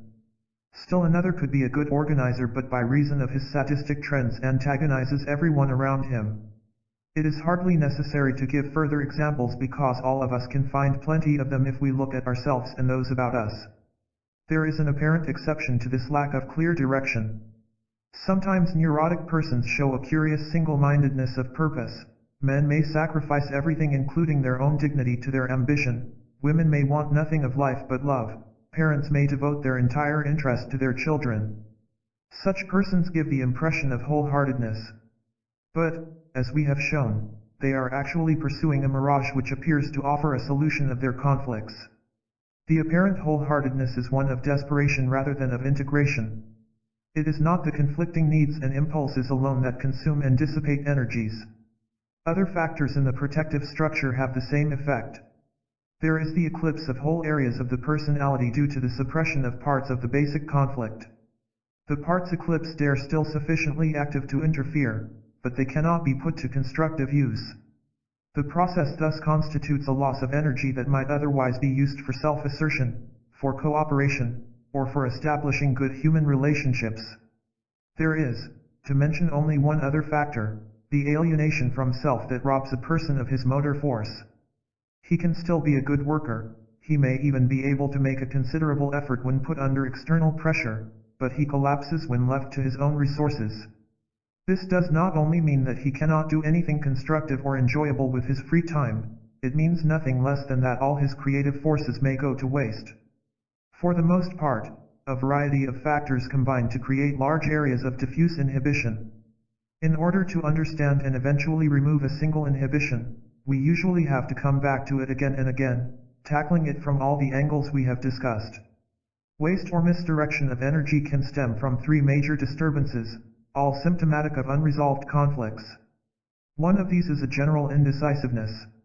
It may be prevalent in everything, from trifles to matters of greatest personal importance. There may be an endless wavering whether to eat this dish or that, whether to buy this or that suitcase, whether to go to the movies or listen to the radio. It may be impossible to decide on a career or on any step within a career, to decide between two women, to decide whether or not to get a divorce, whether to die or to live. A decision that must be made and that would be irrevocable is a real ordeal and may leave a person panic-stricken and exhausted. Though their indecisiveness may be marked, people are often unaware of it because they unconsciously exert every effort to avoid decision. They procrastinate, they just don't get around to doing things, they allow themselves to be swayed by chance or else leave the decision to someone else. They may also be cloud issues to a degree that leaves no basis upon which to make a decision. The aimlessness that follows from all this is likewise not usually apparent to the person himself. The many unconscious devices employed to cover up pervasive indecision account for the comparative rarity with which analysts hear complaints about what is actually a common disorder. Another typical manifestation of divided energies is a general ineffectual I do not have in mind here an ineptitude in a particular health, which might be due to lack of training or interest in the subject. Nor is it a question of untapped energies such as William James describes in a most interesting paper pointing to the fact that a reservoir of energy becomes available when one does not succumb to the first signs of fatigue, or under pressure of external circumstances. Ineffectualness in this context is that which results from a person's incapacity to exert his best efforts by reason of his inner cross-currents. It is as if he were driving a car with the brakes on, inevitably the car is slowed down. Sometimes this is literally applicable. Everything a person attempts may be done much more slowly than either his abilities or the inherent difficulty of the task would warrant. Not that he makes insufficient effort, on the contrary, he must put an inordinate amount of effort into anything he does. It may take him hours, for instance, to write a simple report or master a simple mechanical device. What exactly impedes him of course varies. He may unconsciously rebel against what he feels as coercion, he may be driven to perfect every minute detail, he may be furious at himself as in an example above for not acquitting himself superbly at the first attempt. The ineffectual does not only manifest itself in slowness, it may also appear in awkwardness or forgetfulness. A maid or a housewife will not do her work well if she secretly feels it unfair that, gifted as she is, she should be doing menial work. And her ineffectual will usually not be confined to this particular activity but will pervade all her endeavors. From the subjective standpoint this means working under strain, with the inevitable consequence of becoming easily exhausted and needing much sleep. Any kind of work under these conditions is bound to take more out of a person, just as a car will suffer if it is driven with locked brakes. The inner strain and the ineffectual as well is present not only in work but also to a very marked degree in dealing with people. If someone wants to be friendly but at the same time resents the idea because he feels it to be ingratiating, he will be stilted. If he wants to ask for something but also feels he should command it, he will be ungracious. If he wants to assert himself but also to comply, he will be hesitant. If he wants to make contact with people but anticipates rejection, he will be shy. If he wants to have sexual relations but also wants to frustrate the partner, he will be frigid and so on. The more pervasive the countercurrents, the greater the strain of living. Some persons are aware of such inner strain, more often they become aware of it only if under special conditions it is increased. Sometimes it strikes them only by contrast with the few occasions when they can relax, feel at ease, and be spontaneous. For the resulting fatigue they usually hold other factors responsible: a weak constitution, an overdose of work, a lack of sleep. Any of these, it is true, may play a role, but a much less significant one than is ordinarily believed. A third symptomatic disturbance relevant here is a general inertia. Patients suffering from it sometimes accuse themselves of being lazy, but actually they cannot be lazy and enjoy it. They may have a conscious aversion to effort of any kind, and may rationalize it by saying that it is quite enough if they have the ideas and that it is up to others to carry out the details, that is, do the work. The aversion to effort may also appear as a fear that effort would be injurious to them. This fear is understandable in view of the fact that they know they tire easily, and it may be enhanced by the advice of physicians who take the exhaustion at its face value. Neurotic inertia is a paralysis of initiative and action. Generally speaking, it is the result of a strong alienation from self and a lack of goal direction. Long experience of strained and unsatisfactory effort leaves the neurotic with a fairly pervasive listlessness, although periods of hectic activity sometimes intervene. Of the single contributing factors, the most influential are the idealized image and sadistic trends. The very fact of having to make a consistent effort may be felt by the neurotic as humiliating evidence that he is not his idealized image, while the prospect of doing something that might be only mediocre is so deterring that he prefers not to do it at all but perform magnificently in fantasy. The gnawing self-contempt that invariably follows from the image robs him of the assurance that he can do anything worthwhile, thereby burying as in quicksand all incentive and joy in activity. Sadistic trends, particularly in their repressed form inverted sadism, make a person lean over backward from anything resembling aggression, with the result that a more or less complete psychic paralysis may ensue. General inertia is of particular significance since it covers not only action but feelings as well. The amount of energy that is wasted in consequence of unresolved neurotic conflicts is unfathomably great. Since neuroses are ultimately a product of the particular civilization, such a thwarting of human gifts and qualities stands as a serious indictment of the culture in question. Living with unresolved conflicts entails not only a diffusion of energies but also a split in matters of a moral nature, that is, in moral principles in all the feelings, attitudes, and behavior that bear upon one's relations with others and affect one's own development. And as in the case of energies, division leads to waste, so in moral questions it leads to a loss of moral wholeheartedness, or in other words to an impairment of moral integrity. Such impairment is brought about by the contradictory positions assumed as well as by the attempts to conceal their contradictory nature. Incompatible sets of moral values appear in the basic conflict. Despite all attempts to harmonize them, all of them keep operating. This means, however, that none is or can be taken seriously.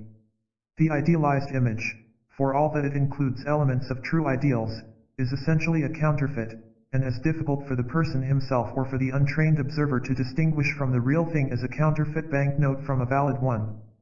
The neurotic, as we have seen, may believe in good faith that he follows ideals, may castigate himself for every apparent lapse, thus giving an impression of overconscientiousness in pursuit of his standards, or he may intoxicate himself with thinking and talking about values and ideals. My assertion that he nevertheless does not take his ideals seriously means that they do not have obligating power for his life. He applies them when it is easy or useful for him to do so, while at other times he conveniently blots them out. We have seen instances of this in our discussion of blind spots and compartmentalizing instances that would be inconceivable in the case of persons who took their ideals seriously.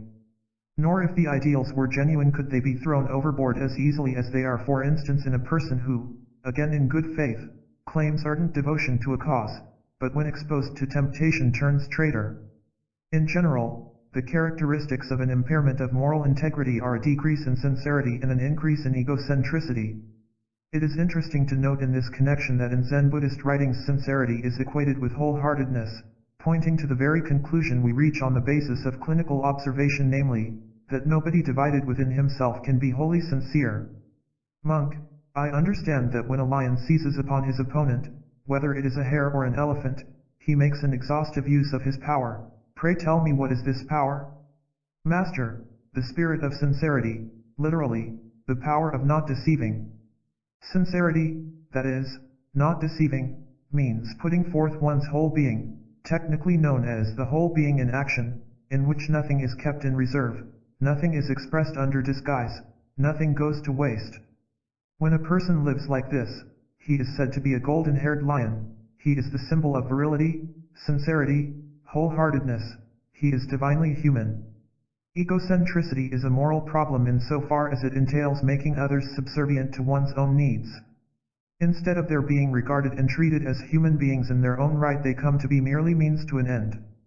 They have to be appeased or liked for the sake of allaying one's own anxiety. They have to be impressed for the sake of lifting one's own self-respect. They have to be blamed because one cannot assume responsibility for oneself. They have to be defeated because of one's own need to triumph, and so on. The particular ways in which these impairments manifest themselves vary with the individual. Most of them have already been dealt with in some other connection and need only be reviewed here in a more systematic fashion. I shall not attempt to be exhaustive. That would be difficult, if for no other reason than that we have not yet discussed sadistic trends and must postpone doing so because they are to be regarded as an end stage of neurotic development. Starting with the most obvious, whatever course a neurosis takes, unconscious pretenses are always a factor.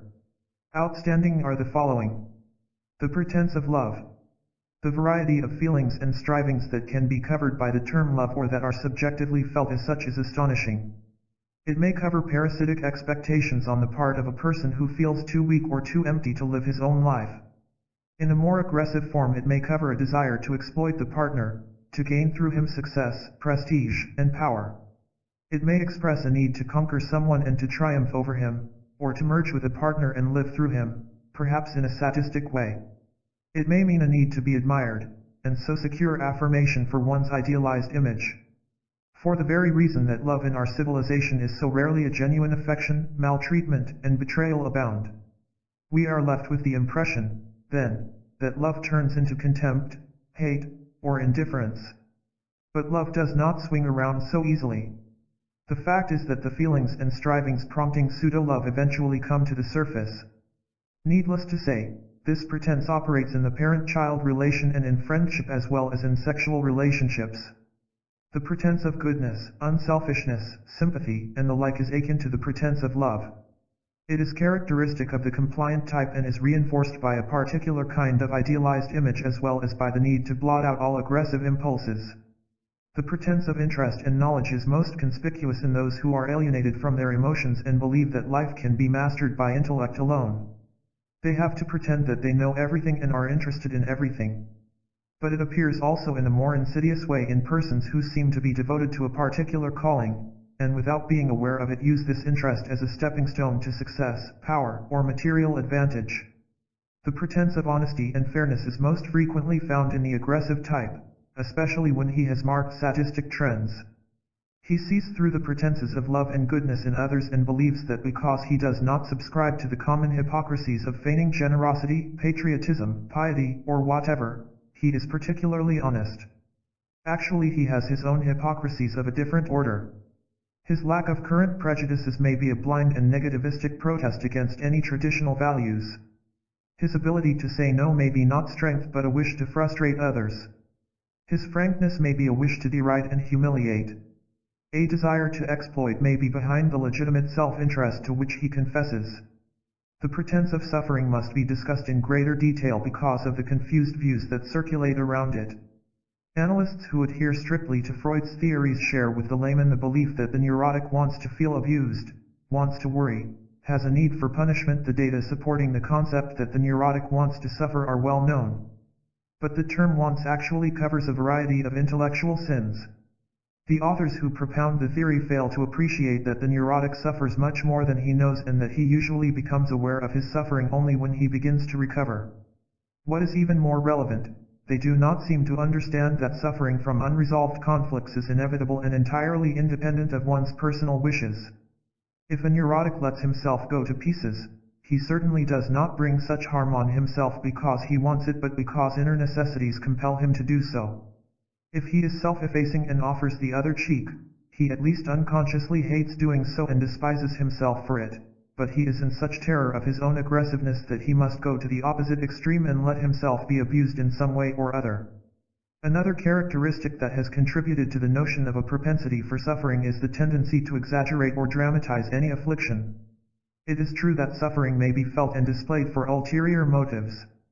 It may be a plea for attention or forgiveness. It may be unconsciously used for purposes of exploitation. It may be an expression of repressed vindictiveness and be employed then as a means to exert sanctions. But in view of the inner constellation, these are the only ways open to the neurotic to achieve certain ends. It is true also that he often lays his suffering to false causes and so gives the impression of wallowing in suffering for no good reason. Thus he may be disconsolate and attribute it to his being guilty, while in reality he suffers from not being his idealized image.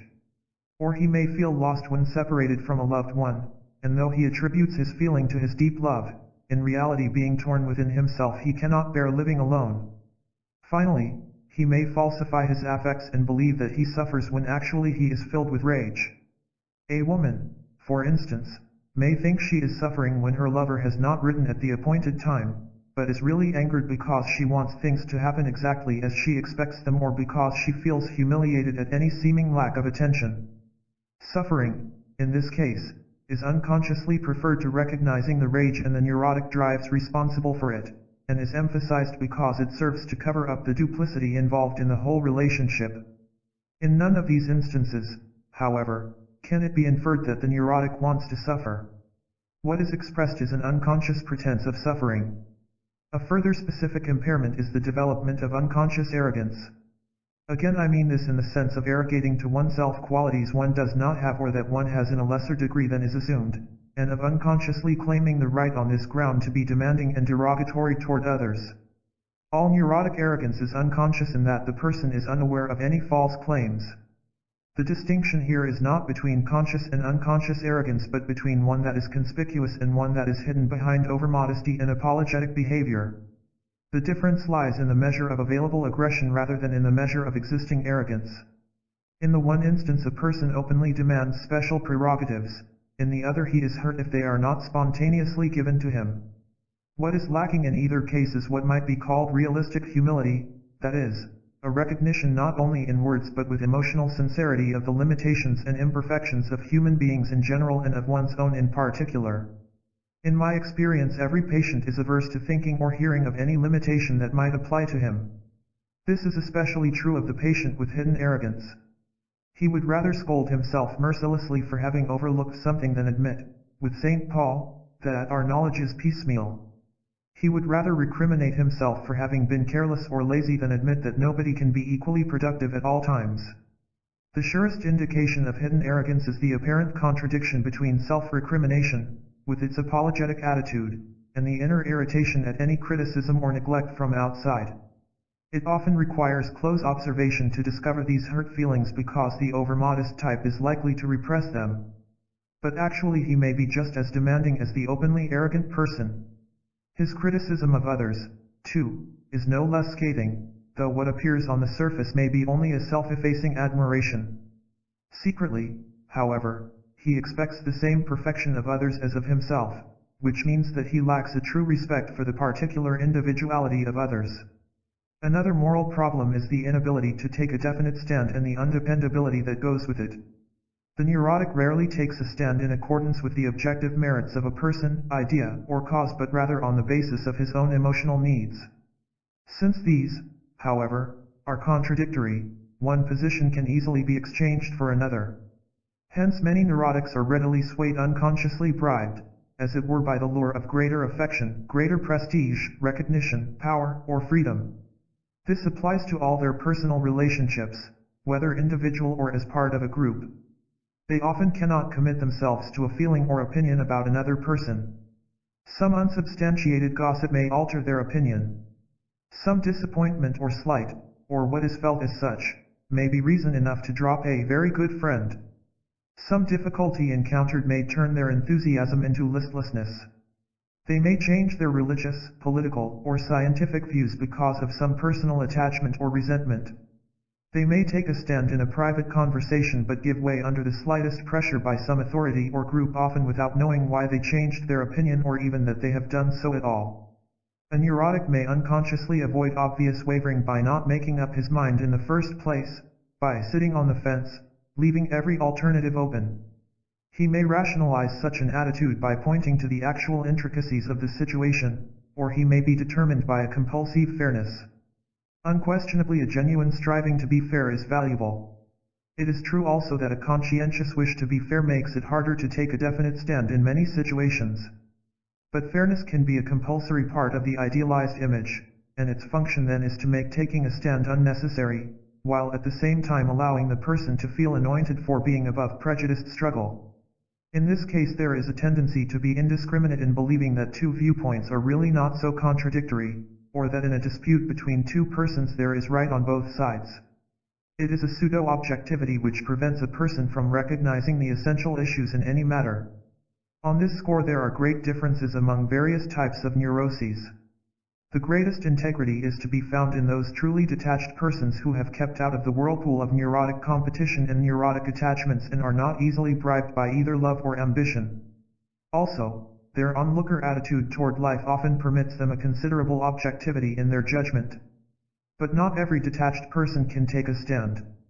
He may be so averse to disputing or to committing himself that even in his own mind he takes no clear position, but either muddles issues or at best registers the good and the bad, the valid and the invalid, without arriving at any conviction of his own. The aggressive type, on the other hand, seems to contradict my assertion that as a rule the neurotic has difficulty in taking a stand, especially if he is inclined to rigid rightness. He seems to have an unusual capacity for definite opinions, for defending them and sticking to them. But the impression is deceptive. When this type is definite, it is too often because he is opinionated rather than because he has genuine convictions. Since they serve as well to choke all doubts in himself, his opinions will often have a dogmatic or even fanatic character. Moreover, he can be bribed by prospects of power or success. His dependability is restricted to the limits set by his drive for domination and recognition. The neurotic's attitude toward responsibility can be confusing.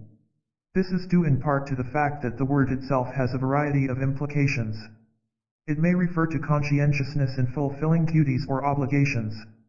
Whether the neurotic is responsible in this sense depends on his particular character structure. It is not a thing that all neuroses have in common. Responsibility for others may mean feeling responsible for one's own actions insofar as they affect someone else, but it may also be a euphemism for dominating others. Holding oneself responsible when it implies taking blame may be merely an expression of rage at not being one's idealized image, and in this sense have nothing to do with responsibility. If we ourselves are clear as to exactly what is meant by taking responsibility for oneself, we will understand that it is hard, if not impossible, for any neurotic to assume it. It means in the first place to acknowledge in a matter-of-fact way to oneself and others that such and such were one's intentions, one's words, or one's actions, and to be willing to take the consequences. This would be the opposite of lying or of putting the blame on others.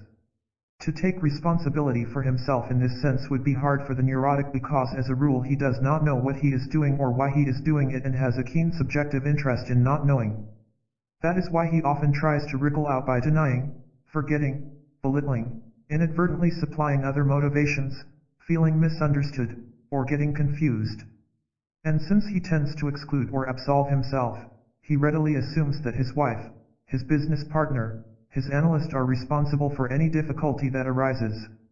Another factor that frequently contributes to his inability to take the consequences of his actions or even to see them is a hidden feeling of omnipotence, on the basis of which he expects to do whatever he pleases and get away with it.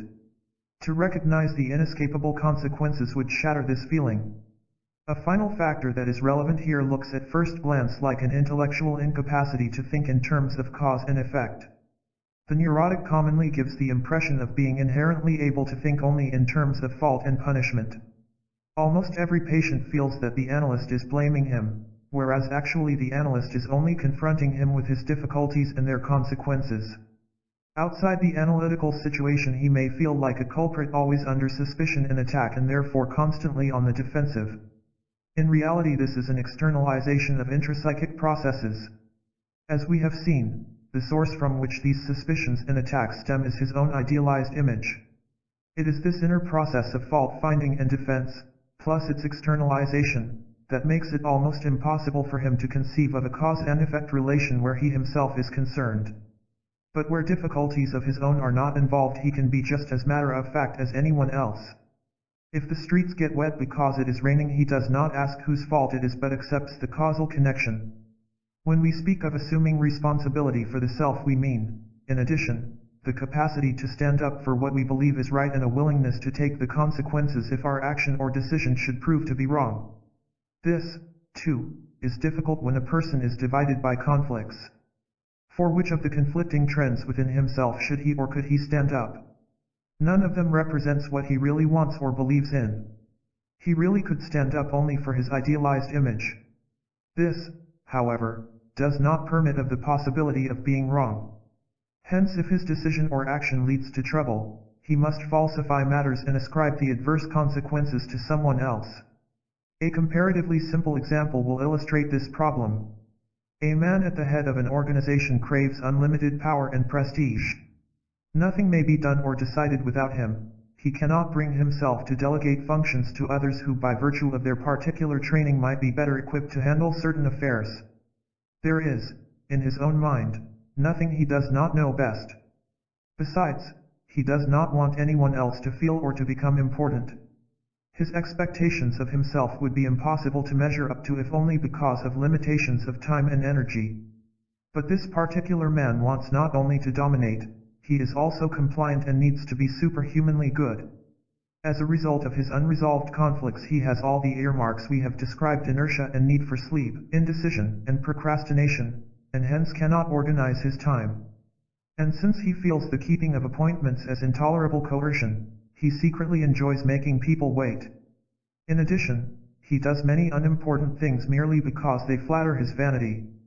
Finally, his urge to be a devoted family man consumes much of his time and thought.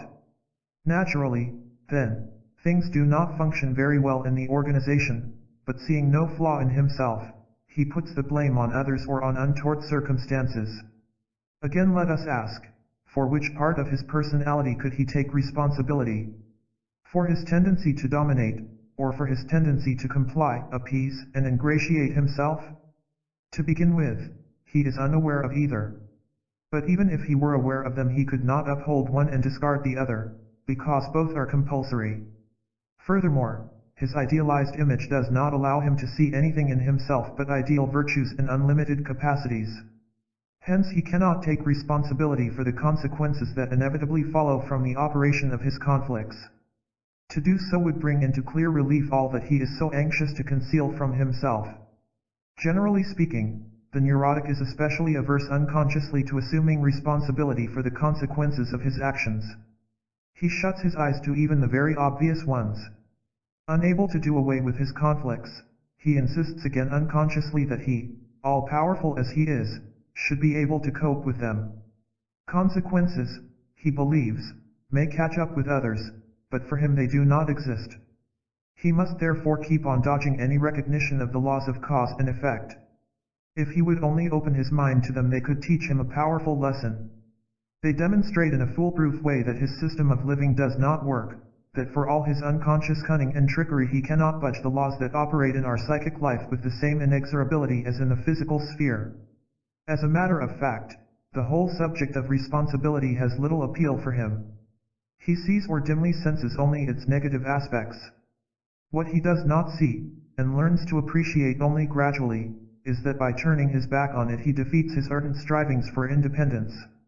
He hopes to attain independence by defiantly excluding all commitments, whereas in reality the assuming of responsibility for oneself and to oneself is an indispensable condition of real inner freedom. In order not to recognize that his problems and his suffering stem from his inner difficulties, the neurotic resorts to any of three devices and often to all of them. Externalization may be applied to the hilt at this point, in which case everything from food, climate, or constitution to parents, wife, or fate is blamed for the particular calamity. Or he may take the attitude that since nothing is his fault, it is unfair that any misfortune should befall him. It is unfair that he should fall ill, get old, or die, that he should be unhappily married, have a problem child, or that his work remain unrecognized. This kind of thinking, which may be conscious or unconscious, is doubly wrong, for it eliminates not only his own share in his difficulties but also all the factors independent of himself that have a bearing on his life. Nevertheless, it has a logic of its own. It is the typical thinking of an isolated being who is centered exclusively upon himself and whose egocentricity makes it impossible for him to see himself as only a small link in a greater chain. He simply takes it for granted that he should derive all the good of living at a particular time in a particular social system, but resents being linked with others for good or ill. Therefore he cannot see why he should suffer from anything in which he has not been personally implicated. The third device is connected with his refusal to recognize cause and effect relationships. Consequences appear in his mind as isolated occurrences, unrelated to himself or his difficulties. A depression or a phobia, for instance, may seem to descend upon him from the blue. This, of course, might be due to psychological ignorance or lack of observation. But in analysis we can see that the patient offers a most tenacious resistance to taking cognizance of any impalpable connections. He may remain incredulous or forget them, or he may feel that the analyst, instead of speedily removing the troublesome disturbances which was what he came for, puts the blame on him and cleverly saves his own face. Thus a patient may have become familiar with factors relevant to his inertia but close his mind to the obvious fact that his inertia slows up not only his analysis but everything else he does. Or another may have become aware of his aggressive derogatory behavior toward people but cannot understand why he often has quarrels and is disliked. That these difficulties exist within him is one thing, but his actual day-to-day problems are something else again. This separation of his inner troubles from their effect on his life is one of the mainsprings of the whole tendency to compartmentalize. Resistance toward recognizing the consequences of neurotic attitudes and drives is for the most part deeply concealed and may be easily overlooked by the analyst for the very reason that to him the connection is so obvious. This is unfortunate, because unless the patient is made aware that he blinds himself to consequences and the reasons for which he does so, he cannot possibly realize to what an extent he interferes with his own life. Awareness of consequences is the most powerful curative factor in analysis in that it impresses on the patient's mind that only by changing certain things within himself can he ever attain freedom. If, then, the neurotic cannot be held accountable for his pretenses, his arrogance, his egocentricity, his shirking of responsibility, can we speak in terms of morals at all? The argument will be raised that, as physicians, we need only be concerned with the patient's illness and cure, and that his morals are not our province. It will be pointed out that one of Freud's great merits was to have overthrown the moralistic attitude I seem to advocate. Such arguments are deemed scientific, but are they tenable? Can we really exclude in matters of human behavior judgments as to right and wrong? If analysts decide what needs analytical examination and what does not, do they not really proceed on the basis of the very judgments they consciously reject? There is a danger, however, in such implicit judgments. They are likely to be made on either too subjective or too traditional a ground. Thus an analyst may feel that a man's philandering need not be analyzed, while a woman's deserves scrutiny. Or if he believes in an unbridled living out of sexual drives, he may decide that faithfulness, whether in a man or a woman, needs analysis. Actually, judgments should be made on the basis of the particular patient's neurosis. The question to be decided is whether an attitude the patient has assumed has consequences injurious to his development and to his relations with people. If it has, it is wrong and needs to be tackled.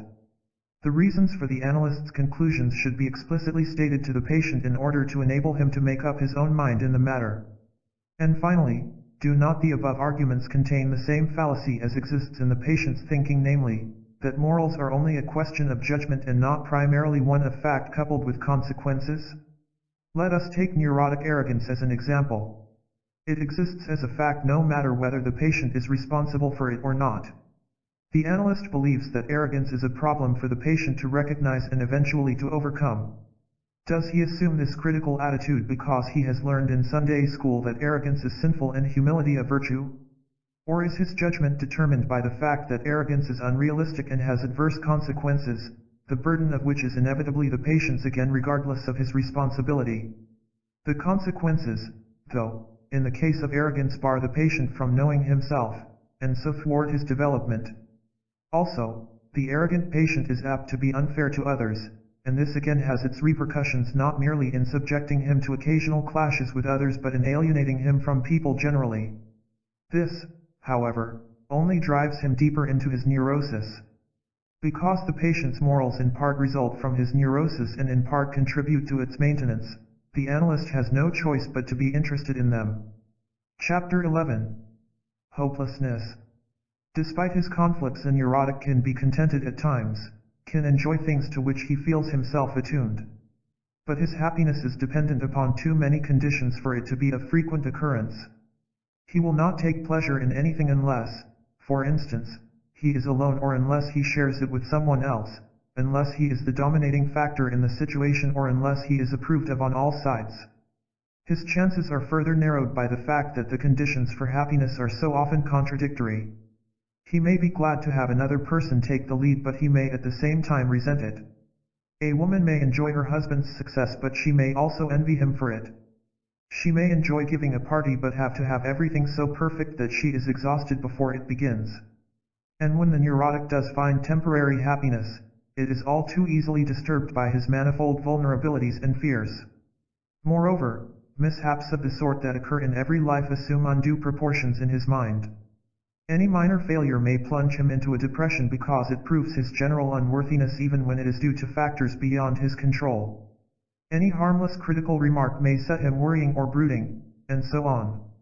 As a result, he is ordinarily more unhappy and discontented than the circumstances warrant. This situation, bad enough as it stands, is aggravated by a further consideration.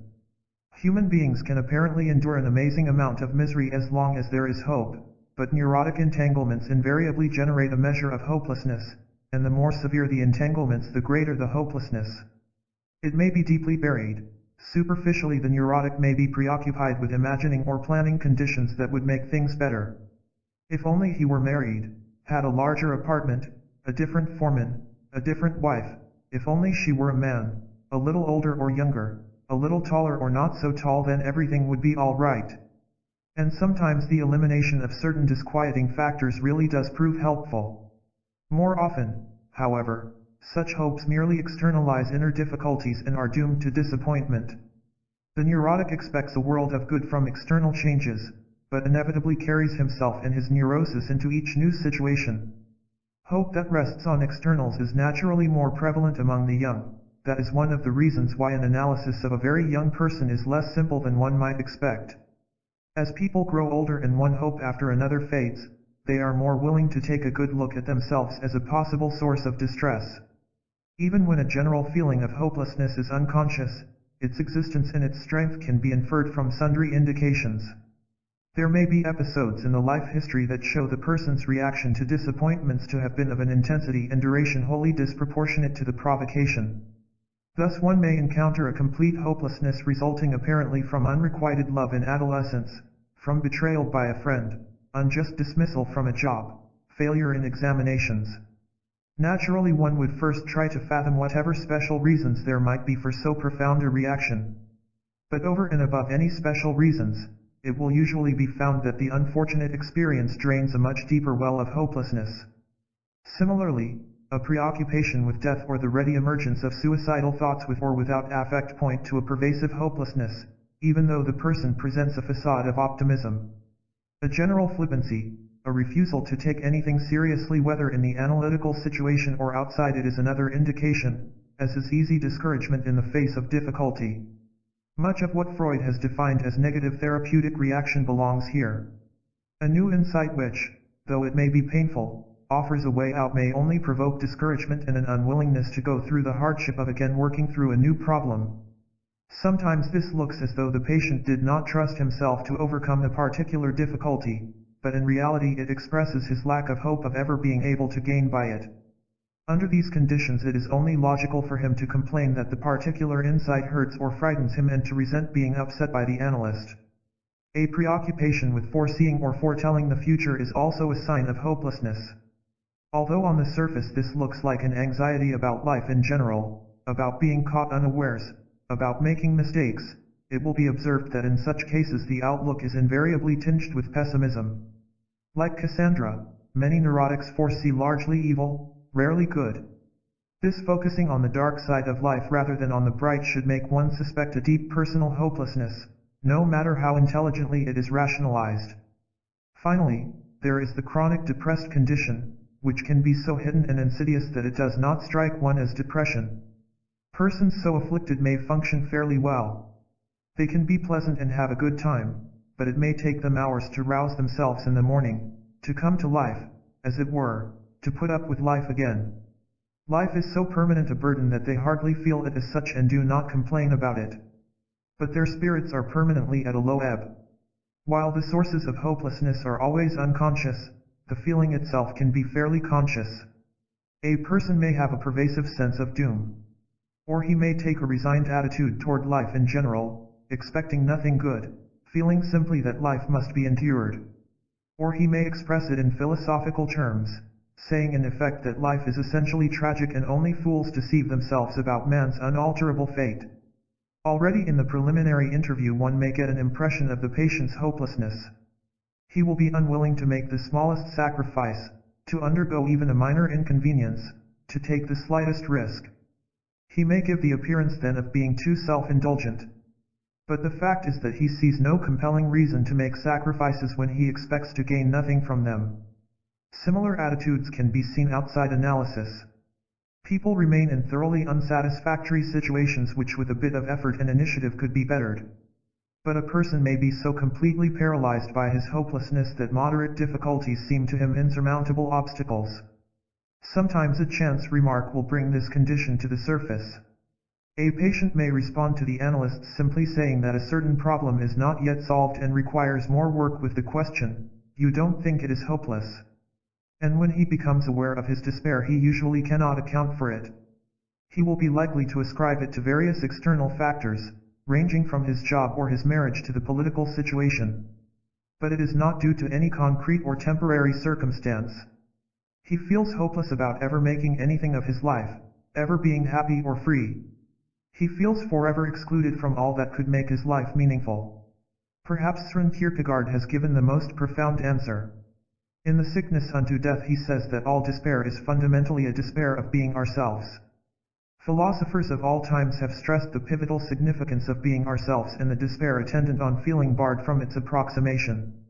It is the central theme of Zen Buddhist writings. Among modern authors I quote only John McMurray. What other significance can our existence have than to be ourselves fully and completely? Hopelessness is an ultimate product of unresolved conflicts, with its deepest root in the despair of ever being wholehearted and undivided. A mounting scale of neurotic difficulties leads to this condition. Basic is the sense of being caught in conflicts like a bird in a net, with no apparent possibility of ever extricating oneself. On top of this come all the attempts at solution which not only fail but increasingly alienate the person from himself.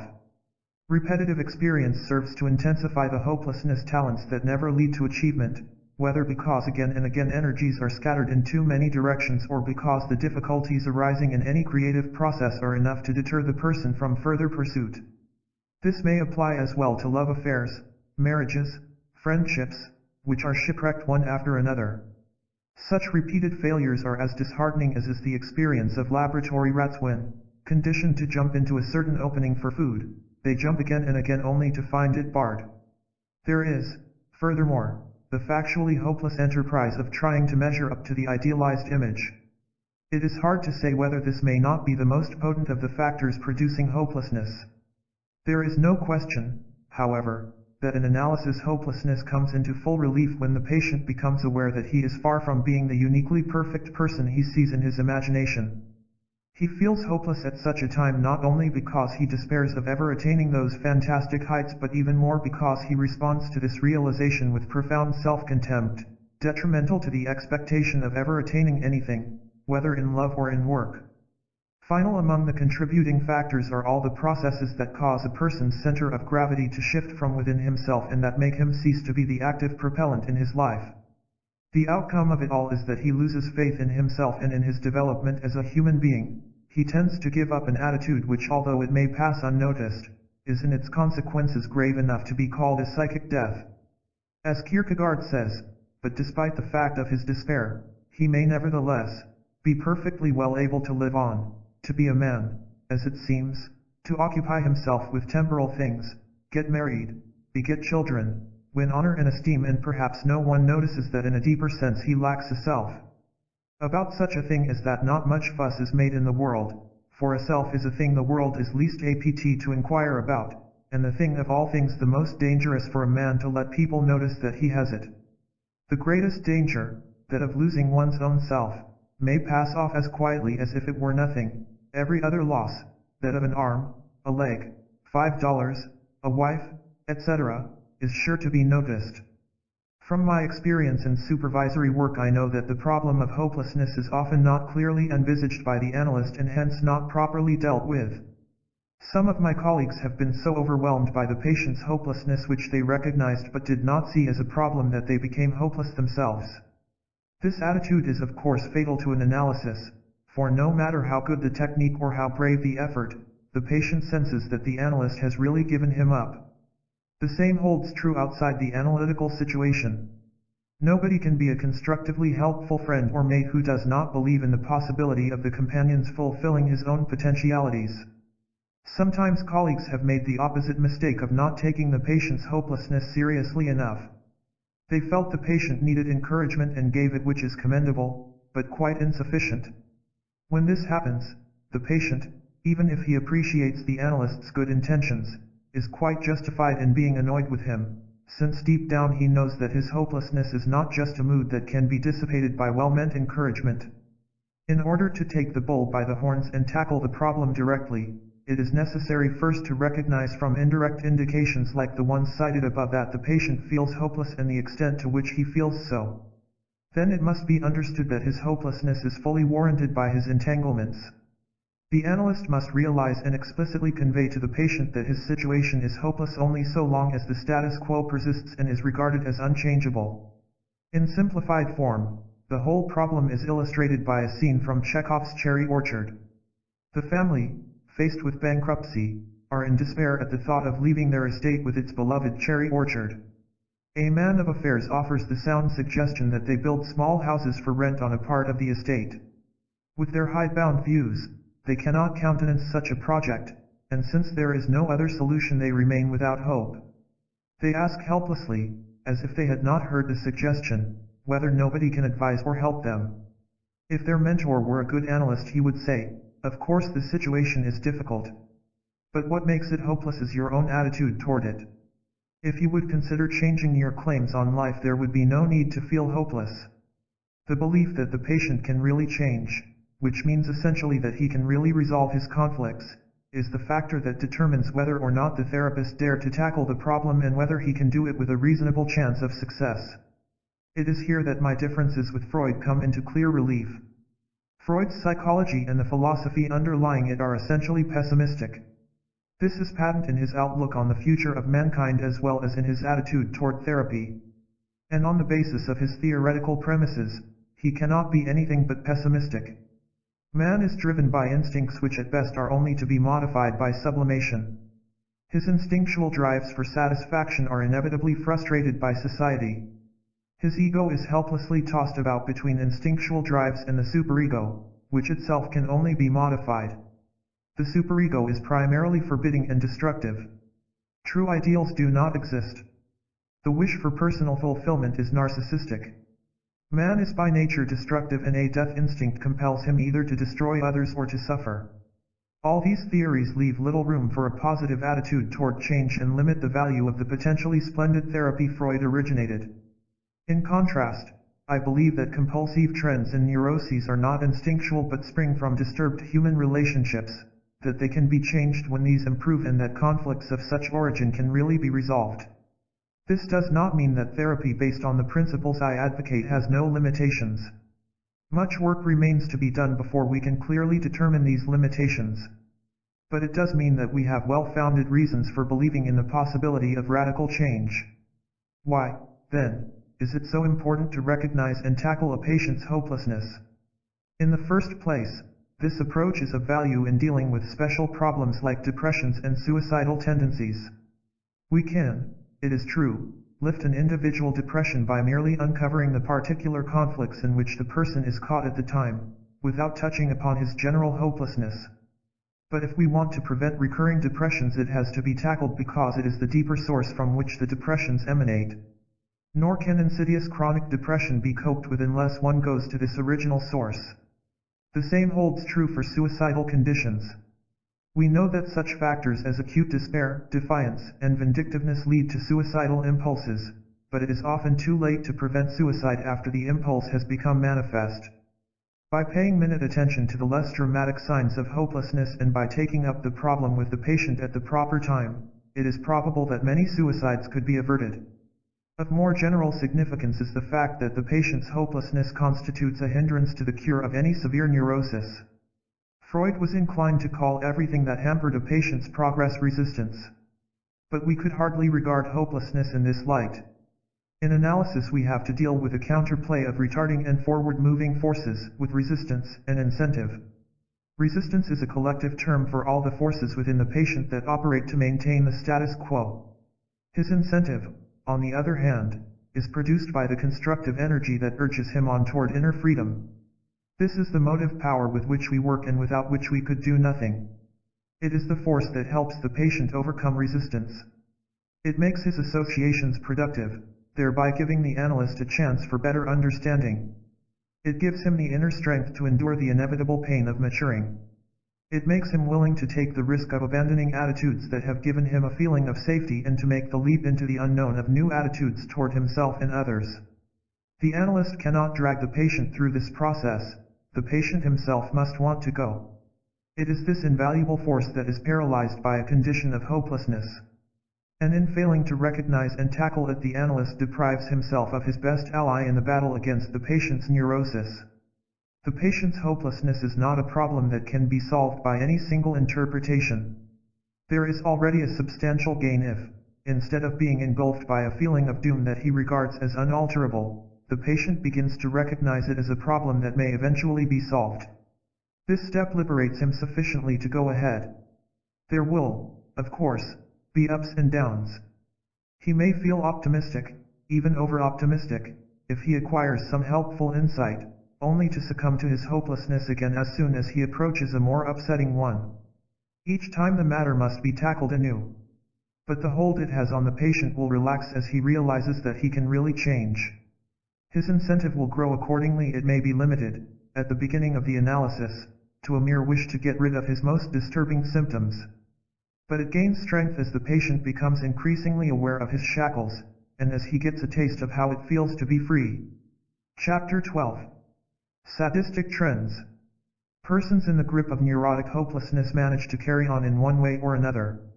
If their capacity to be creative has not been too greatly damaged by their neurosis, they may be able fairly consciously to resign themselves to the state of their personal lives and concentrate on a field in which they can be productive. They may submerge themselves in a social or religious movement or in the work of an organization. Their work may be useful. The fact that they lack zest can be outweighed by their having no personal axe to grind. Others, in adapting themselves to their particular frame of life, may cease to question it but yet not attach much meaning to it, trying merely to fulfill their obligations. John Marquand depicts this kind of life in so little time. It is, I believe, the state that Erich Fromm describes as a defect condition, in contrast to neurosis. I interpret it, however, as the outcome of neurotic processes. They may, on the other hand, give up all serious or promising pursuits and turn to the periphery of life, trying to snatch from it some bit of enjoyment, finding their interest in a hobby or in incidental pleasures like good eating, convivial drinking, minor sexual affairs. Or they may drift and deteriorate, let themselves go to pieces. Unable to do any consistent work, they take to drink, gambling, whoring. The kind of alcoholism described by Charles Jackson in The Lost Weekend would represent an end stage of such a condition. In this connection, it might be interesting to examine whether an unconscious determination to go to pieces may not supply a powerful psychic contribution to such chronic diseases as tuberculosis and cancer. Finally, persons without hope may turn destructive, but at the same time make an attempt at restitution by living vicariously. This, in my opinion, is the meaning of sadistic trends. Because Freud regarded sadistic trends as instinctual, psychoanalytical interest has been largely focused on the so-called sadistic perversions. Sadistic patterns in everyday relationships, though not ignored, have not been strictly defined. Any kind of assertive or aggressive behavior is conceived of as a modification or sublimation of instinctual sadistic trends. Freud, for instance, regarded a striving for power as such a sublimation. It is true that a striving for power can be sadistic, but in a person who sees life as a battle of all against all, it can merely represent a struggle for survival. Actually, it need not be neurotic at all. The result of this lack of discrimination is that we have neither a comprehensive picture of the forms sadistic attitudes may take nor any criteria as to precisely what is sadistic. It is left pretty much to individual intuition to determine what may rightly be called sadism and what may not, a situation hardly conducive to sound observation. The mere act of hurting others is in itself no indication of a sadistic tendency. A man may be engaged in a struggle of a personal or general nature in the course of which he has to hurt not only his adversaries but his associates as well. Hostility toward others may also be merely reactive. A person can feel hurt or frightened and want to hit back with a force that, while disproportionate to the objective provocation, is subjectively quite in keeping with it. It is easy, however, to deceive oneself on this score. All too often a justifiable reaction is claimed when actually a sadistic tendency was in operation. But the difficulty in distinguishing one from the other does not mean that reactive hostility is non-existent. Finally, there are all those offensive tactics of the aggressive type who feels he is fighting for survival. I should not call any of these aggressions sadistic. Others may get hurt in the process, but the hurting or damaging is an inevitable byproduct rather than a prime intention. To put it simply, we could say that although the kinds of action we refer to here are aggressive or even hostile, they are not perpetrated in a mean spirit. There is no conscious or unconscious satisfaction derived from the very fact of hurting. In contrast, let us consider some typical sadistic attitudes. We can best observe these in persons who are fairly uninhibited in expressing their sadistic tendencies toward others, whether they themselves are conscious of having such tendencies or not. When, in the following, I speak of a sadistic person, I mean a person whose attitudes toward others are predominantly sadistic. Such a person may want to enslave others or to enslave the partner in particular. His victim must be a Superman slave, a creature not only without wishes, feelings, or initiative of his own but without any claims whatever upon the master. This tendency may take the form of molding or educating the victim, as Professor Higgins in Pygmalion molds Eliza. At best it can have some constructive aspects, as in the case of parents with children or teachers with pupils. Occasionally this aspect obtains in sexual relations, particularly if the sadistic partner is the more mature. It is sometimes conspicuous in homosexual relations between an older and a younger man. But even there the devil's horns will show themselves if the slave gives any indication of meaning to go his own way, of having friends or interests of his own. Frequently, though not invariably, the master is haunted by a possessive jealousy and uses it as a means of torture. It is peculiar to sadistic relationships of this kind that keeping a hold over the victim is of more absorbing interest than the person's own life. He will neglect his career, forego the pleasures or advantages of meeting other persons rather than grant the partner any independence. The ways in which the partner is kept enslaved are characteristic. They vary only within a comparatively limited range and depend on the personality structure of both members. The sadistic person will give the partner just enough to make the relationship appear worth his while. He will fulfill certain of the partner's needs, though rarely more than will keep him at a minimum subsistence level, psychically speaking. And he will impress upon him the unique quality of what he gives. Nobody else, he will point out, could give him such understanding, such support, so much sexual satisfaction or so many interests. Nobody else, indeed, would ever put up with him. Again, he may hold him with the lure of better times implicitly or explicitly. He will promise love or marriage or a better financial status or better treatment. Sometimes he will stress his own need of the partner and appeal to him on that ground. All these tactics are the more effective in that by being so possessive and so disparaging he isolates the partner from others. If the latter is made sufficiently dependent he may finally threaten to leave him. Still further means of intimidation may be employed, but these have so much a life of their own that they will be discussed separately, in another context. Naturally, we cannot understand what goes on in such a relationship without taking into account the characteristics of the partner. Often he is of the compliant type and hence in dread of desertion, or he may be a person who has profoundly repressed his own sadistic drives and is helpless on that account, as will be shown later. The mutual dependence that accrues from such a situation arouses resentment not only in the enslaved but in the enslaver as well. If the latter's need for detachment is pronounced, he is especially resentful of the partner's absorbing so much of his thought and energy. Not realizing that he himself has created these cramping ties, he may reproach the partner for being grasping or clinging. His wanting to break away on such occasions is as much an expression of fear and resentment as a means of intimidation. Not all sadistic craving aims at enslavement. Another sort finds its satisfaction in playing on the emotions of another person as on an instrument. In his novel, Diary of the Seducer, Søren Kierkegaard shows how a man who expects nothing of his own life can be entirely absorbed by the game itself. He knows when to show interest and when to be indifferent. He is hypersensitive in anticipating and observing the girl's reactions to him. He knows what will arouse and what will check her erotic desires. But his sensitivity is limited to the requirements of the sadistic play. He is totally unconcerned with what this experience might mean to the girl's life. What in Kierkegaard's novel is conscious shrewd calculation, more often goes on unconsciously. But it is the same game of attracting and rejecting, charming and disappointing, elevating and degrading, bringing joy and bringing grief. A third characteristic is to exploit the partner.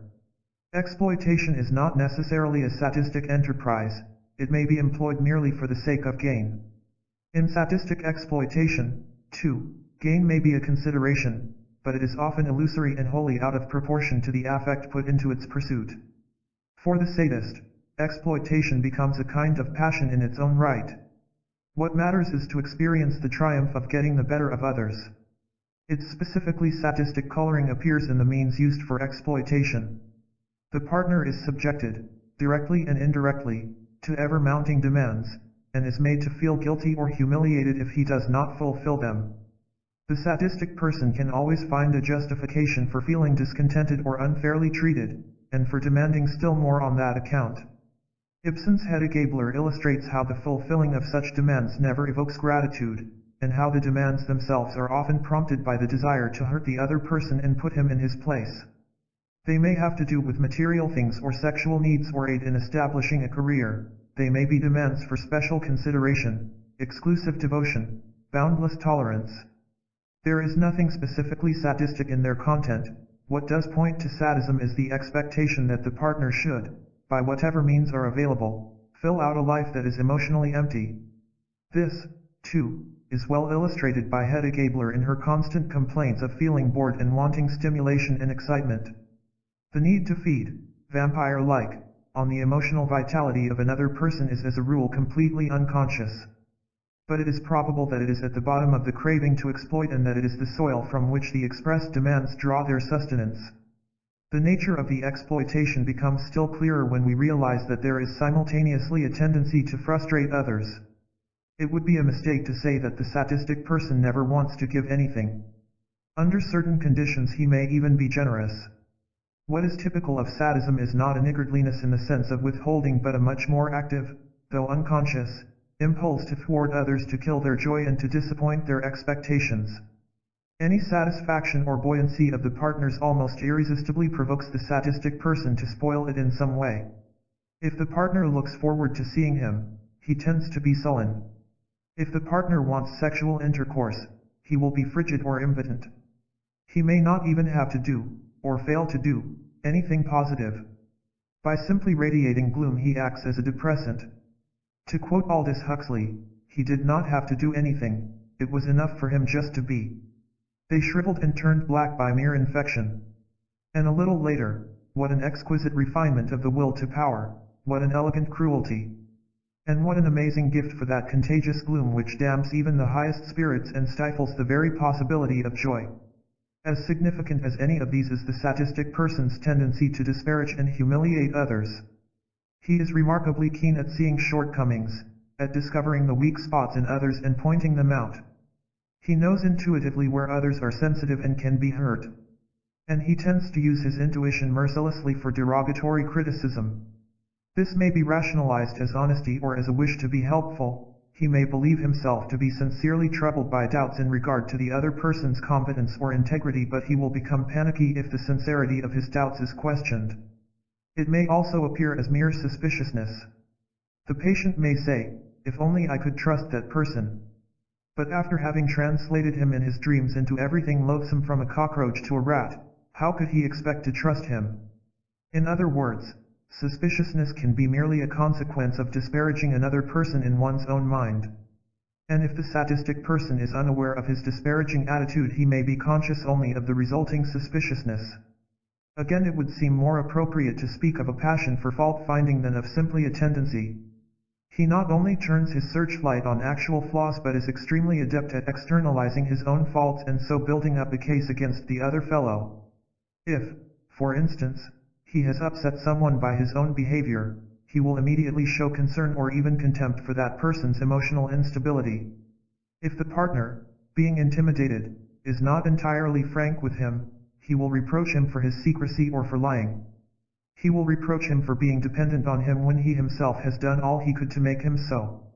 Such undermining is not just a matter of words but is accompanied by all sorts of scornful behavior. Humiliating and degrading sexual practices can be one of its expressions. When any of these drives is frustrated, or when the tables are turned and the sadistic person feels himself dominated, exploited, or scorned, he may have spells of an almost insane rage. In his imagination, then, no torture is great enough to inflict upon the offender. He may kick him, beat him, slice him to pieces. These spells of sadistic rage can in turn be repressed, and give rise to a state of acute panic or some functional somatic disturbance pointing to an increase of inner tension. What, then, is the meaning of these trends? What are the inner necessities that compel a person to behave with such cruelty? The assumption that sadistic trends are the expression of a perverted sexual drive has no basis in fact. It is true that they can be expressed in sexual behavior. In this they are no exception to the general rule that all our character attitudes are bound to manifest themselves in the sexual sphere as they do in our way of working, in our gait, in our handwriting. It is also true that many sadistic pursuits are carried on with a certain excitement or, as I have said repeatedly, with an absorbing passion. The conclusion, however, that these affects of thrill or excitement are sexual in nature, even when they are not felt as such, merely rests on the premise that every excitement is in itself sexual. But there is no evidence to substantiate such a premise. Phenomenologically, the two sensations of sadistic thrill and sexual abandon are entirely different in nature. The assertion that sadistic impulses are a persisting infantile trend has a certain appeal in that young children are often cruel to animals or younger children, and apparently get a thrill out of it. In view of this superficial similarity, one might say that the elementary cruelty of the child has merely been refined. But actually it is not only refined, the cruelty of the adult sadist is different in kind. As we have seen, it has distinct characteristics which are lacking in the child's outright cruelty. The child's cruelty seems to be a comparatively simple response to feeling oppressed or humiliated. He asserts himself by exercising his vengeance on weaker folk. Specifically, sadistic trends are more complicated and grow from more complicated roots. Besides, like every attempt to account for later peculiarities by relating them directly to early experiences, this one, too, leaves an all-important question unanswered: what are the factors that account for the persistence and elaboration of the cruelty? Each of the above hypotheses fastens upon only a single aspect of sadism: sexuality in the one case, cruelty in the other, and fails to account even for these characteristics. The same can be said of an explanation offered by Erich Fromm, though it comes closer to the essentials than do the others.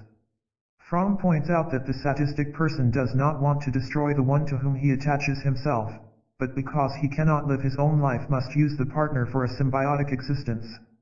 This is definitely true, but it still does not sufficiently explain why a person is compulsively driven to tamper with the lives of others, or why the tampering takes the particular forms that it does.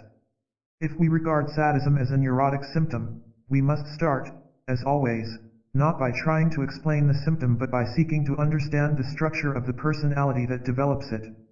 When we approach the problem from this angle, we recognize that nobody develops pronounced sadistic trends who has not a profound feeling of futility as regards his own life. Poets intuitively sensed this underlying condition long before we were able to dig it out with our prodding clinical scrutiny. In the case of both Hedda Gabler and the seducer, the possibility of ever making something of themselves or their lives was a more or less closed issue. If under these circumstances a person cannot find his way to resignation, he of necessity becomes utterly resentful. He feels forever excluded, forever defeated. Hence he starts to hate life and all that is positive in it.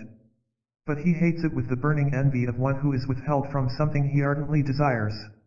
It is the bitter, begrudging envy of a person who feels that life is passing him by.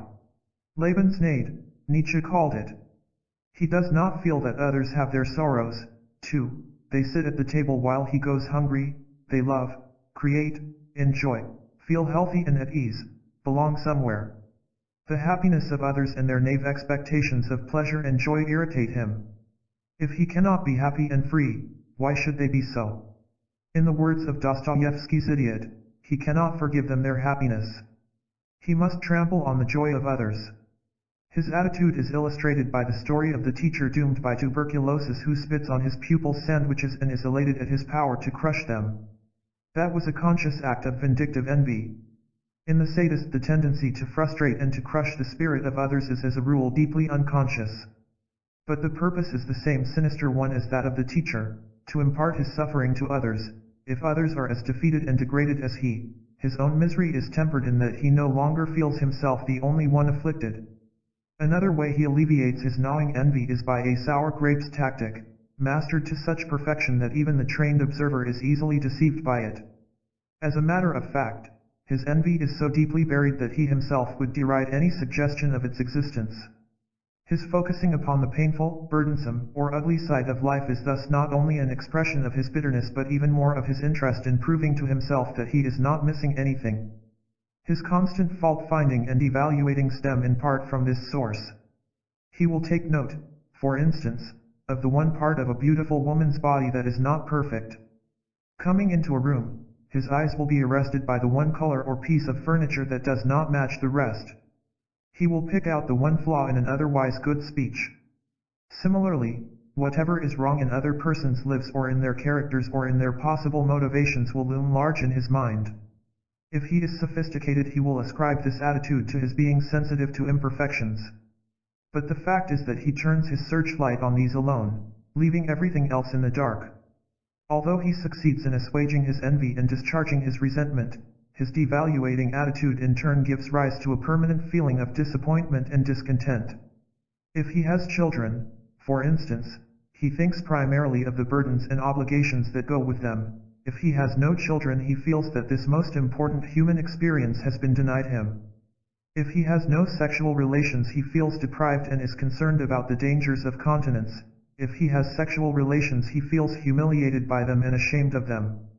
If he has an opportunity to make a trip, he chafes under the inconveniences. If he cannot travel, he deems it a disgrace to have to stay at home. Since it does not occur to him that the sources of his chronic discontent could lie within himself, he feels entitled to impress upon others how they fail him and to make ever greater demands whose fulfillment can never satisfy him. The bitter envy, the tendency to devaluate, and the resulting discontent account to some extent for certain of the sadistic trends. We understand why the sadist is driven to frustrate others, to inflict suffering, to find fault, to make insatiable demands. But we can appreciate neither the extent of his destructiveness nor his arrogant self-righteousness until we consider what his hopelessness does to his relation to himself. While he violates the most elementary requirements of human decency, he at the same time harbors within himself an idealized image of particularly high and rigid moral standards. He is one of those, we have spoken of them before, who, despairing of ever being able to measure up to such standards, have consciously or unconsciously resolved to be as bad as possible. He may succeed in being bad and wallow in it with a kind of desperate delight. But by doing so, the chasm between the idealized image and the actual self becomes unbridgeable. He feels beyond repair and beyond forgiveness. His hopelessness becomes deeper and he develops the recklessness of a person who has nothing to lose. As long as this condition persists, it is factually impossible for him to assume a constructive attitude toward himself. Any direct attempt to make him constructive is doomed to futility and betrays ignorance of his condition. His self-loathing reaches such dimensions that he cannot take a look at himself. He must fortify himself against it by reinforcing an already existing armor of righteousness. The slightest criticism, neglect, or absence of special recognition can mobilize his self-contempt and so must be rejected as unfair. He is compelled, therefore, to externalize his self-contempt, to blame, berate, humiliate others. This, however, throws him into the toils of a vicious circle. The more he despises others, the less is he aware of his self-contempt, and the self-contempt grows more violent and merciless the more hopeless he becomes. To strike out against others is then a matter of self-preservation. The process is illustrated by the example cited previously of the patient who accused her husband of indecision and wanted to tear herself to pieces when she realized that she was really furious at her own indecision. In this light we begin to appreciate why it is imperative for the sadistic person to disparage others. And we can see now, too, the inner logic of his compulsive and often fanatical drive to reform others, or at least to reform the partner. Since he himself cannot measure up to his idealized image, the partner must do so, and the merciless rage he feels toward himself is vented on the partner for any failure in this direction. He may ask himself sometimes, why don't I leave him alone? But it is apparent that such rational considerations are of no avail as long as the inner battle persists and is externalized. He usually rationalizes the pressure he exerts on the partner as love or interest in the partner's development. Needless to say, it is not love. But neither is it an interest in the partner's development along his own lines, in accordance with his own inner laws. In reality, he tries to enforce upon the partner the impossible task of realizing the sadist's idealized image. The righteousness which he had to develop as a shield against self-contempt permits him to do so with smug assurance. An understanding of this inner struggle provides us also with a better insight into another more general factor inherent in sadistic symptoms, the vindictiveness that often seeps through every cell of the sadist's personality like a poison. He is and must be vindictive because he turns his violent contempt for himself outward. Since his righteousness prevents him from seeing his share in any difficulty that arises, he must feel that he is the one who is abused and victimized. Since he cannot see that the source of all his despair lies within himself, he must hold others responsible for it. They have ruined his life, they have to make up for it, they have to take what's coming to them. It is this vindictiveness, more than any other factor, that kills within him all feelings of sympathy and mercy. Why should he have sympathy for those who have spoiled his life and in addition are better off than he? In individual instances the desire for revenge may be conscious, he may be aware of it, for example, in reference to his parents. He is not aware, however, that it is a pervasive character trend. The sadistic person, as we have seen him thus far, is one who because he feels excluded and doomed runs amok, venting his rage at others in blind vindictiveness. And we understand, now, that by making others miserable he seeks to alleviate his own misery. But this can hardly be the whole explanation. The destructive aspects alone do not explain the absorbing passion characteristic of so many sadistic pursuits. There must be some more positive gains, gains that for the sadistic person are of vital importance. This statement might seem to contradict the assumption that sadism is an outgrowth of hopelessness. How can a hopeless person hope for something and go after it, what is more, with such consuming energy? The fact is, however, that from a subjective standpoint there is considerable to be gained. In degrading others he not only allays his intolerable self-contempt but at the same time gives himself a feeling of superiority. When he molds the lives of others he not only gains a stimulating feeling of power over them but also finds a substitute meaning for his life. When he exploits others emotionally he provides a vicarious emotional life for himself that lessens his own sense of barrenness. When he defeats others he wins a triumphant elation which obscures his own hopeless defeat. This craving for vindictive triumph is probably his most intense motivating force. All his pursuits serve as well to gratify his hunger for thrills and excitement. A healthy, well-balanced person does not need such thrills. The more mature he is the less does he care for them. But the emotional life of the sadistic person is empty. Almost all feelings except those of anger and triumph have been choked off. He is so dead that he needs these sharp stimuli to feel alive. Last but not least, his sadistic dealings with others provide him with a feeling of strength and pride which reinforce his unconscious feeling of omnipotence. During analysis a patient's attitude toward his sadistic trends undergoes profound changes. When he first becomes aware of them, he is likely to assume a critical attitude toward them. But his implied rejection is not wholehearted, it is rather a matter of giving lip service to current standards. Intermittently he may have spells of self-loathing. At a later period, however, when he is on the verge of relinquishing his sadistic way of living, he may suddenly feel that he is about to lose something precious. He may then for the first time consciously experience elation at being able to do with others as he pleases. He may express concern lest analysis turn him into a contemptible weakling. And again, as so often in analysis, the patient's concern is subjectively warranted. Bereft of his power to make others serve his emotional needs, he sees himself as a wretched and helpless creature. In time he will realize that the feeling of strength and pride he derived from being sadistic is a poor substitute. It was precious to him only because real strength and real pride were unattainable. When we are aware of the nature of these gains we see that there is no contradiction in the statement that a hopeless person may be frantically searching for something. But it is not greater freedom or greater self-fulfillment that he expects to find. All that goes to make up his hopelessness remains unchanged, and he does not count on changing it. What he pursues are substitutes. The emotional gains are achieved by living vicariously. To be sadistic means to live aggressively and for the most part destructively, through other persons. But this is the only way a person so utterly defeated can live. The recklessness with which he pursues his goals is the recklessness born of despair. Having nothing to lose, he can only gain. In this sense sadistic strivings have a positive goal and must be regarded as an attempt at restitution. The reason why the goal is so passionately pursued is that in triumphing over others the sadistic person is able to remove his own abject sense of defeat. The destructive elements inherent in these strivings cannot, however, remain without repercussions on the individual himself. We have already pointed to the heightening of self-contempt. An equally significant repercussion is the generation of anxiety. This is in part a fear of retaliation. He fears that others will treat him as he treats them or wants to treat them.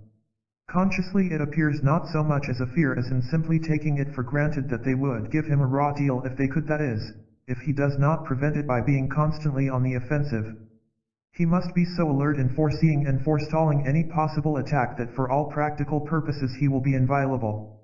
The unconscious conviction of his own inviolability often plays a considerable role.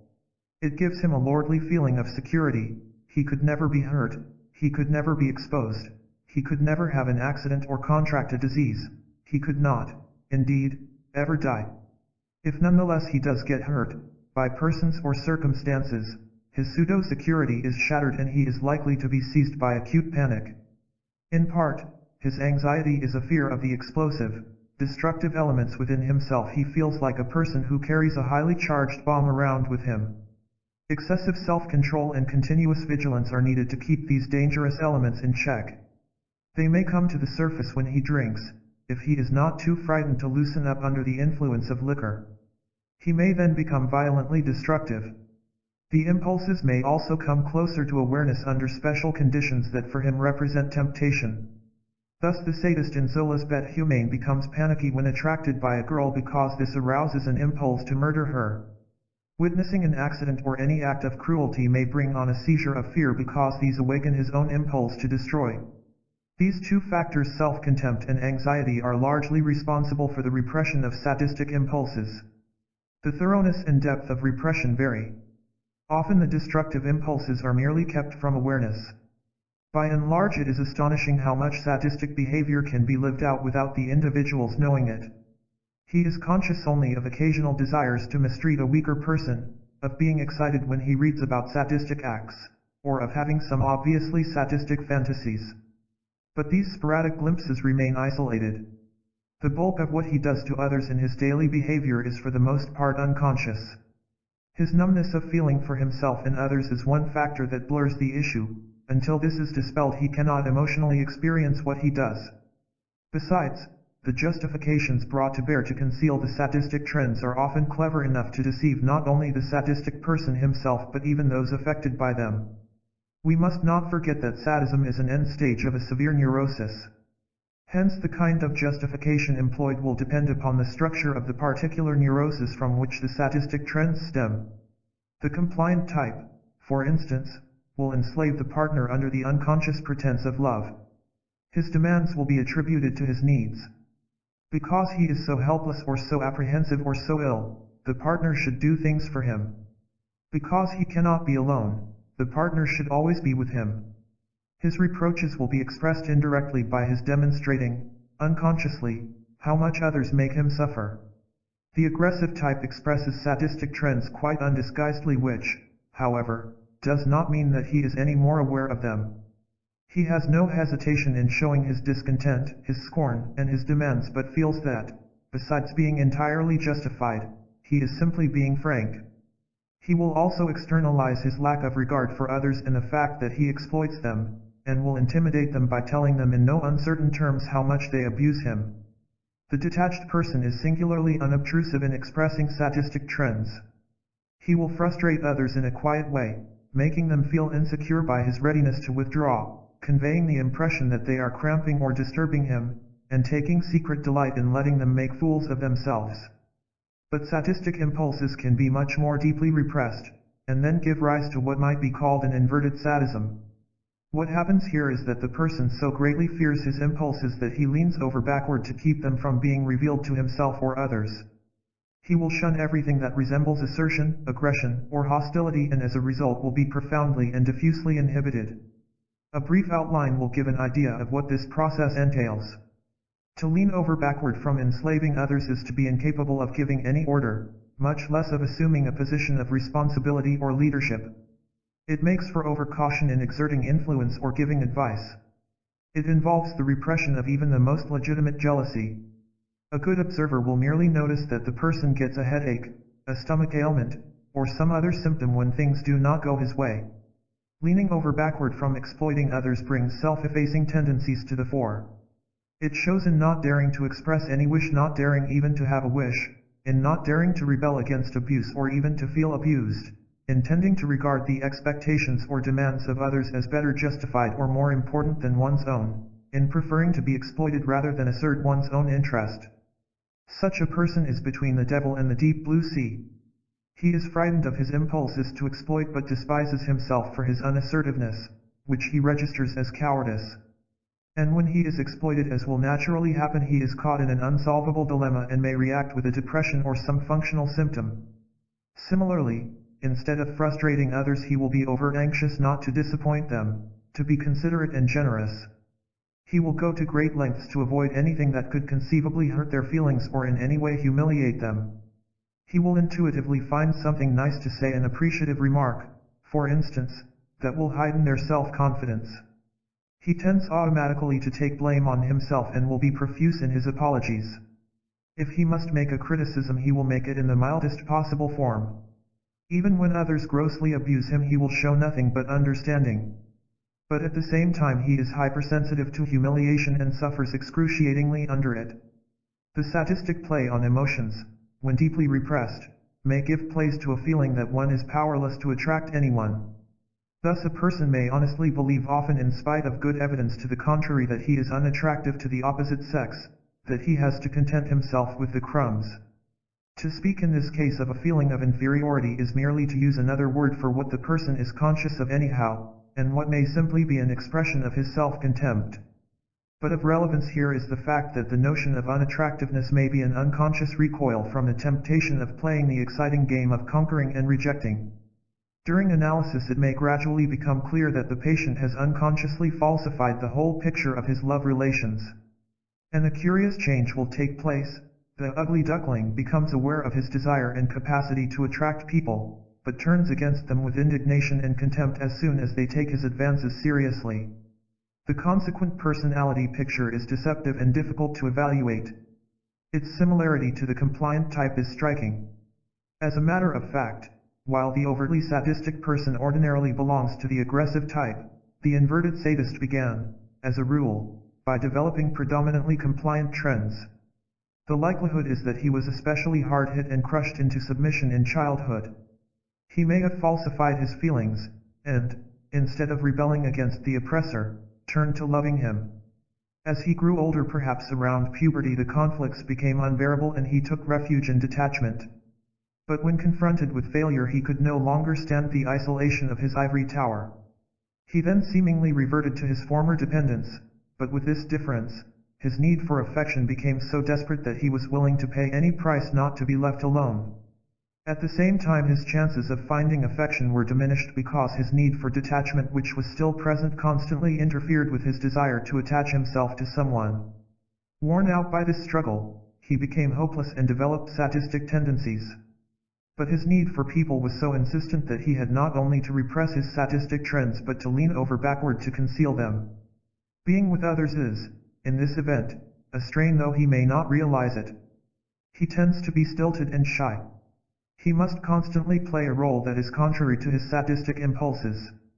It is only natural that he himself should think he is really fond of people, and it comes as a shock to him when in analysis he wakes up to the fact that he has very little feeling for them at all, or at least is quite uncertain what his feelings are. At this point he is inclined to take this apparent lack for an unalterable fact.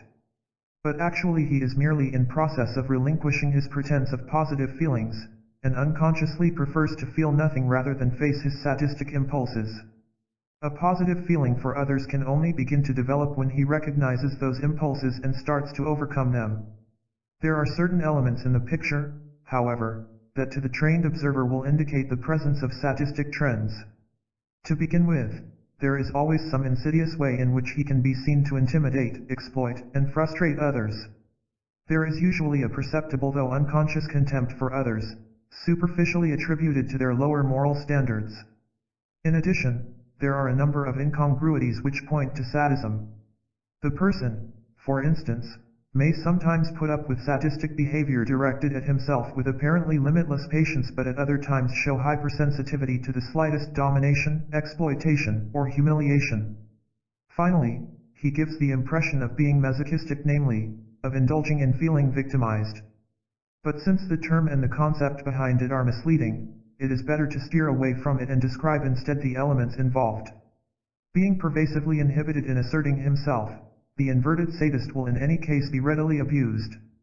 But, in addition, because he chafes under his own weakness, he is often actually attracted to openly sadistic persons, at once admiring and abhorring them just as the latter, sensing in him a willing victim, are attracted to him. Thus he puts himself in the way of exploitation, frustration, and humiliation. Far from enjoying such maltreatment, however, he suffers under it. What it gives him is an opportunity to live out his own sadistic impulses through someone else, without having to face his own sadism. He can feel innocent and morally indignant while hoping at the same time that someday he will get the better of the sadistic partner and triumph over him. Freud observed the picture I described but vitiated his findings with unwarranted generalizations.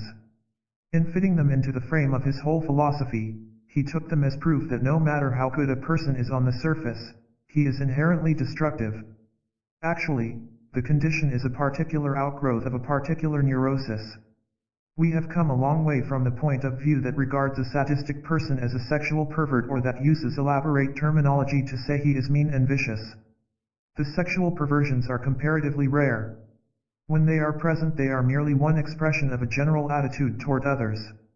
The destructive trends are undeniable, but when we understand them we see a suffering human being behind the apparently inhuman behavior.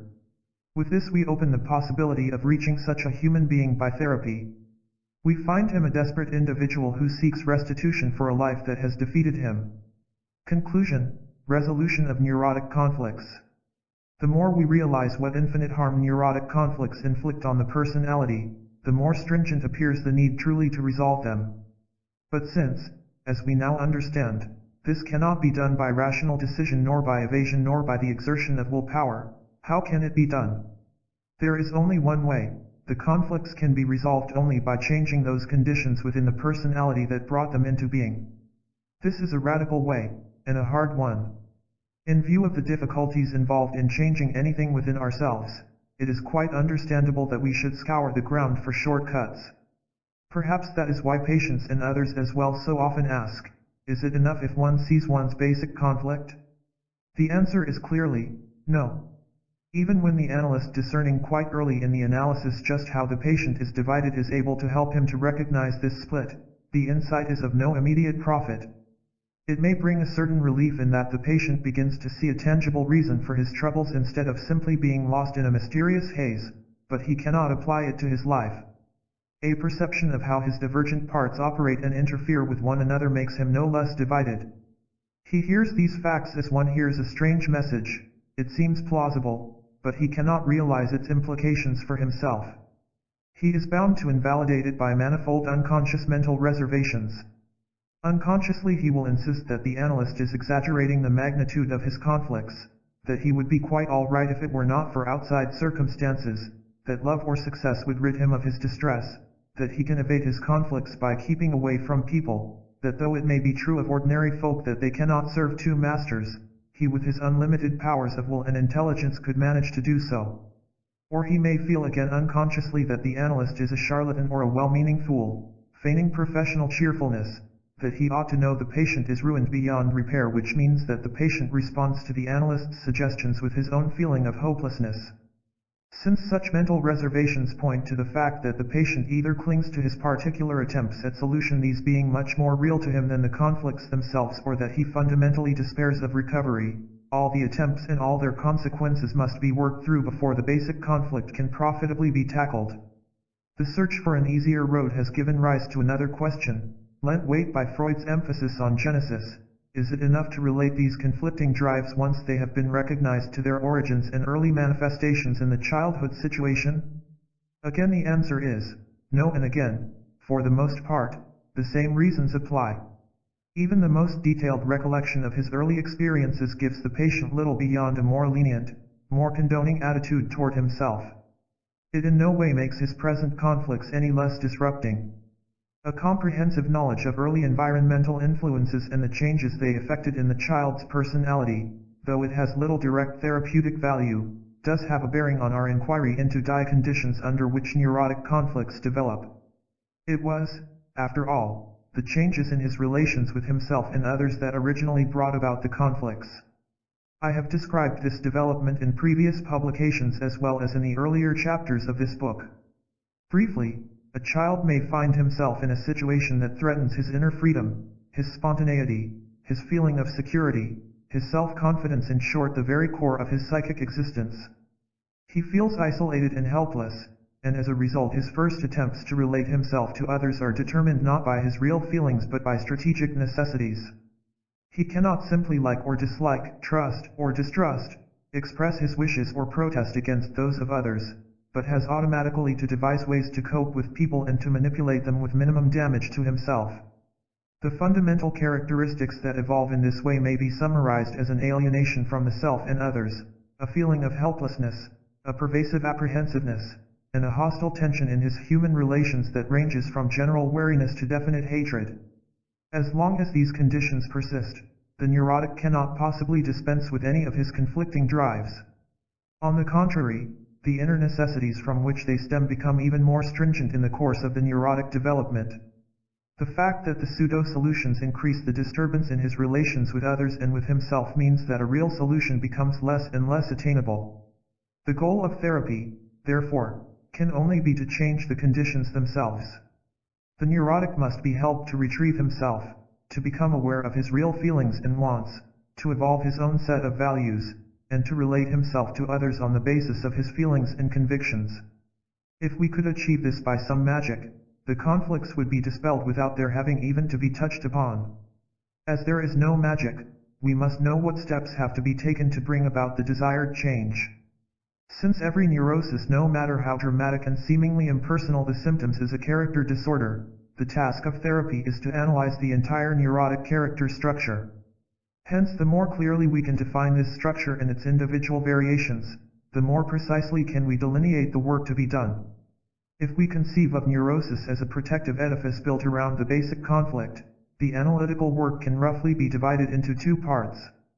One part is to examine in detail all the unconscious attempts at solution that the particular patient has undertaken, together with their effect on his whole personality.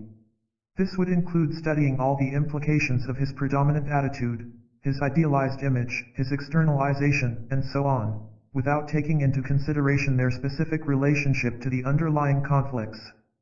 It would be misleading to assume that one cannot understand and work at these factors before the conflicts have come into focus, for although they have grown out of the need to harmonize the conflicts, they have a life of their own, carrying their own weight and wielding their own power. The other part covers the work with the conflicts themselves. This would mean not only bringing the patient to an awareness of their general outline but helping him to see how they operate in detail, that is, how his incompatible drives and the attitudes that stem from them interfere with one another in specific instances, how, for example, a need to subordinate himself, reinforced by inverted sadism, hinders him from winning a game or excelling in competitive work, while at the same time his drive to triumph over others makes victory a compelling necessity, or how asceticism, stemming from a variety of sources, interferes with a need for sympathy, affection, and self-indulgence. We would have to show him also how he shuttles between extremes, how, for instance, he alternates between being over-strict with himself and over-lenient, or how his externalized demands upon himself, reinforced perhaps by sadistic drives, clash with his need to be omniscient and all-forgiving, and how in consequence he wavers between condemning and condoning everything the other fellow does, or how he veers between arrogating all rights to himself and feeling he has no rights at all. This part of the analytical work would encompass, furthermore, the interpretation of all the impossible fusions and compromises the patient is trying to make, such as trying to combine egocentricity with generosity, conquest with affection, domination with sacrifice.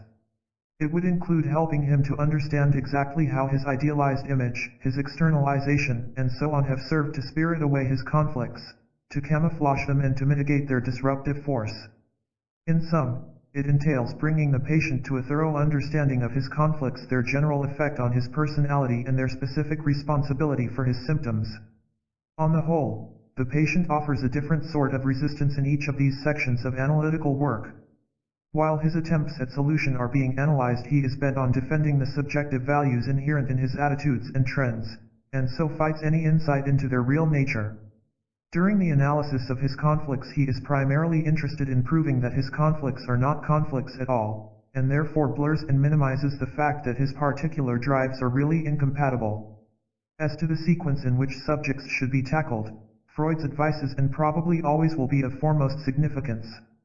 Applying to analysis principles valid in medical therapy, he stressed the importance of two considerations in any approach to the patient's problems. An interpretation should be profitable, and it should not be harmful. In other words, the two questions an analyst must have in mind are, can the patient stand a particular insight at this time? And, is an interpretation likely to have meaning for him and to set him thinking in a constructive way? What we still lack are tangible criteria of precisely what a patient can stand and what is conducive to stimulating constructive insight. The structural differences from one patient to another are too great to permit of any dogmatic prescriptions in regard to the timing of interpretations, but we can take as a guide the principle that certain problems cannot be tackled profitably and without undue risk until particular changes have taken place in the patient's attitudes. On this basis, we can point to a few measures that are invariably applicable. It is useless to confront a patient with any major conflict as long as he is bent on pursuing phantoms that to him mean salvation. He must see first that these pursuits are futile and interfere with his life.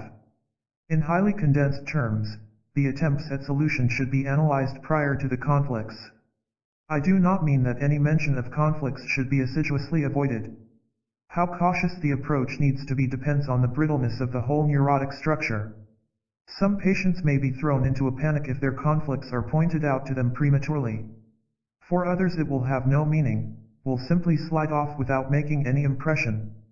But logically one cannot expect the patient to have any vital interest in his conflicts as long as he clings to his particular solutions and unconsciously counts on getting by with them. Another subject to be broached gingerly is the idealized image.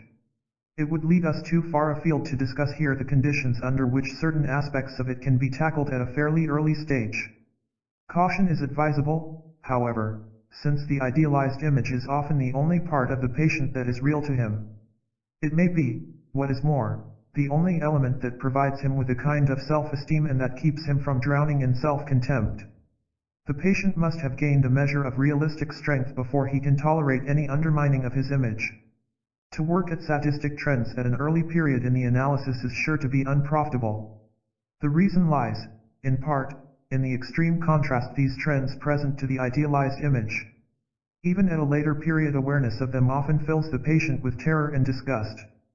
But there is a more precise reason for postponing this piece of analysis until the patient has become less hopeless and more resourceful. He cannot possibly be interested in overcoming his sadistic trends while he is still unconsciously convinced that vicarious living is the only thing left to him. The same guide to the timing of interpretations can be employed when its individual application depends upon the particular character structure. For example, with a patient in whom aggressive trends predominate, one who despises feelings as a weakness and acclaims everything that gives the appearance of strength, this attitude with all its implications must be worked through first. It would be a mistake to give precedence to any aspect of his need for human intimacy, no matter how obvious this need was to the analyst. The patient would resent any move of this kind as a threat to his security.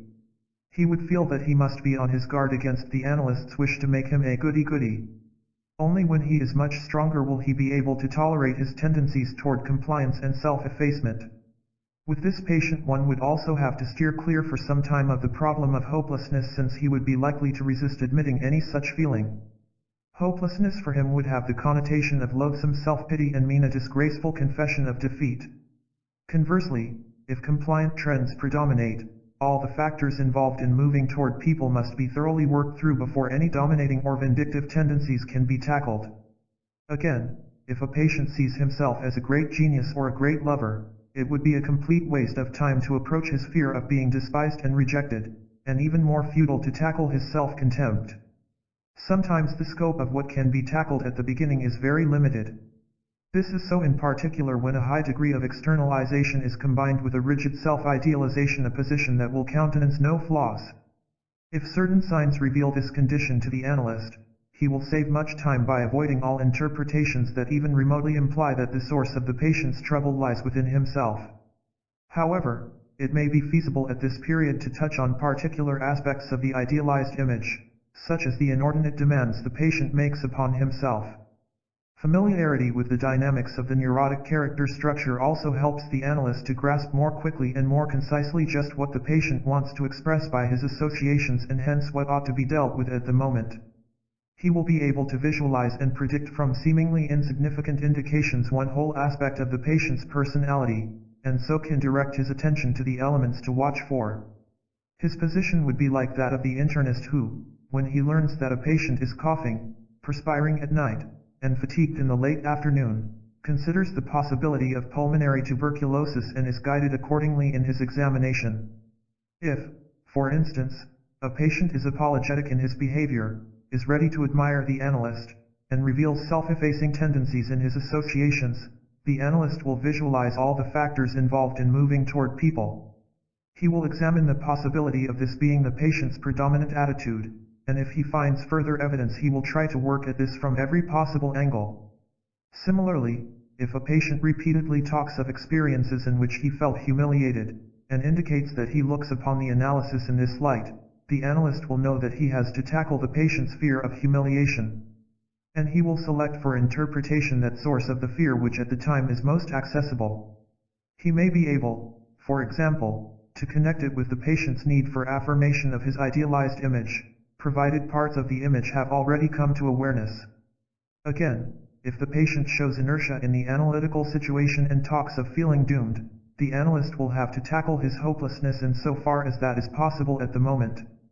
If this should occur at the very beginning, he may be able only to point out its meaning, namely, that the patient has given himself up.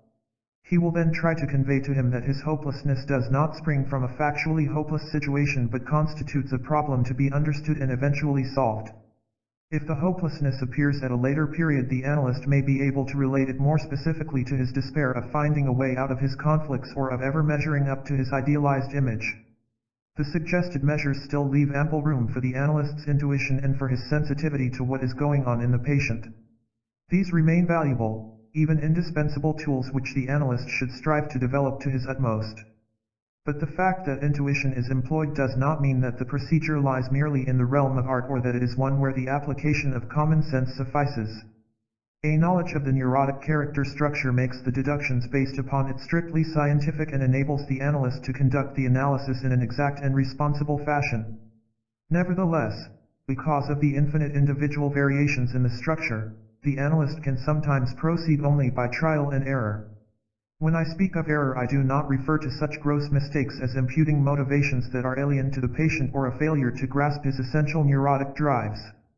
What I have in mind is the very common error of making interpretations that the patient is not yet ready to assimilate.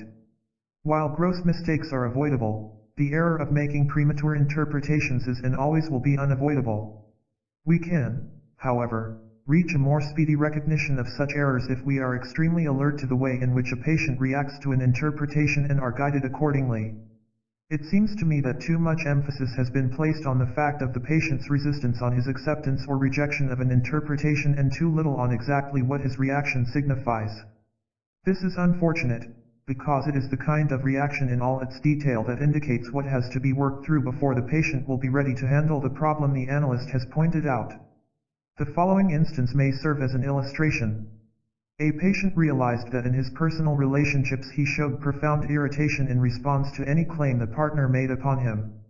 Even the most legitimate requests were regarded as coercion and the most merited criticisms as insults. At the same time, he felt free to demand exclusive devotion and to express his own criticisms quite frankly. He realized, in other words, that he accorded himself every privilege while denying the partner any. It became clear to him that this attitude was bound to mar, if not destroy, his friendships as well as his marriage. Up to this point he had been very active and productive in his analytical work. But the session after he became aware of the consequences of his attitude was pervaded by silence. The patient was mildly depressed and anxious. The few associations that did appear pointed to a strong tendency to withdraw, which was in decided contrast to his eagerness in previous hours to establish a good relationship with a woman. The impulse to withdraw was an expression of how intolerable the prospect of mutuality was to him. He accepted the idea of equality of rights in theory, but in practice he rejected it. While his depression was a reaction to finding himself in an unsolvable dilemma, the tendency to withdraw meant he was groping for a solution. When he recognized the futility of withdrawing, and saw that there was no way out but to change his attitude, he became interested in the question of why mutuality was so unacceptable to him. The associations that appeared immediately thereafter indicated that emotionally he saw only the alternative of having all rights or no rights whatever. He voiced an apprehension that if he should concede any rights he would never be able to do what he wanted but would invariably have to comply with the wishes of others. This in turn opened up the whole field of his compliant and self-effacing trends which, although they had hitherto been touched upon, had never been seen in their full depth and significance. For a number of reasons his compliance and dependence were so great that he had had to build up the artificial defense of arrogating all rights exclusively to himself. To abandon the defense at a time when his compliance was still a stringent inner necessity would have meant to submerge himself as an individual. Before he could even consider a change in his arbitrary settlement, the compliant trends had to be worked through. It will be clear from everything that has been said throughout this book that one can never exhaust a problem through a single approach. It must be returned to again and again from various angles. This is because any single attitude springs from a variety of sources and assumes new functions in the course of the neurotic development. Thus, for instance, the attitude of placating and putting up with too much is originally part and parcel of the neurotic need for affection and must be tackled when that need is being dealt with. Its scrutiny must be resumed when the idealized image is in question. In that light, placating will be seen as an expression of the patient's notion that he is a saint. That it also involves a need to avoid friction will be understood when his detachment is under discussion. Again, the compulsive nature of the attitude will become clearer when the patient's fear of others and his need to lean over backward from his sadistic impulses come into view. In other instances, a patient's sensitivity to coercion may be seen first as a defensive attitude stemming from his detachment, then as a projection of his own craving for power, and later perhaps as an expression of externalization, inner coercion, or other trends. Any neurotic attitude or conflict that crystallizes during analysis must be understood in its relation to the personality as a whole. This is what is called working through. It involves the following steps: bringing to the patient's awareness all the overt and hidden manifestations of the particular trend or conflict, helping him to recognize its compulsive nature, and enabling him to attain an appreciation both of its subjective value and its adverse consequences. The patient, when he discovers a neurotic peculiarity, tends to avoid examining it by immediately raising the question, how did it come about? Whether or not he is aware of doing so, he hopes to solve the particular problem by turning to its historical origin. The analyst must hold him back from this escape into the past and encourage him to examine first what is involved, in other words, to become familiar with the peculiarity itself. He must get to know the specific ways in which it manifests itself, the means he uses to cover it up, and his own attitudes toward it. If, for instance, the patient's dread of being compliant has become clear, he must see the extent to which he resents, dreads, and despises in himself any form of self-effacement. He must recognize the checks he has unconsciously instituted to the end of eliminating from his life all possibilities of compliance and everything involved in compliant tendencies. He will understand, then, how attitudes apparently divergent all serve this one purpose, how he has numbed his sensitivity to others to the point of being unaware of their feelings, desires, or reactions, how this has made him highly inconsiderate, how he has choked off any feeling of fondness for others as well as any desire to be liked by them, how he disparages tender feelings and goodness in others, how he tends automatically to refuse requests, how in personal relationships he feels entitled to be moody, critical, and demanding but denies the partner any of these prerogatives. Or, if it is the patient's feeling of omnipotence that has come into focus, it is not enough that he realizes that he has this feeling. He must see how from morning till night he sets impossible tasks for himself, how, for instance, he thinks he should be able to write a brilliant paper on a complex subject at top speed, how he expects himself to be spontaneous and scintillating in spite of his exhaustion, how in analysis he expects to solve a problem the moment he catches a glimpse of it. Next, the patient must recognize that he is driven to act in accordance with the particular trend, regardless of and often contrary to his own desires or best interests. He must realize that the compulsion operates indiscriminately, usually without reference to factual conditions. He must see, for example, that his fault-finding attitude is turned toward friends and enemies alike, that he upbraids the partner no matter how the latter behaves. If the partner is amiable, he suspects him of feeling guilty about something. If he asserts himself, he is domineering. If he gives in, he is a weakling. If he likes to be with him, he is too easily available. If he refuses anything, he is stingy, and so on. Or if the attitude under discussion is the patient's uncertainty of being wanted or welcome, he must realize that the attitude persists despite all evidence to the contrary. Understanding the compulsive nature of a trend also involves recognizing reactions to its frustration. If, for instance, the trend that has emerged concerns the patient's need for affection, he would have to see that he feels lost and frightened at any sign of rejection or diminished friendliness, no matter how trivial the sign or how little the other person means to him. While the first of these steps shows the patient the extent of his particular problem, the second impresses upon his mind the intensity of the forces behind it. Both arouse an interest in further scrutiny. When it comes to examining the subjective value of a particular trend, the patient himself will often be eager to volunteer information. He may point out that his rebellion and defiance against authority or against anything resembling coercion were necessary and indeed life-saving, since otherwise he would have been submerged by a dominating parent, that notions of superiority helped or still help to keep him going in the face of his lack of self-respect, that his detachment or his don't-care attitude protects him from being hurt. It is true that associations of this kind come forth in a spirit of defense, but they are also revealing. They tell us something about the reasons why the particular attitude was acquired in the first place, thereby showing us its historical value and giving us a better understanding of the patient's development. But over and beyond this, they lead the way to an understanding of the present functions of the trend. From the standpoint of therapy, these are the functions of prime interest. No neurotic trend or conflict is merely a relic from the past, a habit, as it were, that once established keeps persisting.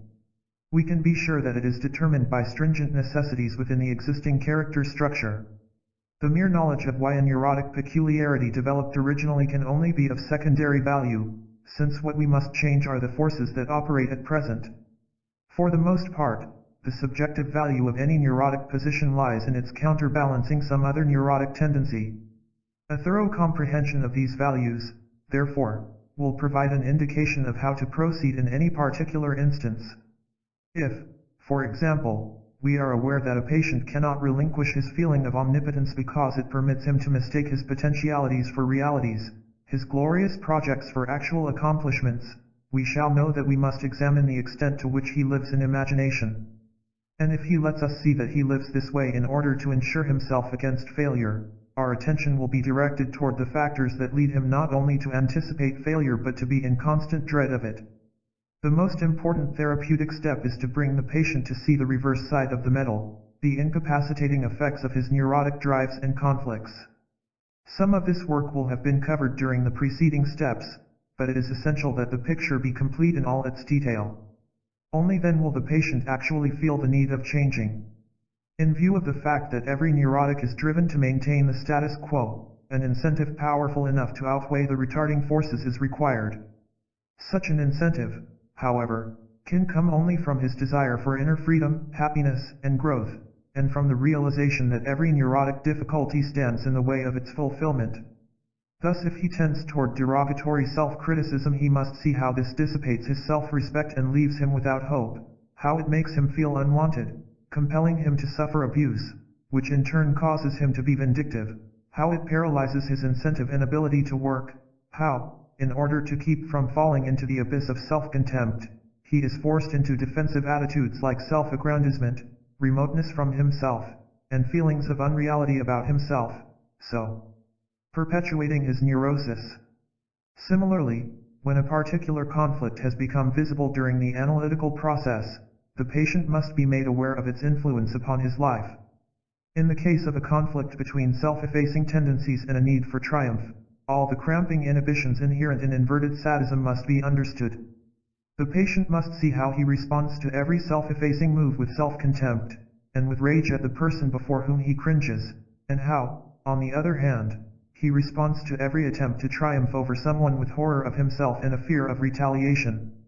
It sometimes happens that a patient, even when he becomes aware of the whole range of adverse consequences, shows no interest in overcoming the particular neurotic attitude. Instead, the problem seems to fade out of the picture. Almost imperceptibly he shoves it aside and nothing is gained. In view of the fact that he has seen all the harm he inflicts upon himself, his lack of response is remarkable. Nevertheless, unless the analyst is very astute in recognizing this kind of reaction, the patient's lack of interest may pass unnoticed.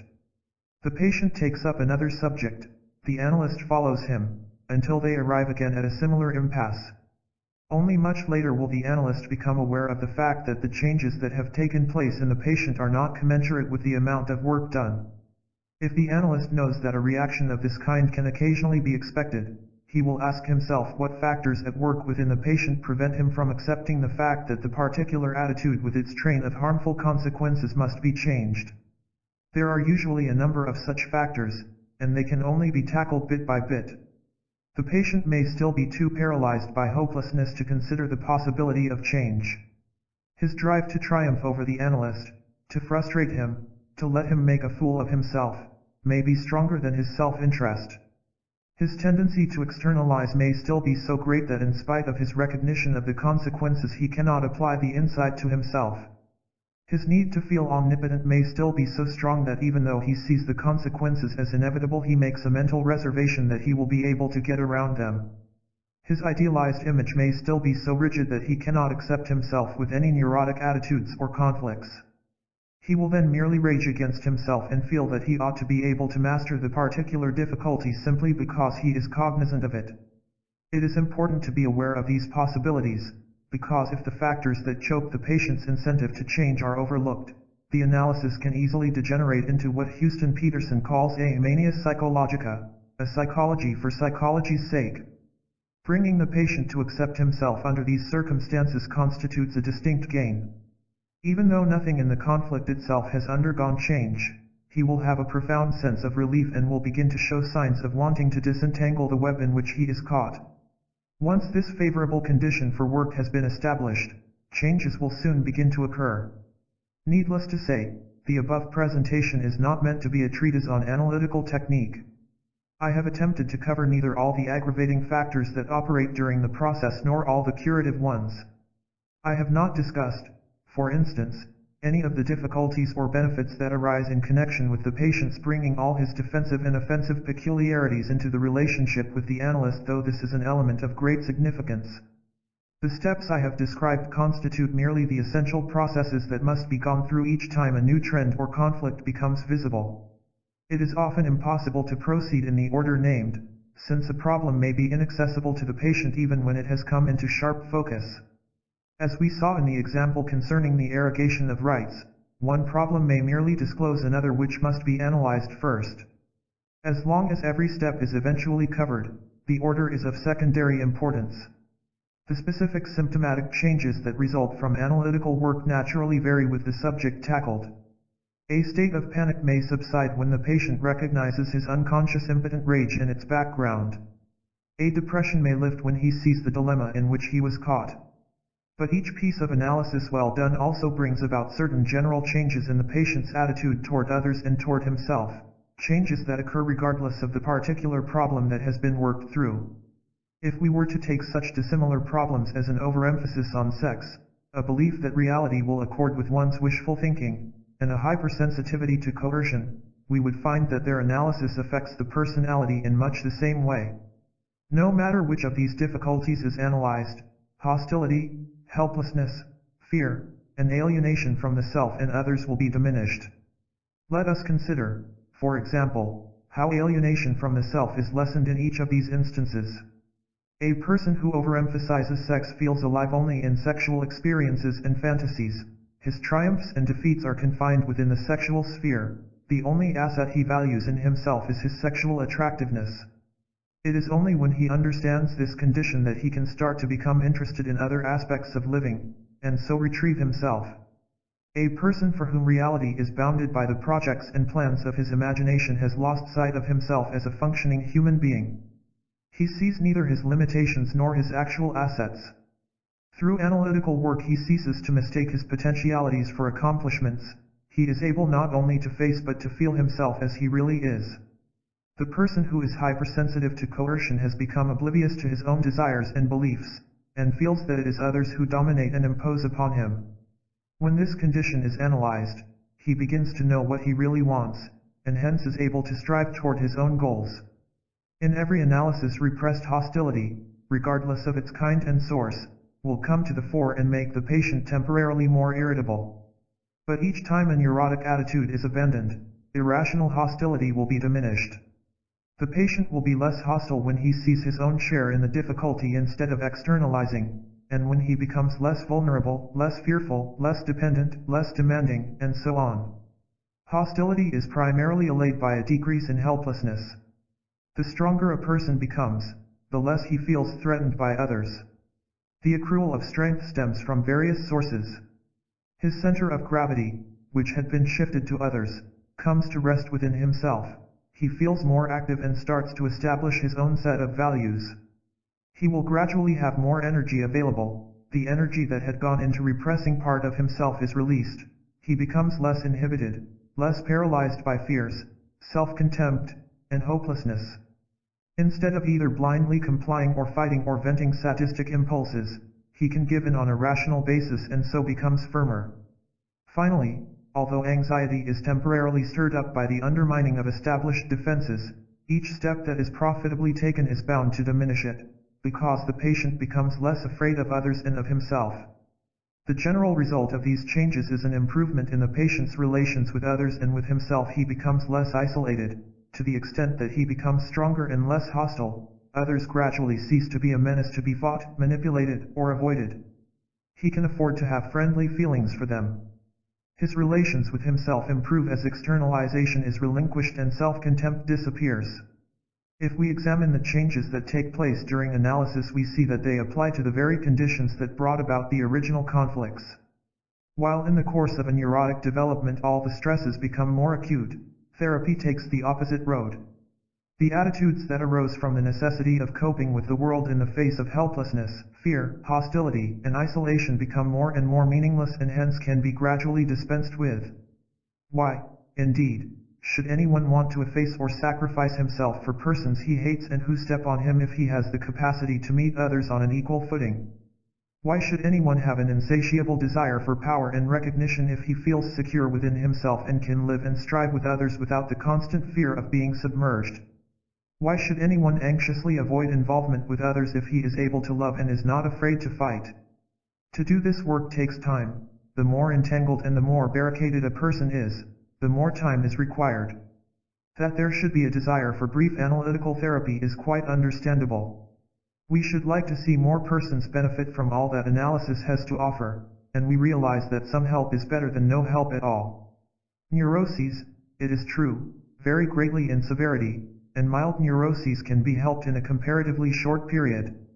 While some of the experiments in brief psychotherapy are promising, many, unfortunately, are based upon wishful thinking and are carried on with an ignorance of the powerful forces that operate in neurosis. In the case of severe neuroses, I believe that the analytical procedure can be shortened only by so bettering our understanding of the neurotic character structure that less time will be wasted in groping for interpretations. Fortunately, analysis is not the only way to resolve inner conflicts. Life itself still remains a very effective therapist. Experience of any one of a number of kinds may be sufficiently telling to bring about personality changes. It may be the inspiring example of a truly great person. It may be a common tragedy which, by bringing the neurotic in close touch with others, takes him out of his egocentric isolation. It may be association with persons so congenial that manipulating or avoiding them appears less necessary. In other instances, the consequences of neurotic behavior may be so drastic or of such frequent occurrence that they impress themselves on the neurotic's mind and make him less fearful and less rigid. The therapy effected by life itself is not, however, within one's control. Neither hardships nor friendships nor religious experience can be arranged to meet the needs of the particular individual. Life as a therapist is ruthless. Circumstances that are helpful to one neurotic may entirely crush another. And, as we have seen, the capacity of the neurotic to recognize the consequences of his neurotic behavior and to learn from them is highly limited.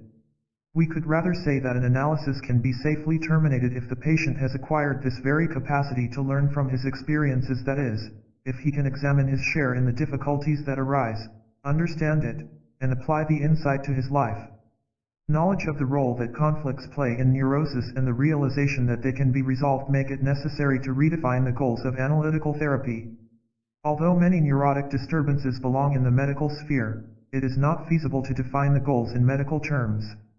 Since even psychosomatic illnesses are essentially an ultimate expression of conflicts within the personality, the goals of therapy must be defined in terms of personality. Thus seen, they encompass a number of aims. The patient must acquire the capacity to assume responsibility for himself, in the sense of feeling himself the active, responsible force in his life, capable of making decisions and of taking the consequences. With this goes an acceptance of responsibility toward others, a readiness to recognize obligations in whose value he believes, whether they relate to his children, parents, friends, employees, colleagues, community, or country. Closely allied is the aim of achieving an inner independence, one as far removed from a mere defiance of the opinions and beliefs of others as from a mere adoption of them. This would mean primarily enabling the patient to establish his own hierarchy of values and to apply it to his actual living. In reference to others, it would entail respect for their individuality and their rights, and would thus be the basis for a real mutuality. It would coincide with truly democratic ideals. We could define the goals in terms of spontaneity of feeling, an awareness and aliveness of feeling, whether in respect to love or hate, happiness or sadness, fear or desire. This would include a capacity for expression as well as for voluntary control. Because it is so vital, the capacity for love and friendship should be especially mentioned in this context, love that is neither parasitic dependence nor sadistic domination but, to quote McMurray, a relationship, which has no purpose beyond itself, in which we associate because it is natural for human beings to share their experience, to understand one another, to find joy and satisfaction in living together, in expressing and revealing themselves to one another. The most comprehensive formulation of therapeutic goals is the striving for wholeheartedness, to be without pretense, to be emotionally sincere, to be able to put the whole of oneself into one's feelings, one's work, one's beliefs. It can be approximated only to the extent that conflicts are resolved. These goals are not arbitrary, nor are they valid goals of therapy simply because they coincide with the ideals that wise persons of all times have followed. But the coincidence is not accidental, for these are the elements upon which psychic health rests. We are justified in postulating these goals because they follow logically from a knowledge of the pathogenic factors in neurosis. Our daring to name such high goals rests upon the belief that the human personality can change. It is not only the young child who is pliable. All of us retain the capacity to change, even to change in fundamental ways, as long as we live. This belief is supported by experience. Analysis is one of the most potent means of bringing about radical changes, and the better we understand the forces operating in neurosis, the greater our chance of effecting desired change. Neither the analyst nor the patient is likely wholly to attain these goals. They are ideals to strive for, their practical value lies in their giving us direction in our therapy and in our lives. If we are not clear about the meaning of ideals, we run the danger of replacing an old idealized image with a new one. We must be aware, too, that it does not lie within the power of the analyst to turn the patient into a flawless human being. He can only help him to become free to strive toward an approximation of these ideals. And this means giving him as well an opportunity to mature and develop.